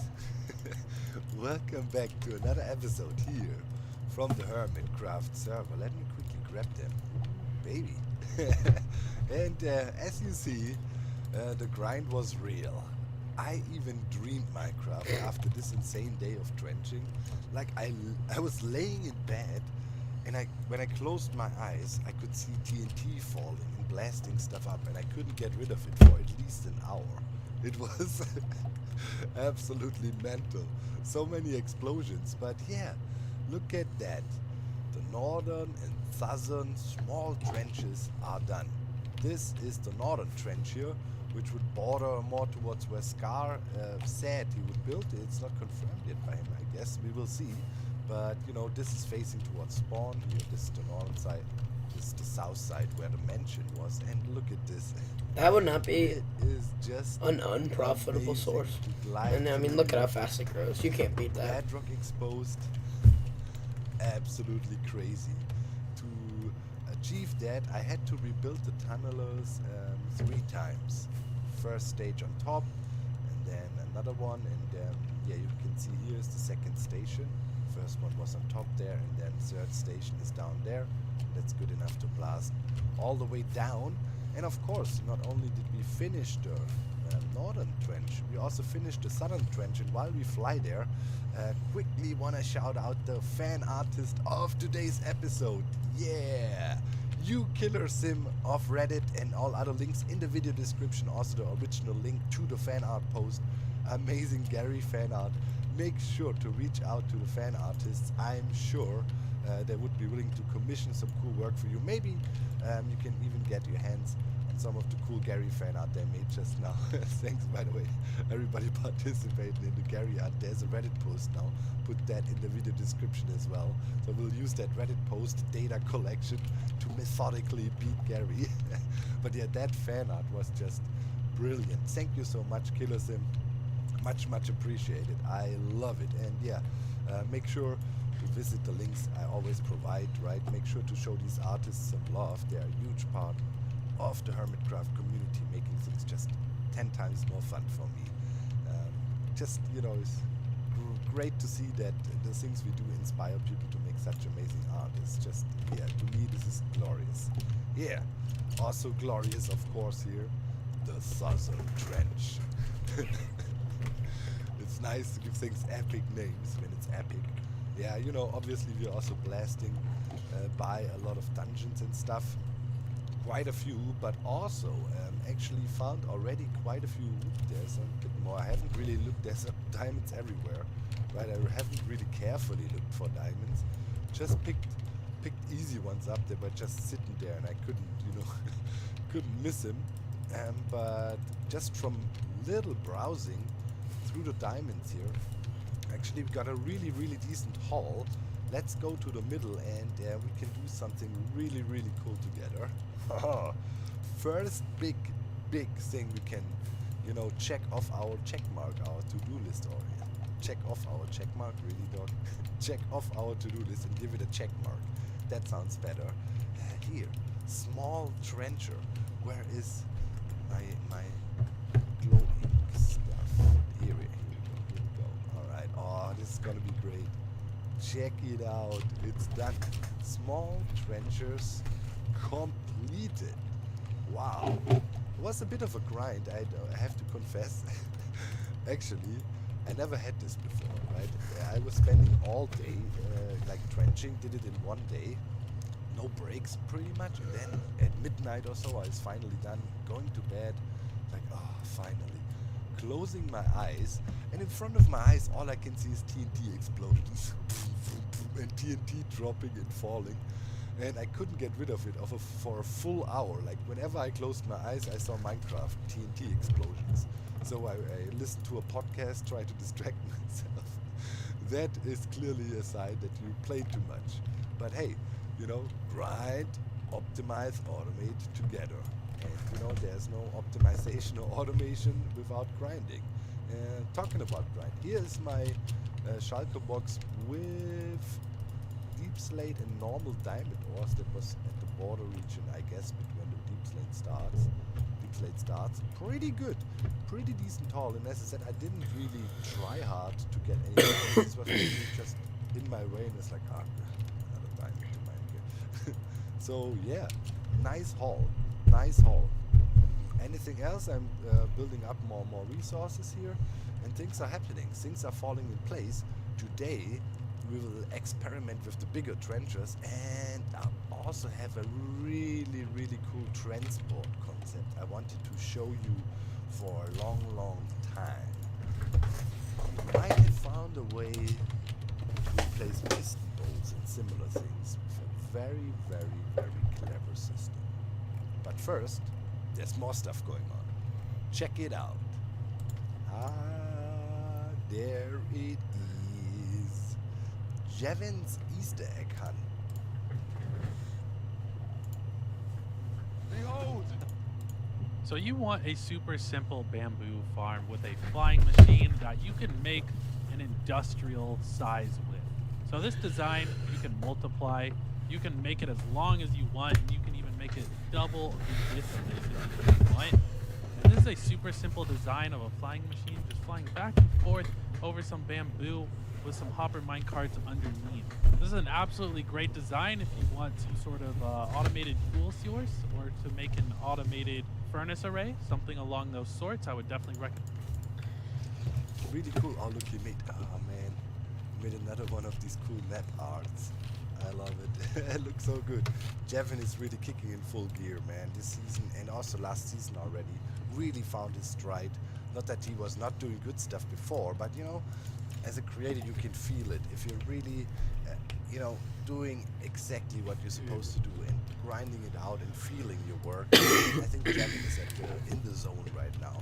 Because yeah, he's doing really cool stuff around the server, and you know, here the Easter egg hunt now, really cool idea. So pretty much, yeah, he made some really cool Easter egg-ish hermit figurines, and then yeah, you can participate in a hide and seek for a big diamond prize. So yeah, Easter egg hunt, right? In each of your Easter baskets, you will find a book and your eggs. Your goal is to hide one of each of your eggs using invis item frames in each of the hermit's yeah, bases listed in your book. Okay, scoring. You will score with the total number of eggs hidden minus the ones found. Example, 18 eggs hidden. Okay, pretty straightforward, right? Tiebreaker. Egg hunt using a special egg. Okay, there's a tiebreaker special egg in case that is needed. Entry fee, 1 diamond block. Okay, yeah, sign up date. Oh yeah, last day today. And then dates to hide your eggs, 12 to 16. Nice. Prices, all diamonds from the entry fee and 4 netherite ingots. Nice, that's a huge price. People sign up. Ooh, baby. Cub, set a winner setup. The true winner Perlo, False, Jovial Javin, Exuma, Isaac. What? Why are X best at this game? Cleardo unhideable. The excellent Joe Hills, Egg Monster. Come on, man. Everybody with the buttons. Then Scar. Scar. G. Okay, that's the G. The G unit. Green. G unit. Okay, we gotta sign up too. If everybody goes for cool names, nothing beats gold. Bam. Okay, oops. Man, this is a huge participation. This is gonna be crazy. Okay, 1, 2, 3, 4, 5, 6, 7, 8, 9. Alright. Boom, entry fee. Oh, do I need to craft it in the block now? No crafting table here. That counts. Oh wait, not again. Last time I drove everybody crazy keeping the book from the rocket shop in my inventory so long. Alright, we're signed up. Easter egg hunt. Let's do it. One of the most suggested items over on the Reddit on our Gary list was the golden apple, which makes a lot of sense, right? Hello, I'm yellow, yes. And also green, well, in its raw state, red and white, you know, before you transform it, you can't really see it. Makes you rich and satisfied, kind of wordplay-ish, gold, and you know, you get food, and have very little value. Well, I'm not in caves, not in water, well, in theory, yeah, the golden apple has not much value. I'm not myself, right? So maybe it's talking about the apple and then you transform it in the amazing golden apple. Gary, you want golden apple? Well, scratch that off the list, I guess. Man, that hole. It's really getting deep. As if I'm not doing enough TNT blasting already at the moment. Anyways, let's head over to the village. I want to show you more of my crazy grind efforts. And we have a little addition here to our setup over at the village. And yeah, there you have it. This is a cobble generator. This is a design by Il Mango, released it a few, maybe 1 or 2 years ago maybe. Just look for cobble generator Il Mango, you shall find it. And there's a world download for it, and then you can check it out. But it's really cool, simple but effective, does about 18,000 cobblestone per hour. You might ask, dog, why you need a cobblestone generator? Well, this one's fully automatic, right? I just switch it on here, and then it will generate cobble and blow it up right away. It's kind of a mini blast chamber. And when I'm AFK in here, let me quickly turn off the block sounds though. You know, I'm just chilling here, having the iron farm going, and at the same time creating cobble. And yeah, let's look at it with camera account. Inside, it's really clever, right? You can see the stairs here. Those are all waterlogged, and then there's the lava right next to it. And inside, pretty much lava touches water here. With those are the stairs, right? The backside of the stairs, which are waterlogged. And then, yeah, simple but effective quick columns of cobble get generated here around us, and then we drop TNT from above here. I guess we can't keep putting it off. I gotta get to work. Just rotates, boom, drops the TNT in, and yeah, then the cobble gets flushed out and into our storage chests here. A quick tip for you: lichen is actually a really useful block. You can use it to separate water streams, for example, here on ice roads. Very cheap. Not even a half slab is cheaper. So yeah, thing is cooking, right? And then yeah, here we will have cobble. I've been using quite a bit of it already because I've been crafting like crazy. Yeah, check this out. Where do we start? First of all, a shulker box full of pistons. That's over 1,700. That's all the pistons we need for the World Eater. And then we needed like 900 or something sticky pistons. So also made a full chest, which is amazing, and also made a full chest or shulker box of observers. We won't need that many, I think, but we need quite a bunch. And yeah, also here I have the materials for the wider trencher now ready. We can pick that up too, and yeah, get all this stuff transferred over to our future amazing build site here. You know, I went on nether quartz hunting like crazy, and yeah, we're getting there. We're getting there. What do we hear? This is my random build chest. Okay, I'd say, oh yeah, never leave this thing running while you unload it. It can break the TNT loop on top. Always make sure to turn it off. Right, and there's a lever here to do so. That is really important. Otherwise, you might come back and it's blown up or stuck or something, and you don't want to do it. Here is another one of the Easter egg hunt advertising posters with the same book. So we could have even taken it, wouldn't have been a problem. So far I haven't received any Easter eggs to hide, but I said, well, you know, to Jevin that please let the people know they should hide the Easter eggs here in my village. Because, you know, over there, yeah, at the spawn area, my shopping buildings and so on, they're quite tiny. They cannot really hide much there. Alright, that means we can check off some things off our work list. Oh, by the way, sponges. I got almost a stack from XP Crafted. He lended them to us, so there's that. I had 63. There's one somewhere in the furnace. It's drying. And yeah, also I brought over some fire potions, but really definitely more in the bucket situation will also be crazy. Food we're good for now, actually. Doing fine with my gigapies. And yeah, we can check stuff off here. We did the pistons, we did the sticky pistons, and we actually have the observers. So here, what is that? Yeah, pistons and observers. So that is all here. Man, we're making big moves. Now the pumpkin situation. I still have no idea when Ren will return. I might just go over to Gigapies and see what the pumpkin production is doing over there. But it should run wild if he has it not turned off or so. I should then maybe turn it on. Because yeah, spawn always loaded. And then redstone blocks. Need to talk to Impulse or Tango.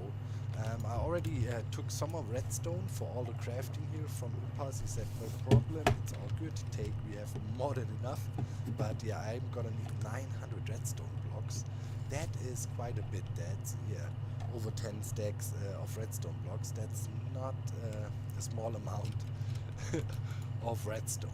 So yeah, with that said, talking about making huge strides, I'd say time to build ourselves a bigger trencher and try that bad boy out and yeah, have some fun with that.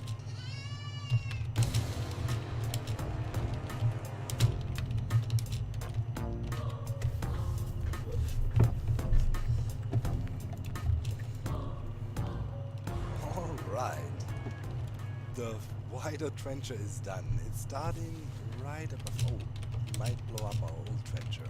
Oh well, good riddance. So yeah, double wide, and now we want to do about a 15 wide trench all along here.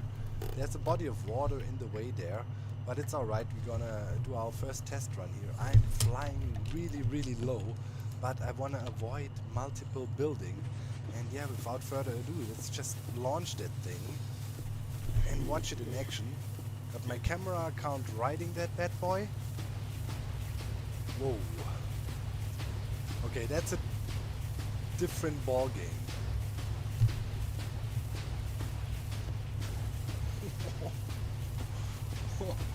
Okay.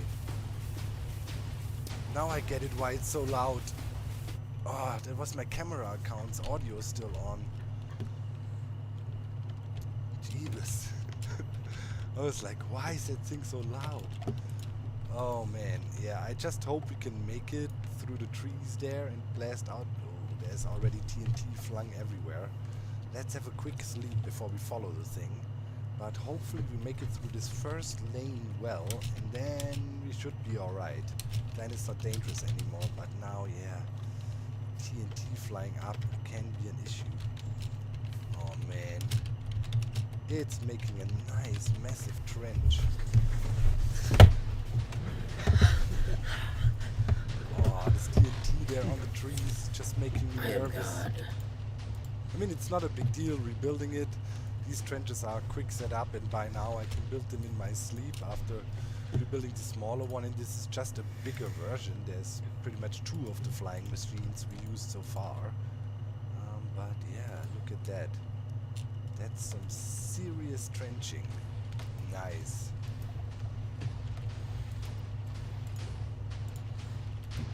So far so good. Ah, those TNT sitting up in the trees. Ah, please. Whoa! Yeah, I was just too lazy to build it higher up. We will see, we will see. Maybe it was a dumb move. So far so good.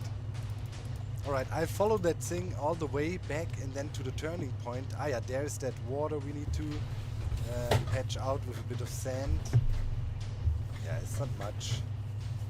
Just trench it out and use the sponges. It's just a small river here. Oh. Okay, got accelerated in the right direction. Oof, this flew high. Oh, we're almost there at the turner. Then the worst is done. Please don't blow up now on the last few meters. Okay, let's observe if the turning works properly. And yes, okay, we're going back. All right, so I'll trench a little bit. I'll stop the machine now on its way back. Make sure the water is, removed over there at the river, and then we'll let that thing run until there is no more running. But yeah, let's see how much water and stuff is in there. So far so good. Oh my god, what did Scar do to poor Cookie Monster? Maybe messed with Gary, blew up. Wow, poor Cookie Monster, but what the? This is a gigantic pile of diamond ore. Get a little bit jelly. How much would this be? Got more probably, but it's a huge pile. Anyways, why I'm here? Where in the street is? I was born to fuel this fire. I can't wait to look at these things. They are amazing. So it uses the custom texture stuff, and I saw a preview by Jeff, and I couldn't wait to see it. It was so cool. Wait. How many people do we have here? Like, so many. I mean, cut dogs. Yeah, here we go. Oh baby, here, check this out.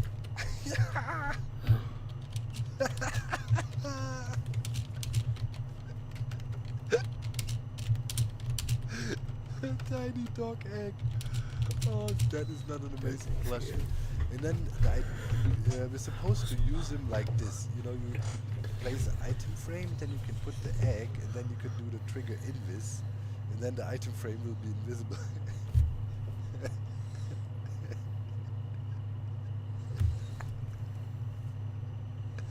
Tiny dog. I don't even want to hide those anywhere. I just want to keep him. Oh my god. Wait, how did I look? Oh, stay there. Spin. Oh my god. I wonder how all the others look. Don't, you know, check out every episode of the people that are in here. Check out their Easter eggs. It's just amazing. Oh, I told you, man, Javin was on a roll. And it was a great idea. When he came up with this idea, everybody was like, oh baby, this is so cool. Yes, please. Okay. Welcome to the Hermitcraft Easter egg hunt. Instructions on the next pages. You will see a list of hermits. The list serves two purposes. The first is to use as a checklist for hiding your eggs. The second is to make sure that you have found all the hidden eggs in your base. You have until the 17th of April to hide all your eggs. If you do not hide all of them, you will limit your possible score, of course. Okay, and then it gives certain locations.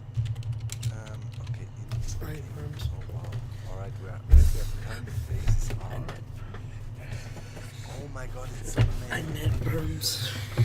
Okay, and then there is rules. No use of F3B. You may use the inside and outside of bases to hide eggs, inside and outside. You cannot break blocks to hide eggs, okay? If you have any questions, feel free to ask Javin. Wow, okay, so we have a huge checklist of eggs to hide.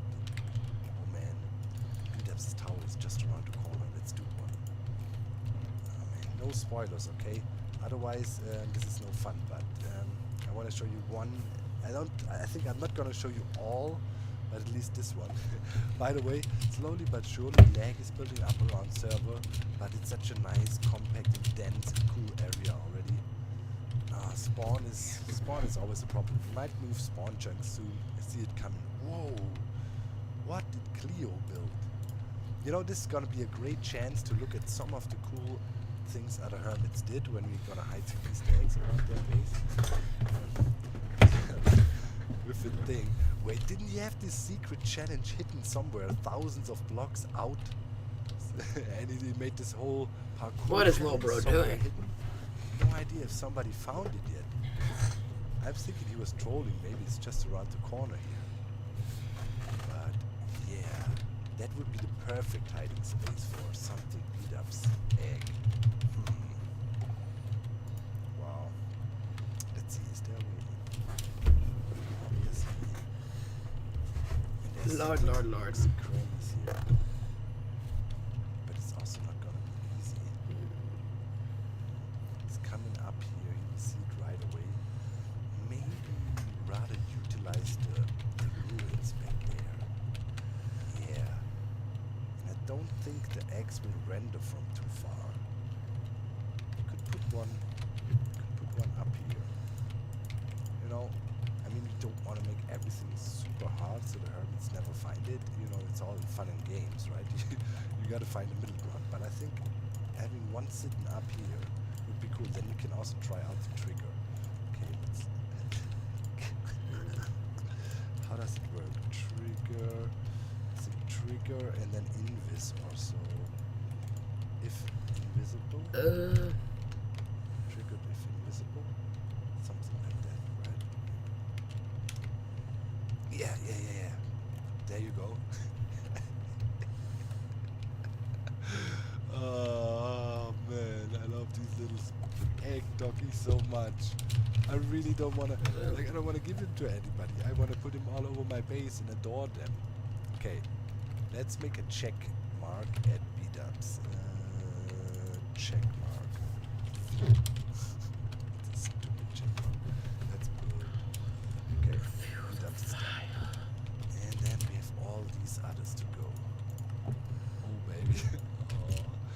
Bye, little doggy.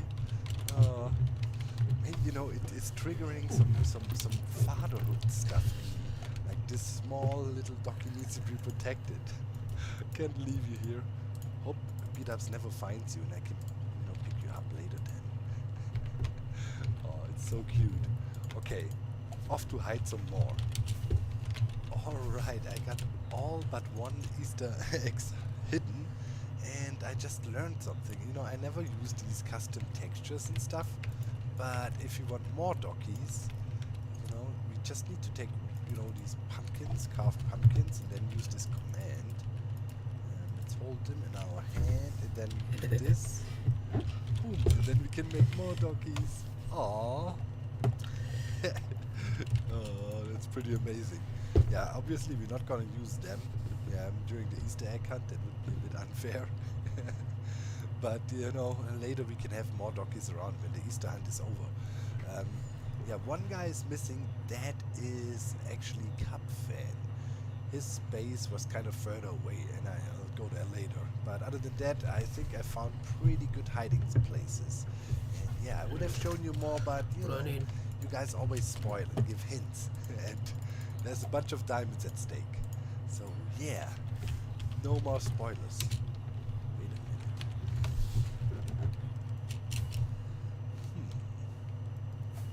Now looking at this little thing.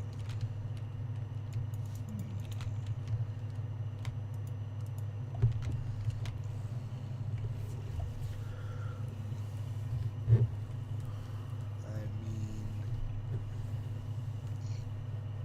you didn't see that. Yeah, would have guessed. As most of you know, the maximum speed for conventional transport in Minecraft is 20 blocks per second. Piston bolts, for example, go that fast. And wouldn't it be cool if we had a way to travel faster again? A while back there was a technology in Minecraft, it was called translocation, where blocks could kind of warp through pistons and so on. That was fixed, but let's see what we can do about that. So here we have a interesting setup to demonstrate the concept we're gonna use. So let's talk about floating point error entity alignment. Yeah. Quick demonstration here. So let's have a minecart sitting there and have this piston right next to it, right? What would you expect if I press this button? Nothing, right? Nothing should happen. The minecart should not be pushed forward. Indeed, that is what happens. But now let's check this out. Let's do floating point error alignment. So we take a button and put it to the piston here and quickly zero tick the minecart. Still, we can place our block here, no problem. Minecart seemingly looks the same. And now watch what happens if I press the button.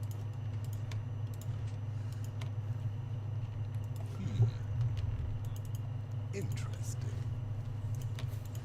Doc, you can't be leaking this stuff. Alright, first things first. They're gonna patch it. Ourselves some llamas.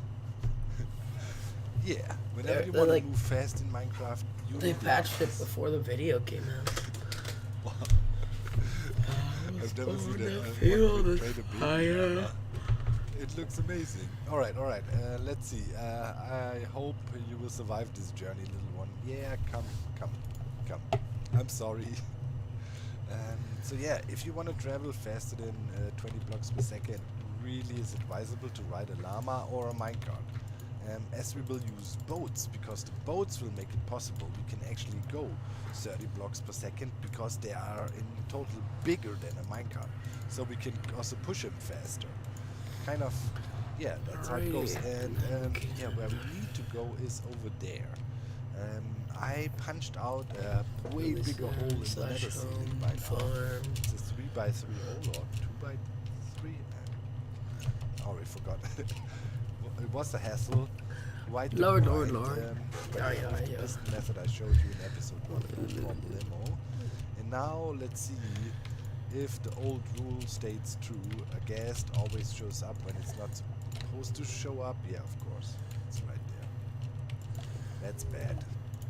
We don't want the guest there. Where is my bow? And I don't have arrows on me. Yeah, we are in a bit of a pickle. Did the guest go? It's over there. Peekaboo. Right, it's going away. So we need to try to haul the llama up here, and as we all know, trying to haul entities upward in Minecraft always a bad idea. They kind of build up momentum, and normally that never really goes. Okay, well I guess it's farm carrots. We shall see. Right, we got him here now. Let's go up further. Hey! Okay, you survived this. And now just this little bit up here to the nether ceiling. But I'm already really happy that we got one up here. I wanted to use smart tunnels to get there, and yeah, it didn't really work. I had to pull him up here because too much stuff going on at spawn. There's just too many portals, and to connect there is an absolute nightmare.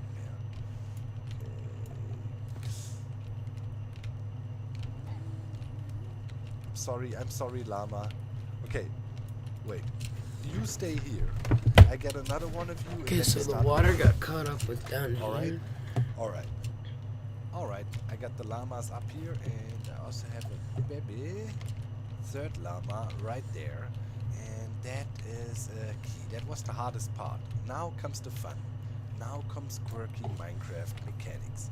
So remember the setup we had with the minecart, and we zero-ticked it in and aligned the minecart in a perfect way.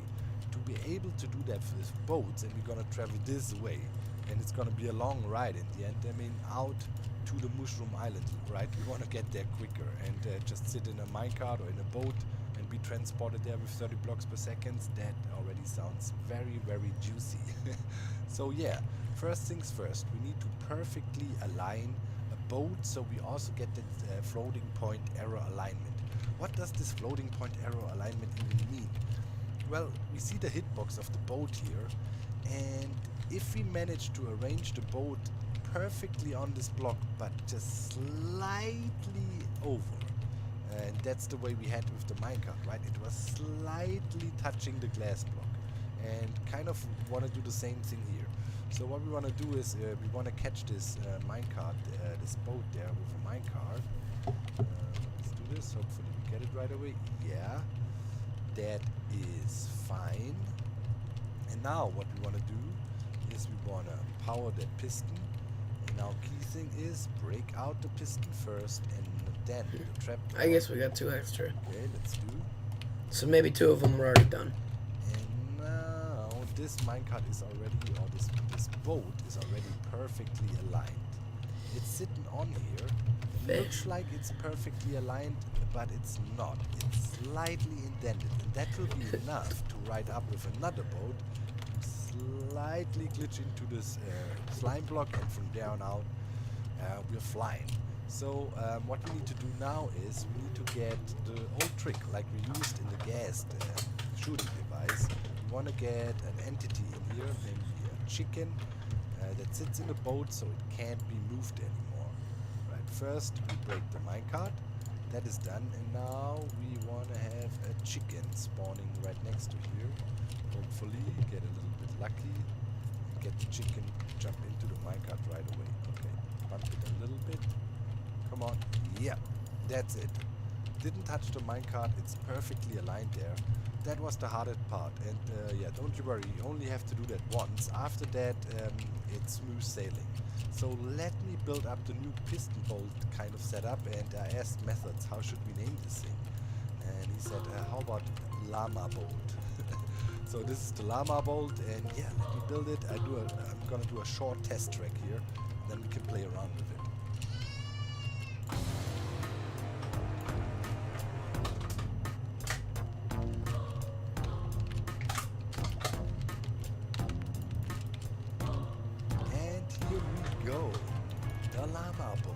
Very short one, you know, just to try it out. This is a rival departure, by the way, super simple as can be. And yeah, the construction of it just an ice layer here, right? And then we have these pistons sitting there.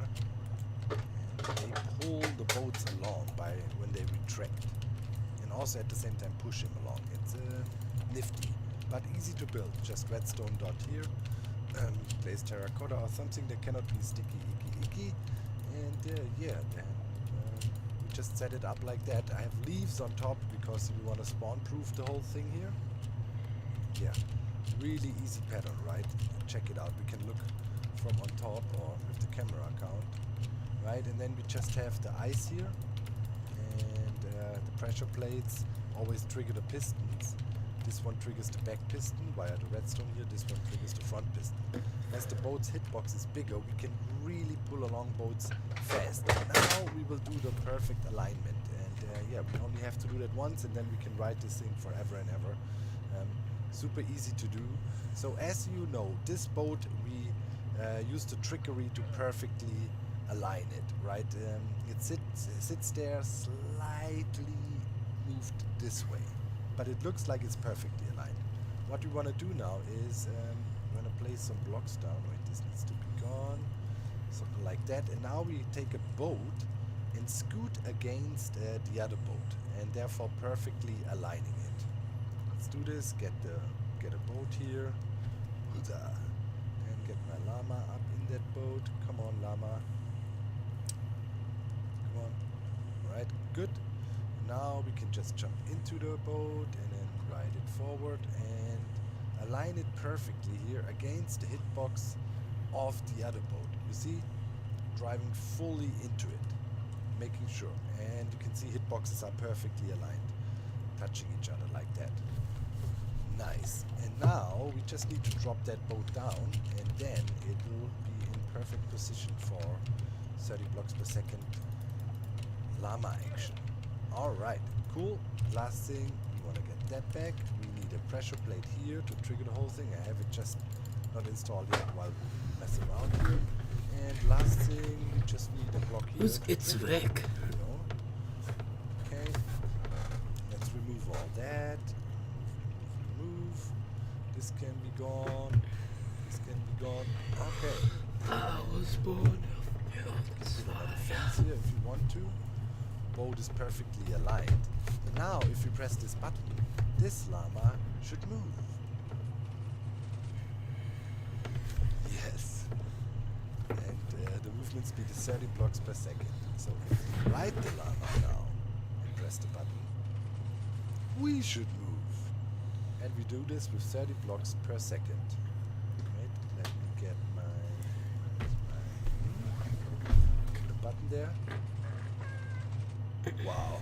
Okay, yeah, it's really smooth and easy to operate. Just sit on there, and that's it. And it's cheap. Oh crap. Okay, that is a problem when you get out of it and you step onto the pressure plates there. It breaks the system. Don't want to do that. Yes. Pull this piston back now. Okay, we don't want that. Okay, I need to make sure our exit system is improved a little bit. Alright. Yeah, but it's not a biggie here to fix that real quick. Just need to move this piston forward one more time again, and then we are already done. Okay, let me fix that real quick and optimize the exit, but yeah, this is looking really, really, really good. Now that we are sure this thing works, I expanded the setup quite some ways. Let's give it a whirl. Oh, nice. Hey, it's such a smooth ride as well. And we're at the end. Okay, and we get out here. Wow. Okay, this is, I don't know, 150 blocks long now or something. And yeah, we do it really fast. Wait, don't I have... Yes, I have the speed meter still on. Let's try what we can read of that. Yep. 30. Has a bit of an issues keeping track, but yeah, 30. Oh yeah, this is my spawn sphere here. All the overlays. Alright, yeah, I showed you that spawn sphere when we were working on the slime farm, right? I used course, as well, to make sure nothing is in range. But this is cool. So yeah, confirmed. This thing actually goes 30 blocks in a second. Nice. Let's try it again.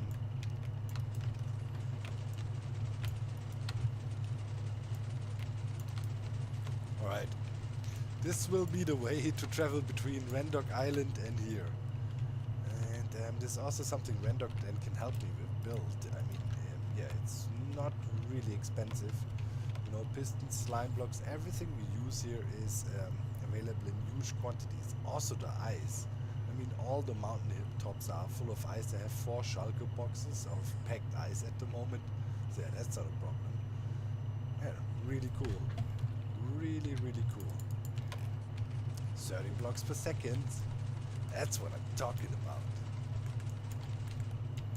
So there is this little spruce forest east of spawn, and the other day I saw a few foxes here, and foxes is what we need.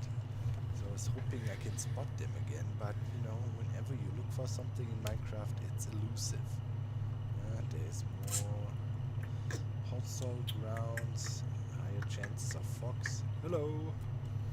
We need a fox. We need a fox. It's really crucial. At least it's a partial fix for our global prank we got going on. Remember, we have turtle eggs at 0, 0, and that causes the zombies to track there globally. But whenever the server restarts, it breaks. So there is a way. Oh, there's fox.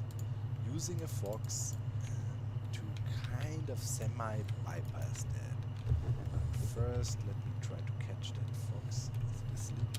Here it is. Foxy, come here.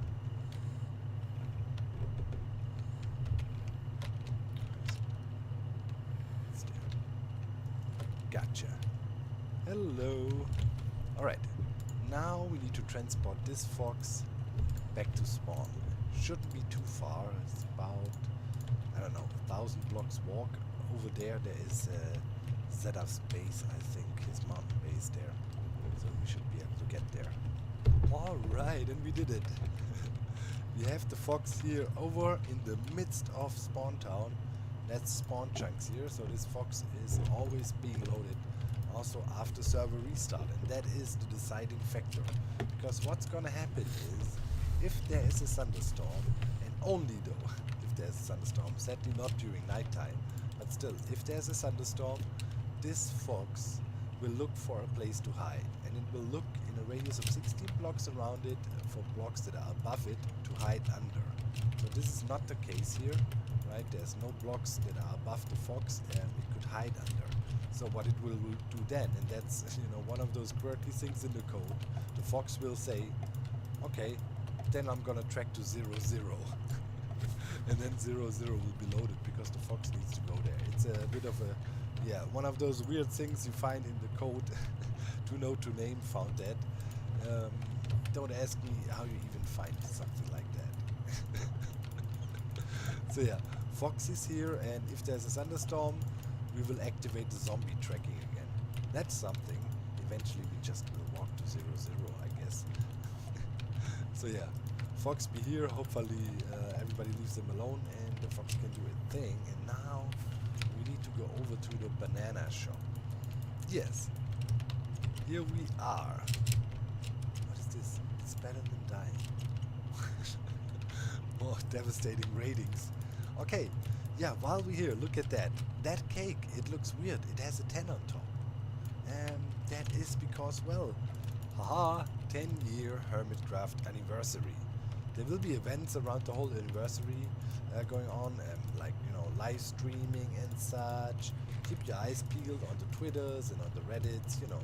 You shall know. Also, Zizuma, you know, with stuff like that, always keep an eye on Zizuma Void. He's always on top of things.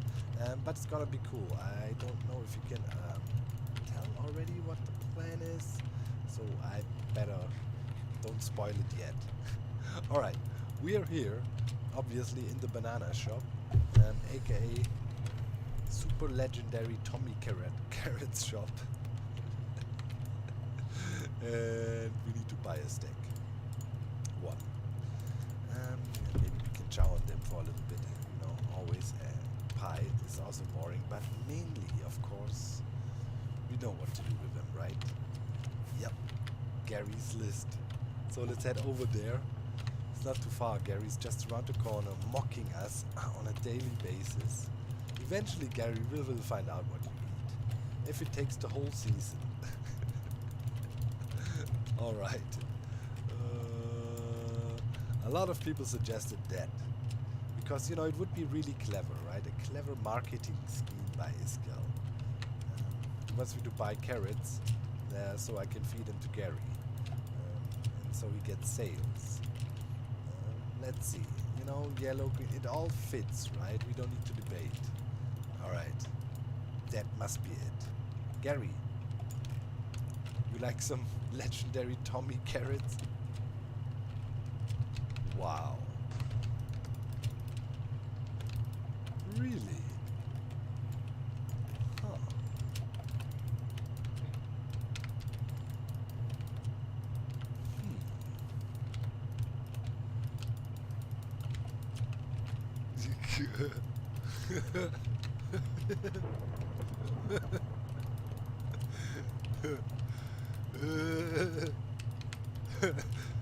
Where are you going, zombie?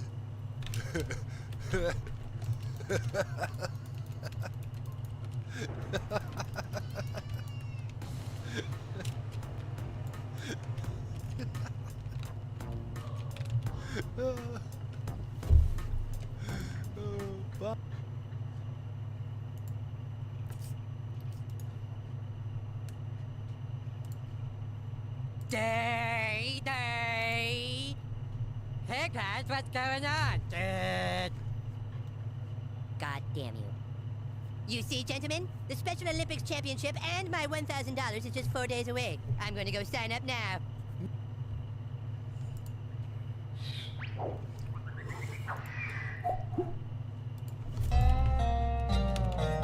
Hey Stan, did you see that rainbow this morning? Yeah, it was huge. I hate those things. Nobody hates rainbows.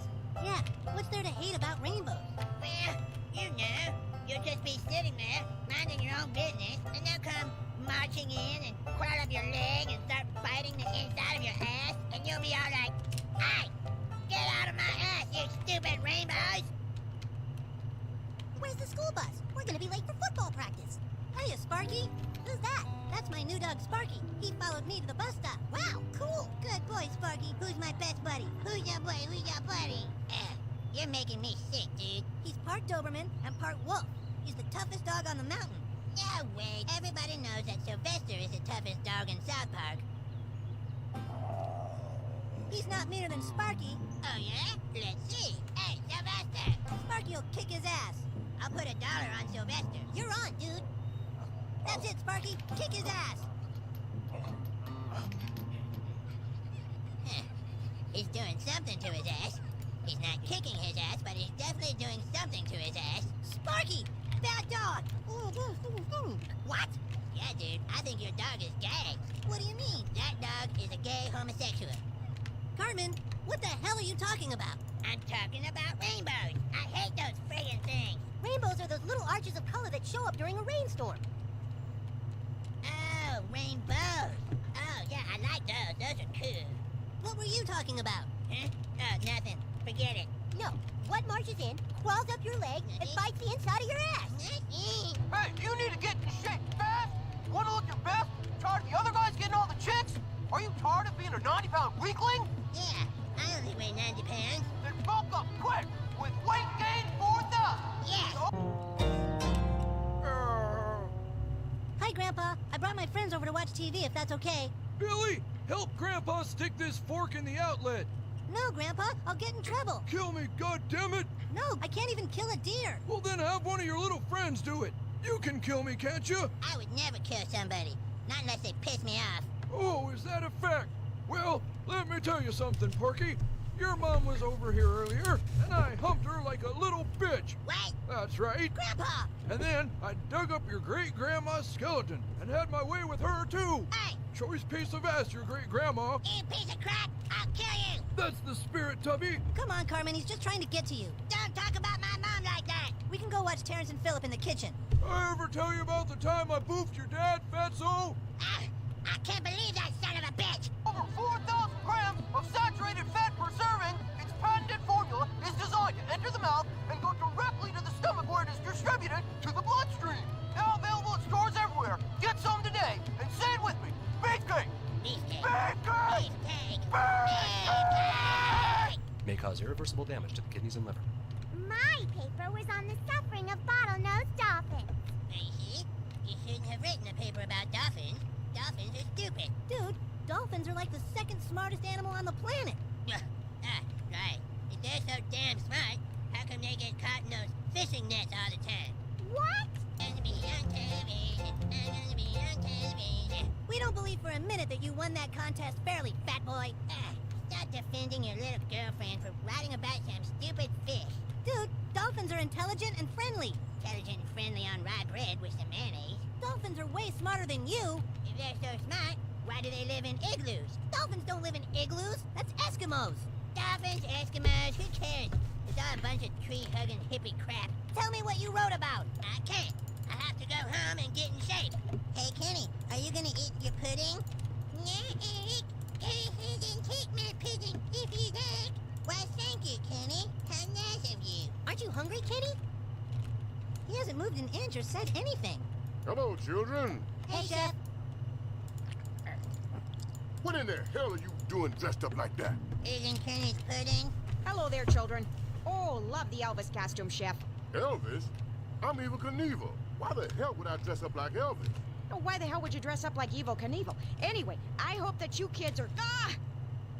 Eric, God bless it. What do you think you're doing? Hey, he said I could have his pudding. Ask him yourself. That's right. He's a perfect terrier. It's okay with me because egg is key.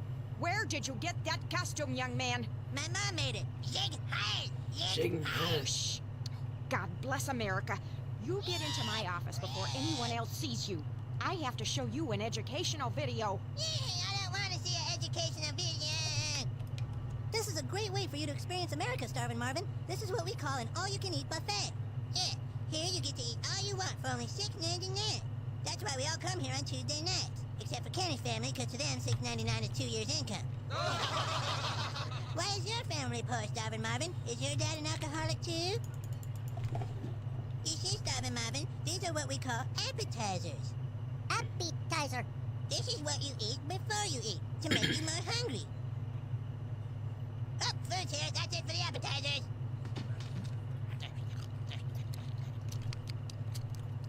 No, Starvin' Marvin, that's my pot pie. Cartman, you butt pipe. This is the time of year you're supposed to share. Oh, yeah, you're right. Are you gonna eat all of your peach cobbler? No, you don't want all that. Why don't you share it with me, eh? Just have it over here. Let me just have some of that. Was a very, very naughty man. Spielen! Loben der bloß lieben!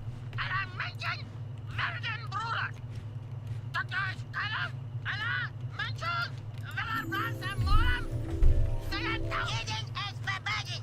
Es ist Sklave und Kaffeegehader! Jeden ist verboten, Gotterei! So remember, kids, dressing up like Hitler in school isn't cool. Now, do you have any questions? Can I see that again? That was cool. You must remove that costume immediately. I can't. I have to win those 2 tons of candy. Well, how about we make your new costume? Let's see now. Aha, thought of something. How about we make you a nice scary ghost costume? Alright.